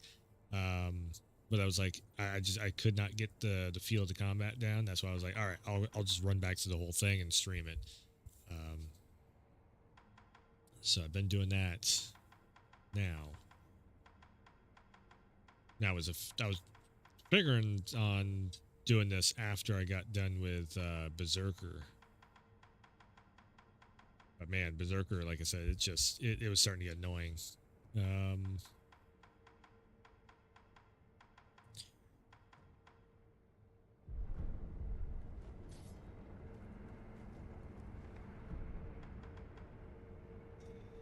Need 4 of them.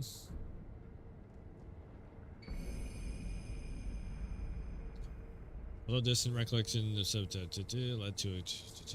Okay. Attack power has been enhanced. That's good.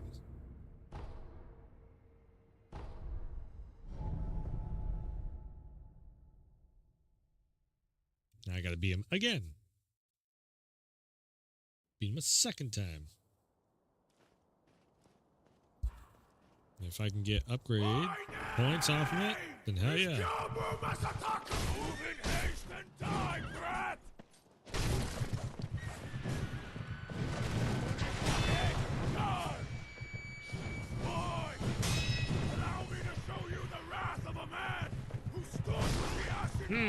Took this country.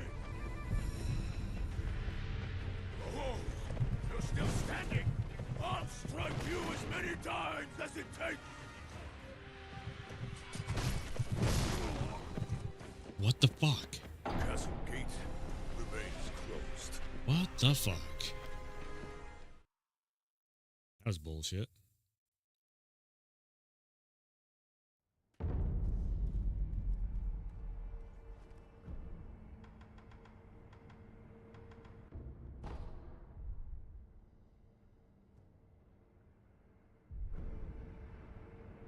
Relive battle with an extraordinary foe. So I wonder if that does actually give you more. Oh, you know what? Yeah. I can go back and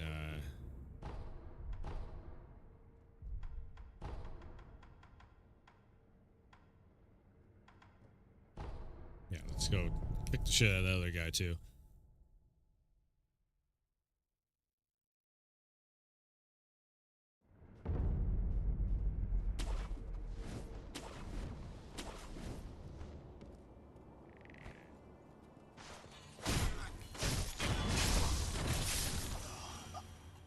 Oh yeah, and then I get extra coins too.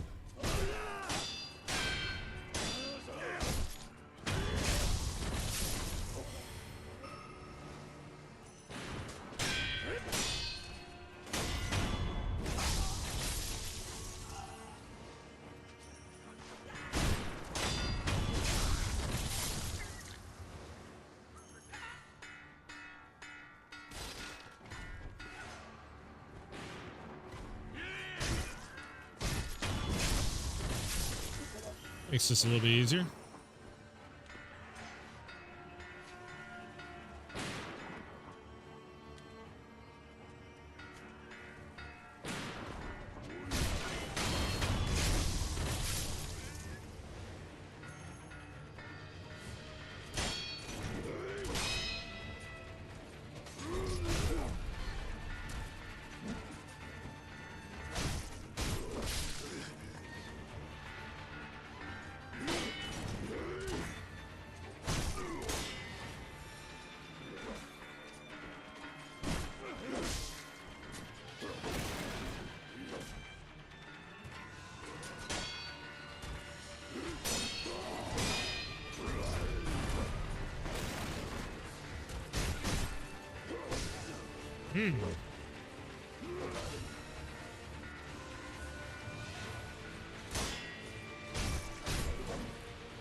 Fucker.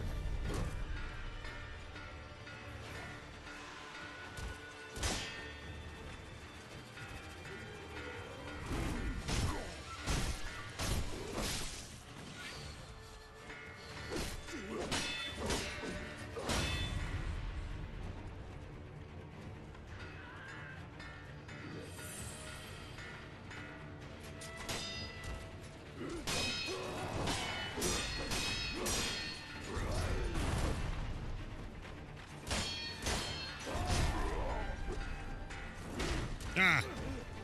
Why you gotta kick? Oh, got him. Right in the last second.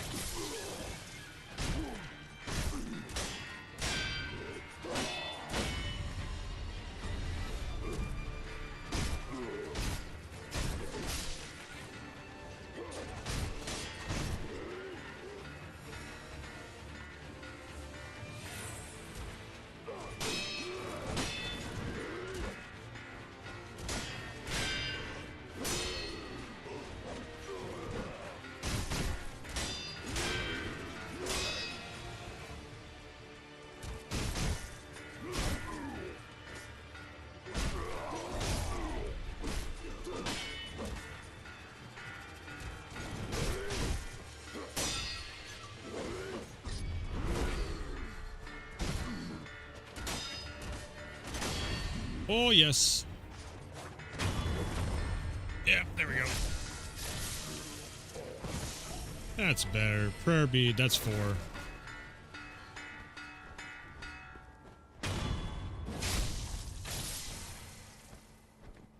And I got some cash, and I got an upgrade too. Getting all the good stuff.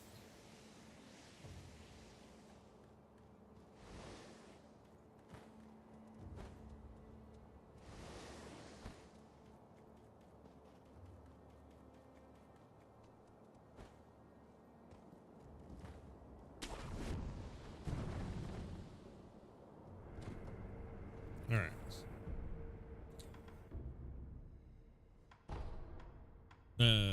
Nope. Wait. base once again. Oh, man. It's already been almost 4 hours.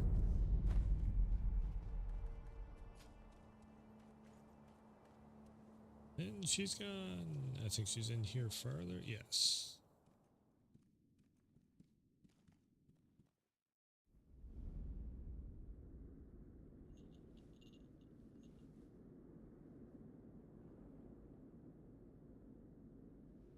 Close your eyes. Hear the bell speak to you.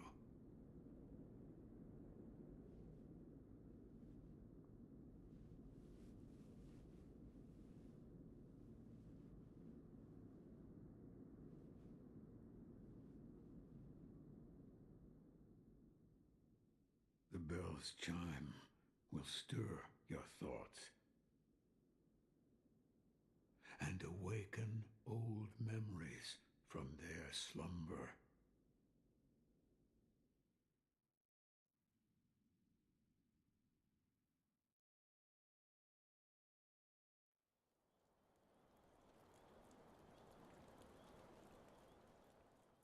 And then you go into basically a dream world.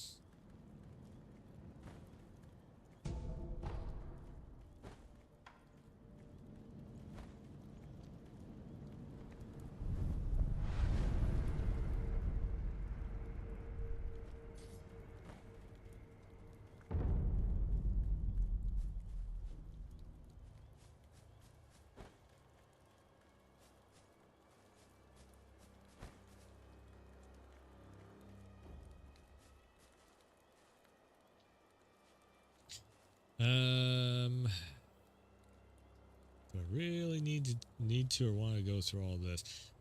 Every time I get up to here, I'm just like, this is very much a side quest area.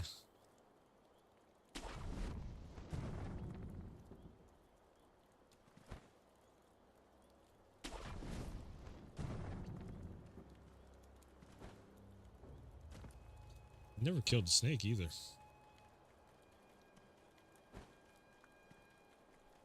Nothing in here? Nothing in here.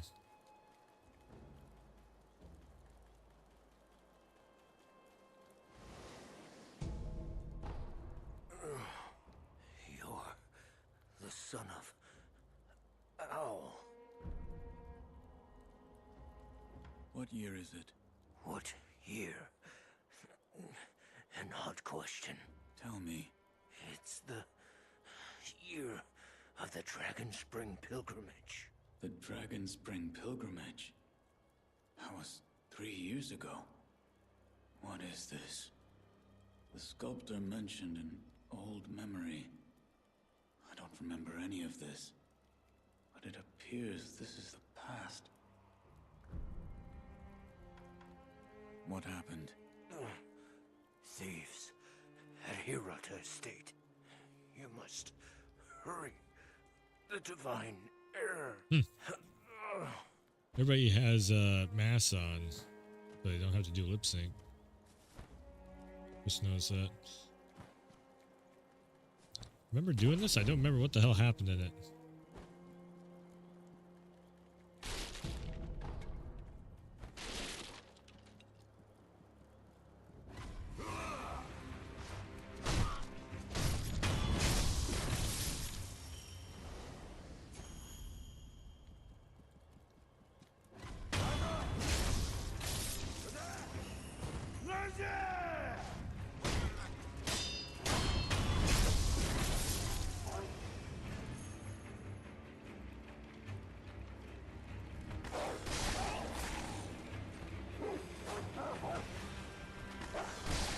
Yeah.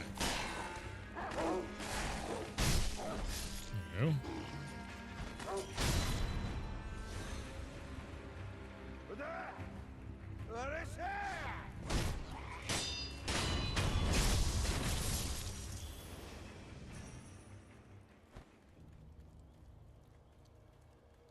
Wait, is this the... Oh, this is the farming area, isn't it?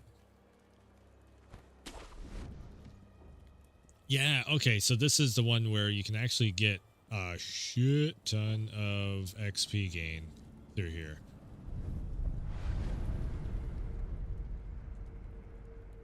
Yeah, I am actually going to go back to main base, so yeah, so you can just use that dream. You just run through and kill everything. You can pretty much just rack up unlock after unlock after unlock. But it's more of a farming run than anything, so just save that.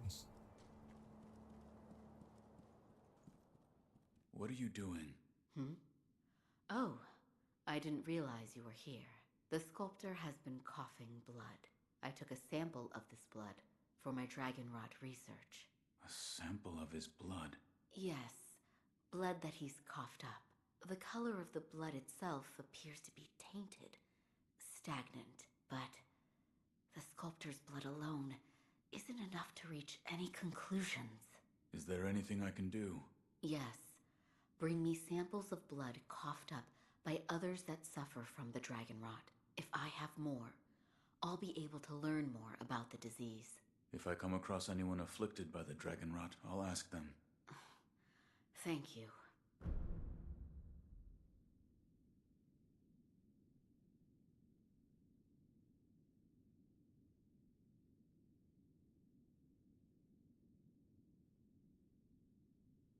Okay. What? I don't have any gourd seed. Oh, no, it's prayer beads. Oh, I see you've acquired something quite interesting. A mechanical barrel. It's a mechanism that can serve as the very core of the prosthetic. Hand it here. I'll fit it to the arm for you. What difference does the barrel make? With a versatile base such as this, I can use various purifying agents to further hone that fang of yours. Purifying agents? Purifying agents are materials that can be used together with the barrel. Things like gunpowder and scrap metal. So if you find something of that sort, be sure to bring it my way. That guy's voice sounds really familiar.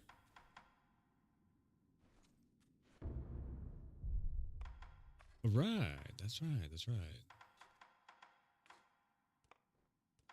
So we got the Shuriken. Yeah, I can't do much right now.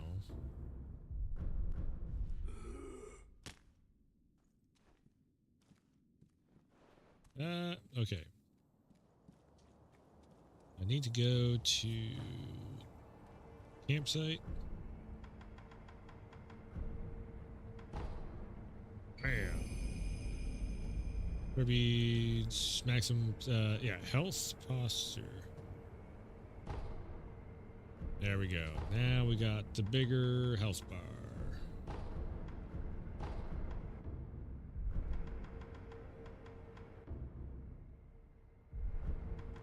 $525. Where was that guy now? Shit.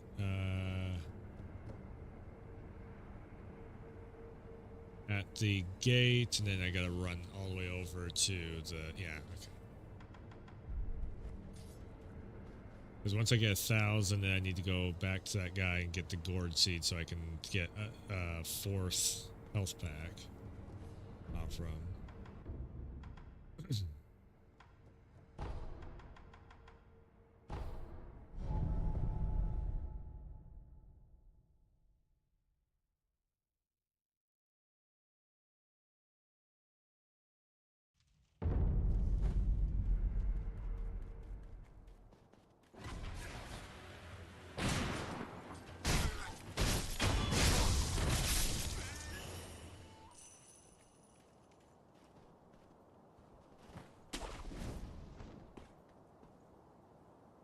All right. It seems Ishin's illness is indeed grave. The land of Ashina will not last much longer, even with Genichiro on our side. What about our other mission? Black Hat is fighting like a demon by the Serpent Valley side of the castle. Then that's where we're going next. But keep your wits about you. The Black Hat Badger won't go down without a fight. I forgot about this area over here.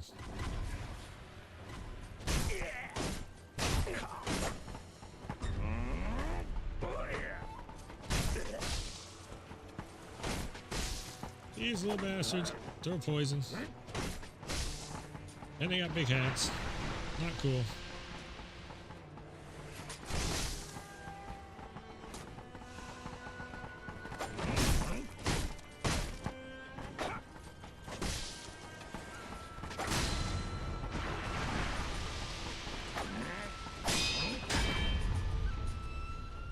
Great.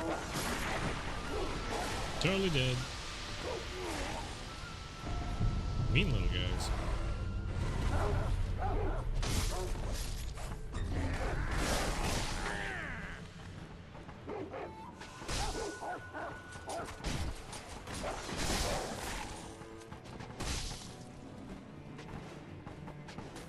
Nope, no matter what I do.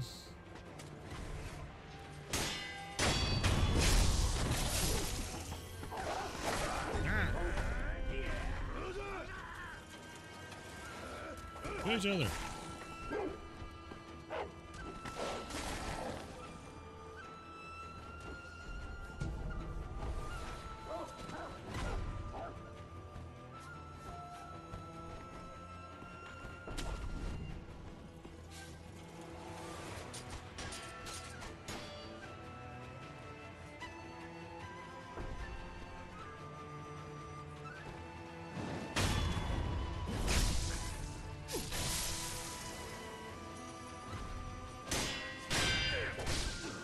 Oh, you son of a bitch.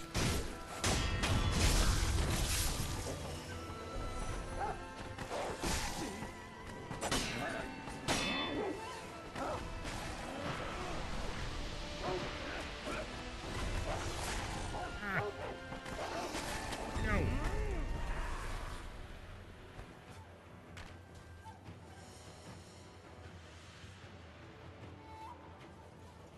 Oh, that's the way around.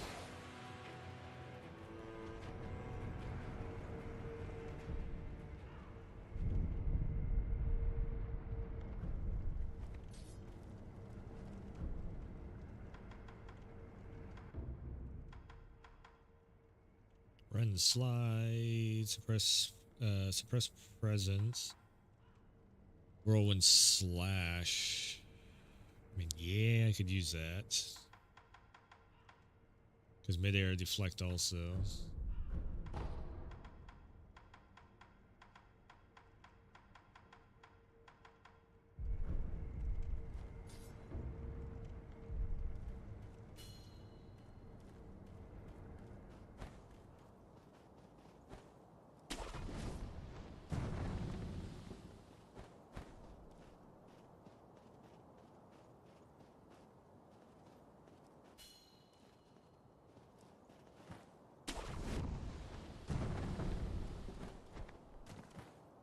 No, no, no, no, no, no, no, no, no, no.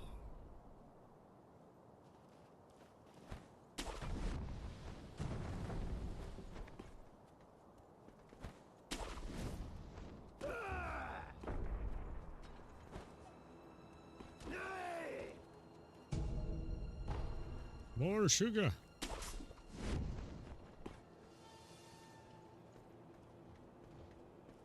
Oh, there's falling damage. Looks like.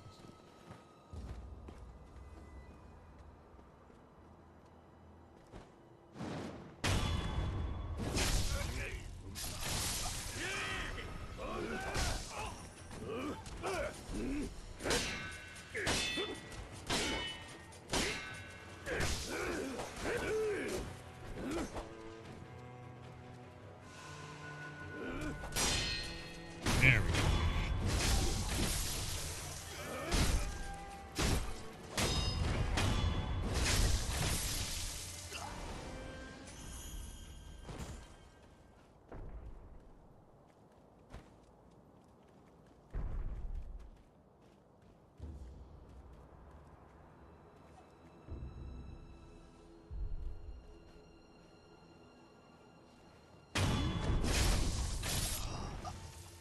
Yeah, because I can sneak up on this guy too.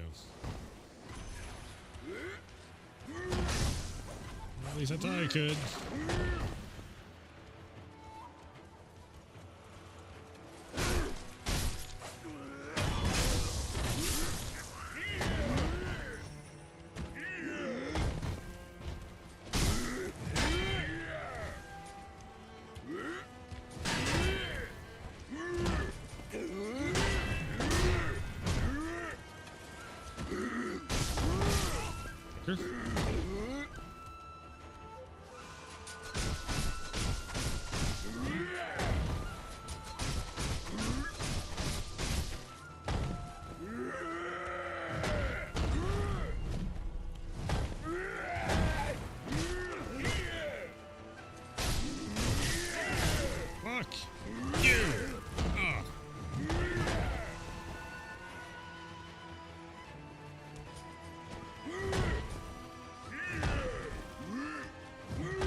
Pokes is still one of the best ways of getting damage in this. Poke and get the fuck out. And the double tap too, like that.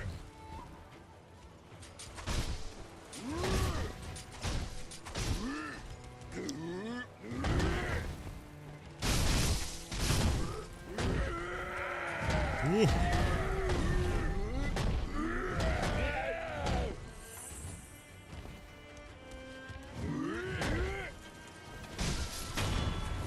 Oh, there's one down. Slow and steady.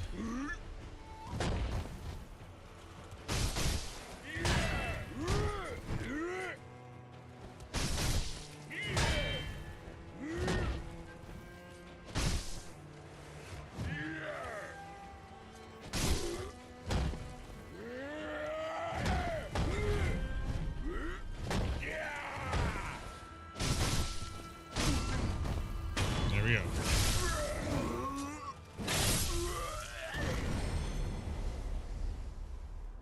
That is a major way of breaking this too, is that to jump in like that and then just do one stab, back to fuck off. Well, I've been going for 4 hours now. It's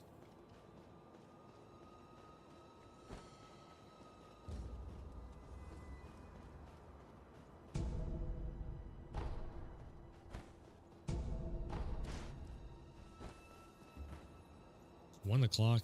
I should wrap this shit up.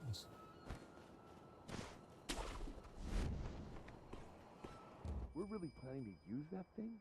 In the battle. I know. But what choice do we have? Desperate times call for desperate measures. We're in no position to worry about what others might think. Yes, but... Hey, keep it together, soldier. Keep talking like that, and they'll put you on its detail. And when Keep it it's mad, together. it doesn't discriminate between friend or foe.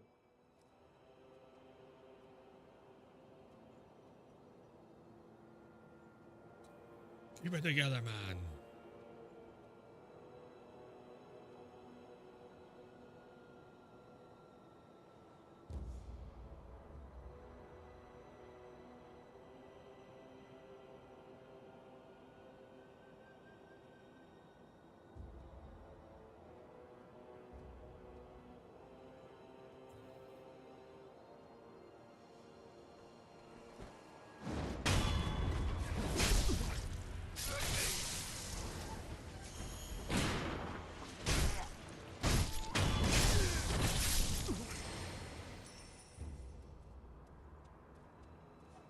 See, I remember what's gonna happen up next, and it's like, oh shit. Basically, just you want to haul ass through all of this.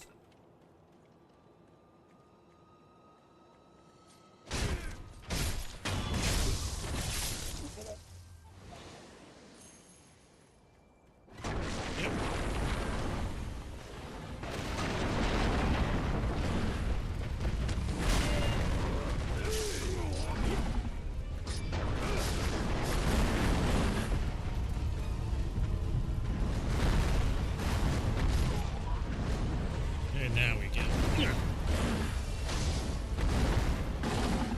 Raging Bull.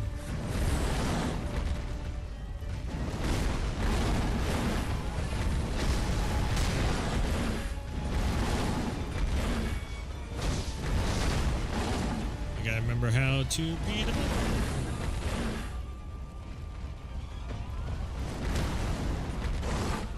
Remember what his attacking pattern is.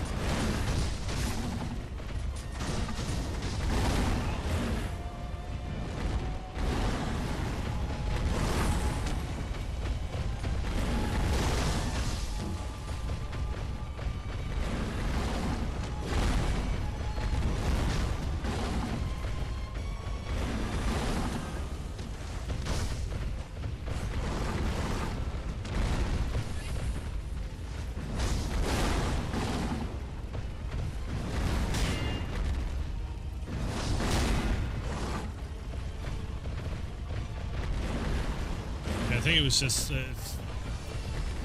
I couldn't remember whether or not it was like a hard fight or if it's just one of those fights that takes you off guard. I think it's just one of those ones that Gets you by surprise, takes you off guard.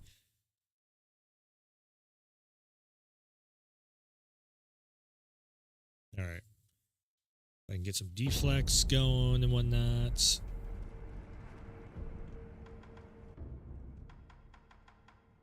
Mid-air deflection.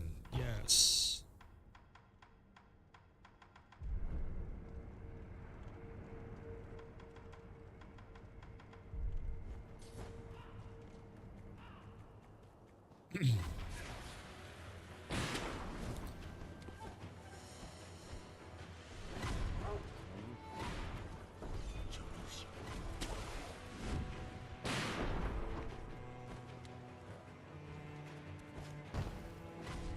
Those guys still are there. Okay.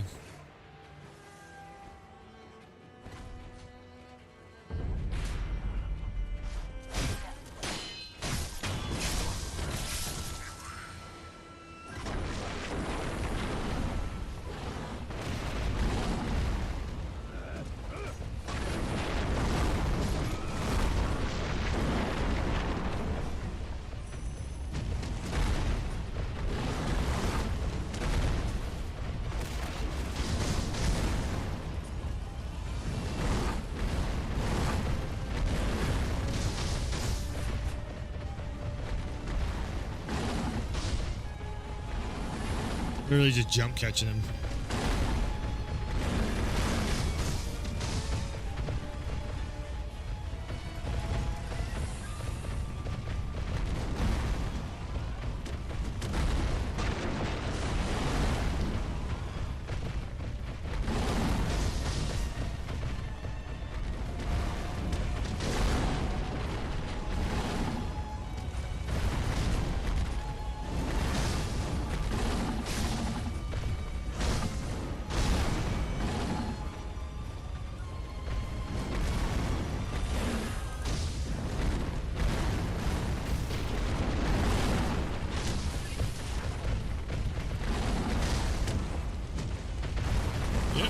Keep going for a stab like that. I think I can end up doing it.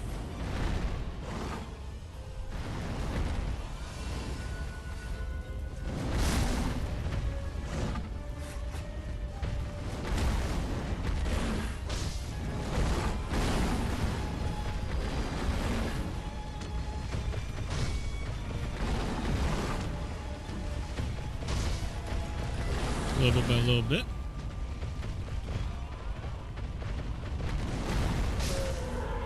Too bad.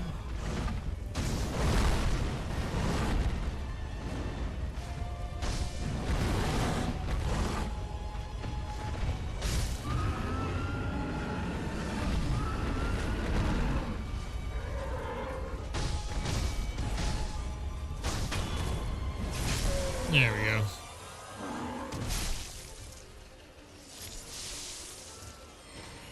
Yeah, that's one of those fights that's more or less like when it comes barreling at you, you're like, oh shit. Sounds like he's calmed down. What? The enemy is still alive! What? What about the bull?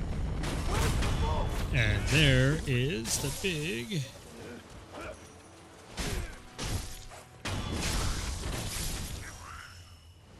The big old... Okay, so... Here's the crazy part. The farthest I've ever been is up there in that boss fight. No, I beat the boss fight. And then I got a little bit farther, and I think that was... No, because then you have Lady Butterfly, whatever. And I beat that before, too. I actually can't remember how far I got in this. But the place where I always get stuck is this area, right here. This fucking boss fight up here is, like, pain in the ass. Try and get through.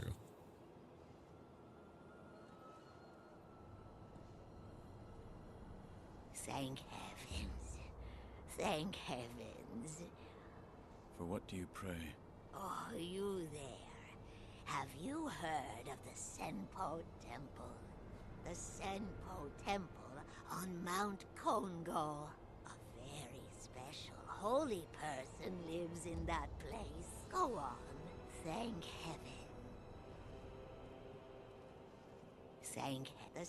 Go on. Thank...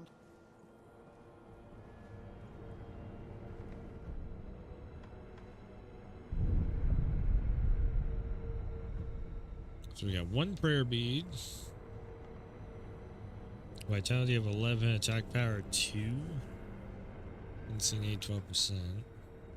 360 gold coin, what the frick?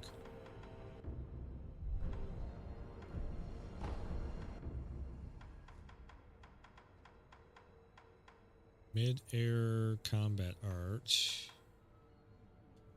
Shinobi Eyes. Increase the damage inflicted to posture upon executing a successful Makiri counter. So yeah, that's... Suppress presence, I do believe. You want to go this one, and then up here to this one, I think it is. Vault over is not bad also. Wait, recovers vitality upon performing a successful death blow. So when you have two phases of a boss fight, every time you get the death blow, you get health back. That's a big one to have. So I need to do 2 and then 5. Fuck. So I think actually I should actually end here and then go through and just unlock all this shit. Get all these unlocked. And then come back.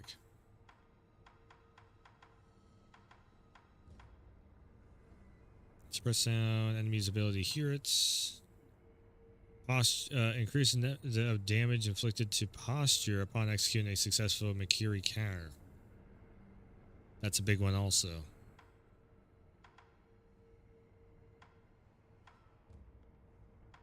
So I'm going to need 2, 5, 6, 7, 10, 11. Perceive those who are in stealth, yeah. So I need 11 upgrade points so I can be Master fucking Assassin. Woo! Talk about Master Assassin. I still need to get through Assassin's Creed and all that stuff too. Anyways, I think that's going to do it for tonight. This is a good setup for a full-on Sekiro run. What does the trophies look like on this one also? I got 5 of 34. Travel to all areas. Defeat all bosses. Upgrade the tool. Grab all skills. Techniques. Vitality. The healing gourd. Obtain immortal servant. Purification ending. Gotcha. So all the different endings. Are you fucking serious? There's 4 different endings? Jeez, you better be able to do a save scum on that. Sword, Saint, Ishin, Ashina. Grasps the inner mystery of any combat style.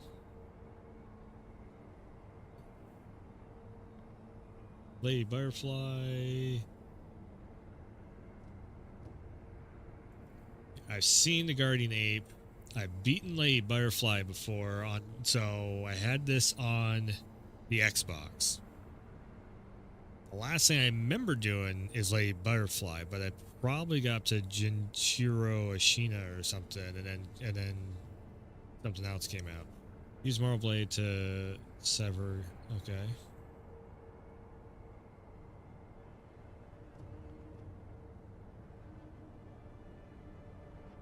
The owl.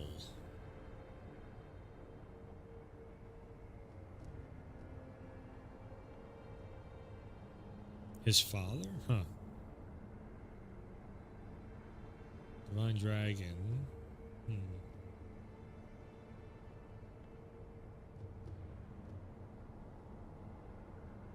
So defeat all the boss fights. The endings, though. Holy shit, there's like 4 endings. Oy. How the hell are you supposed to do that?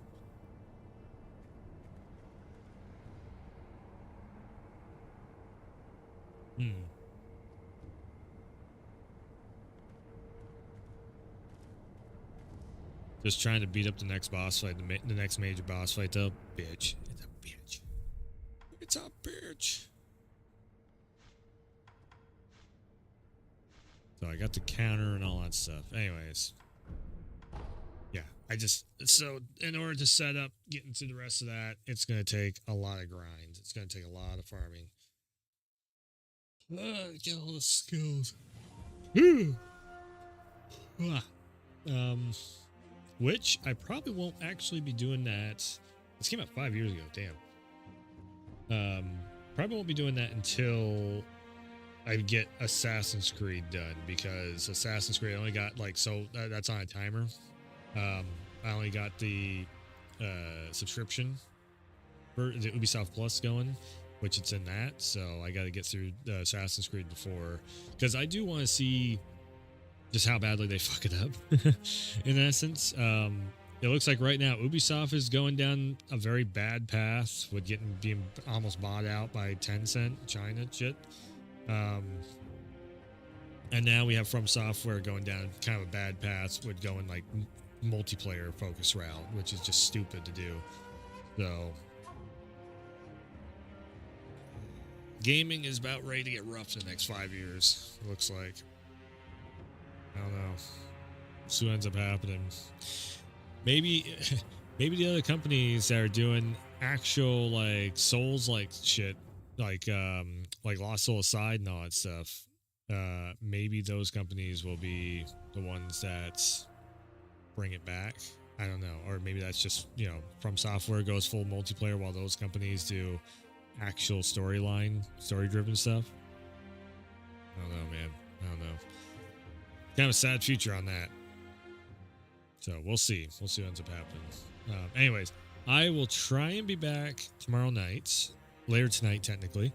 But the next stream, I'm going to try and make it a Anna Williams and in Tekken 2.0, basically. Tekken 8 2.0.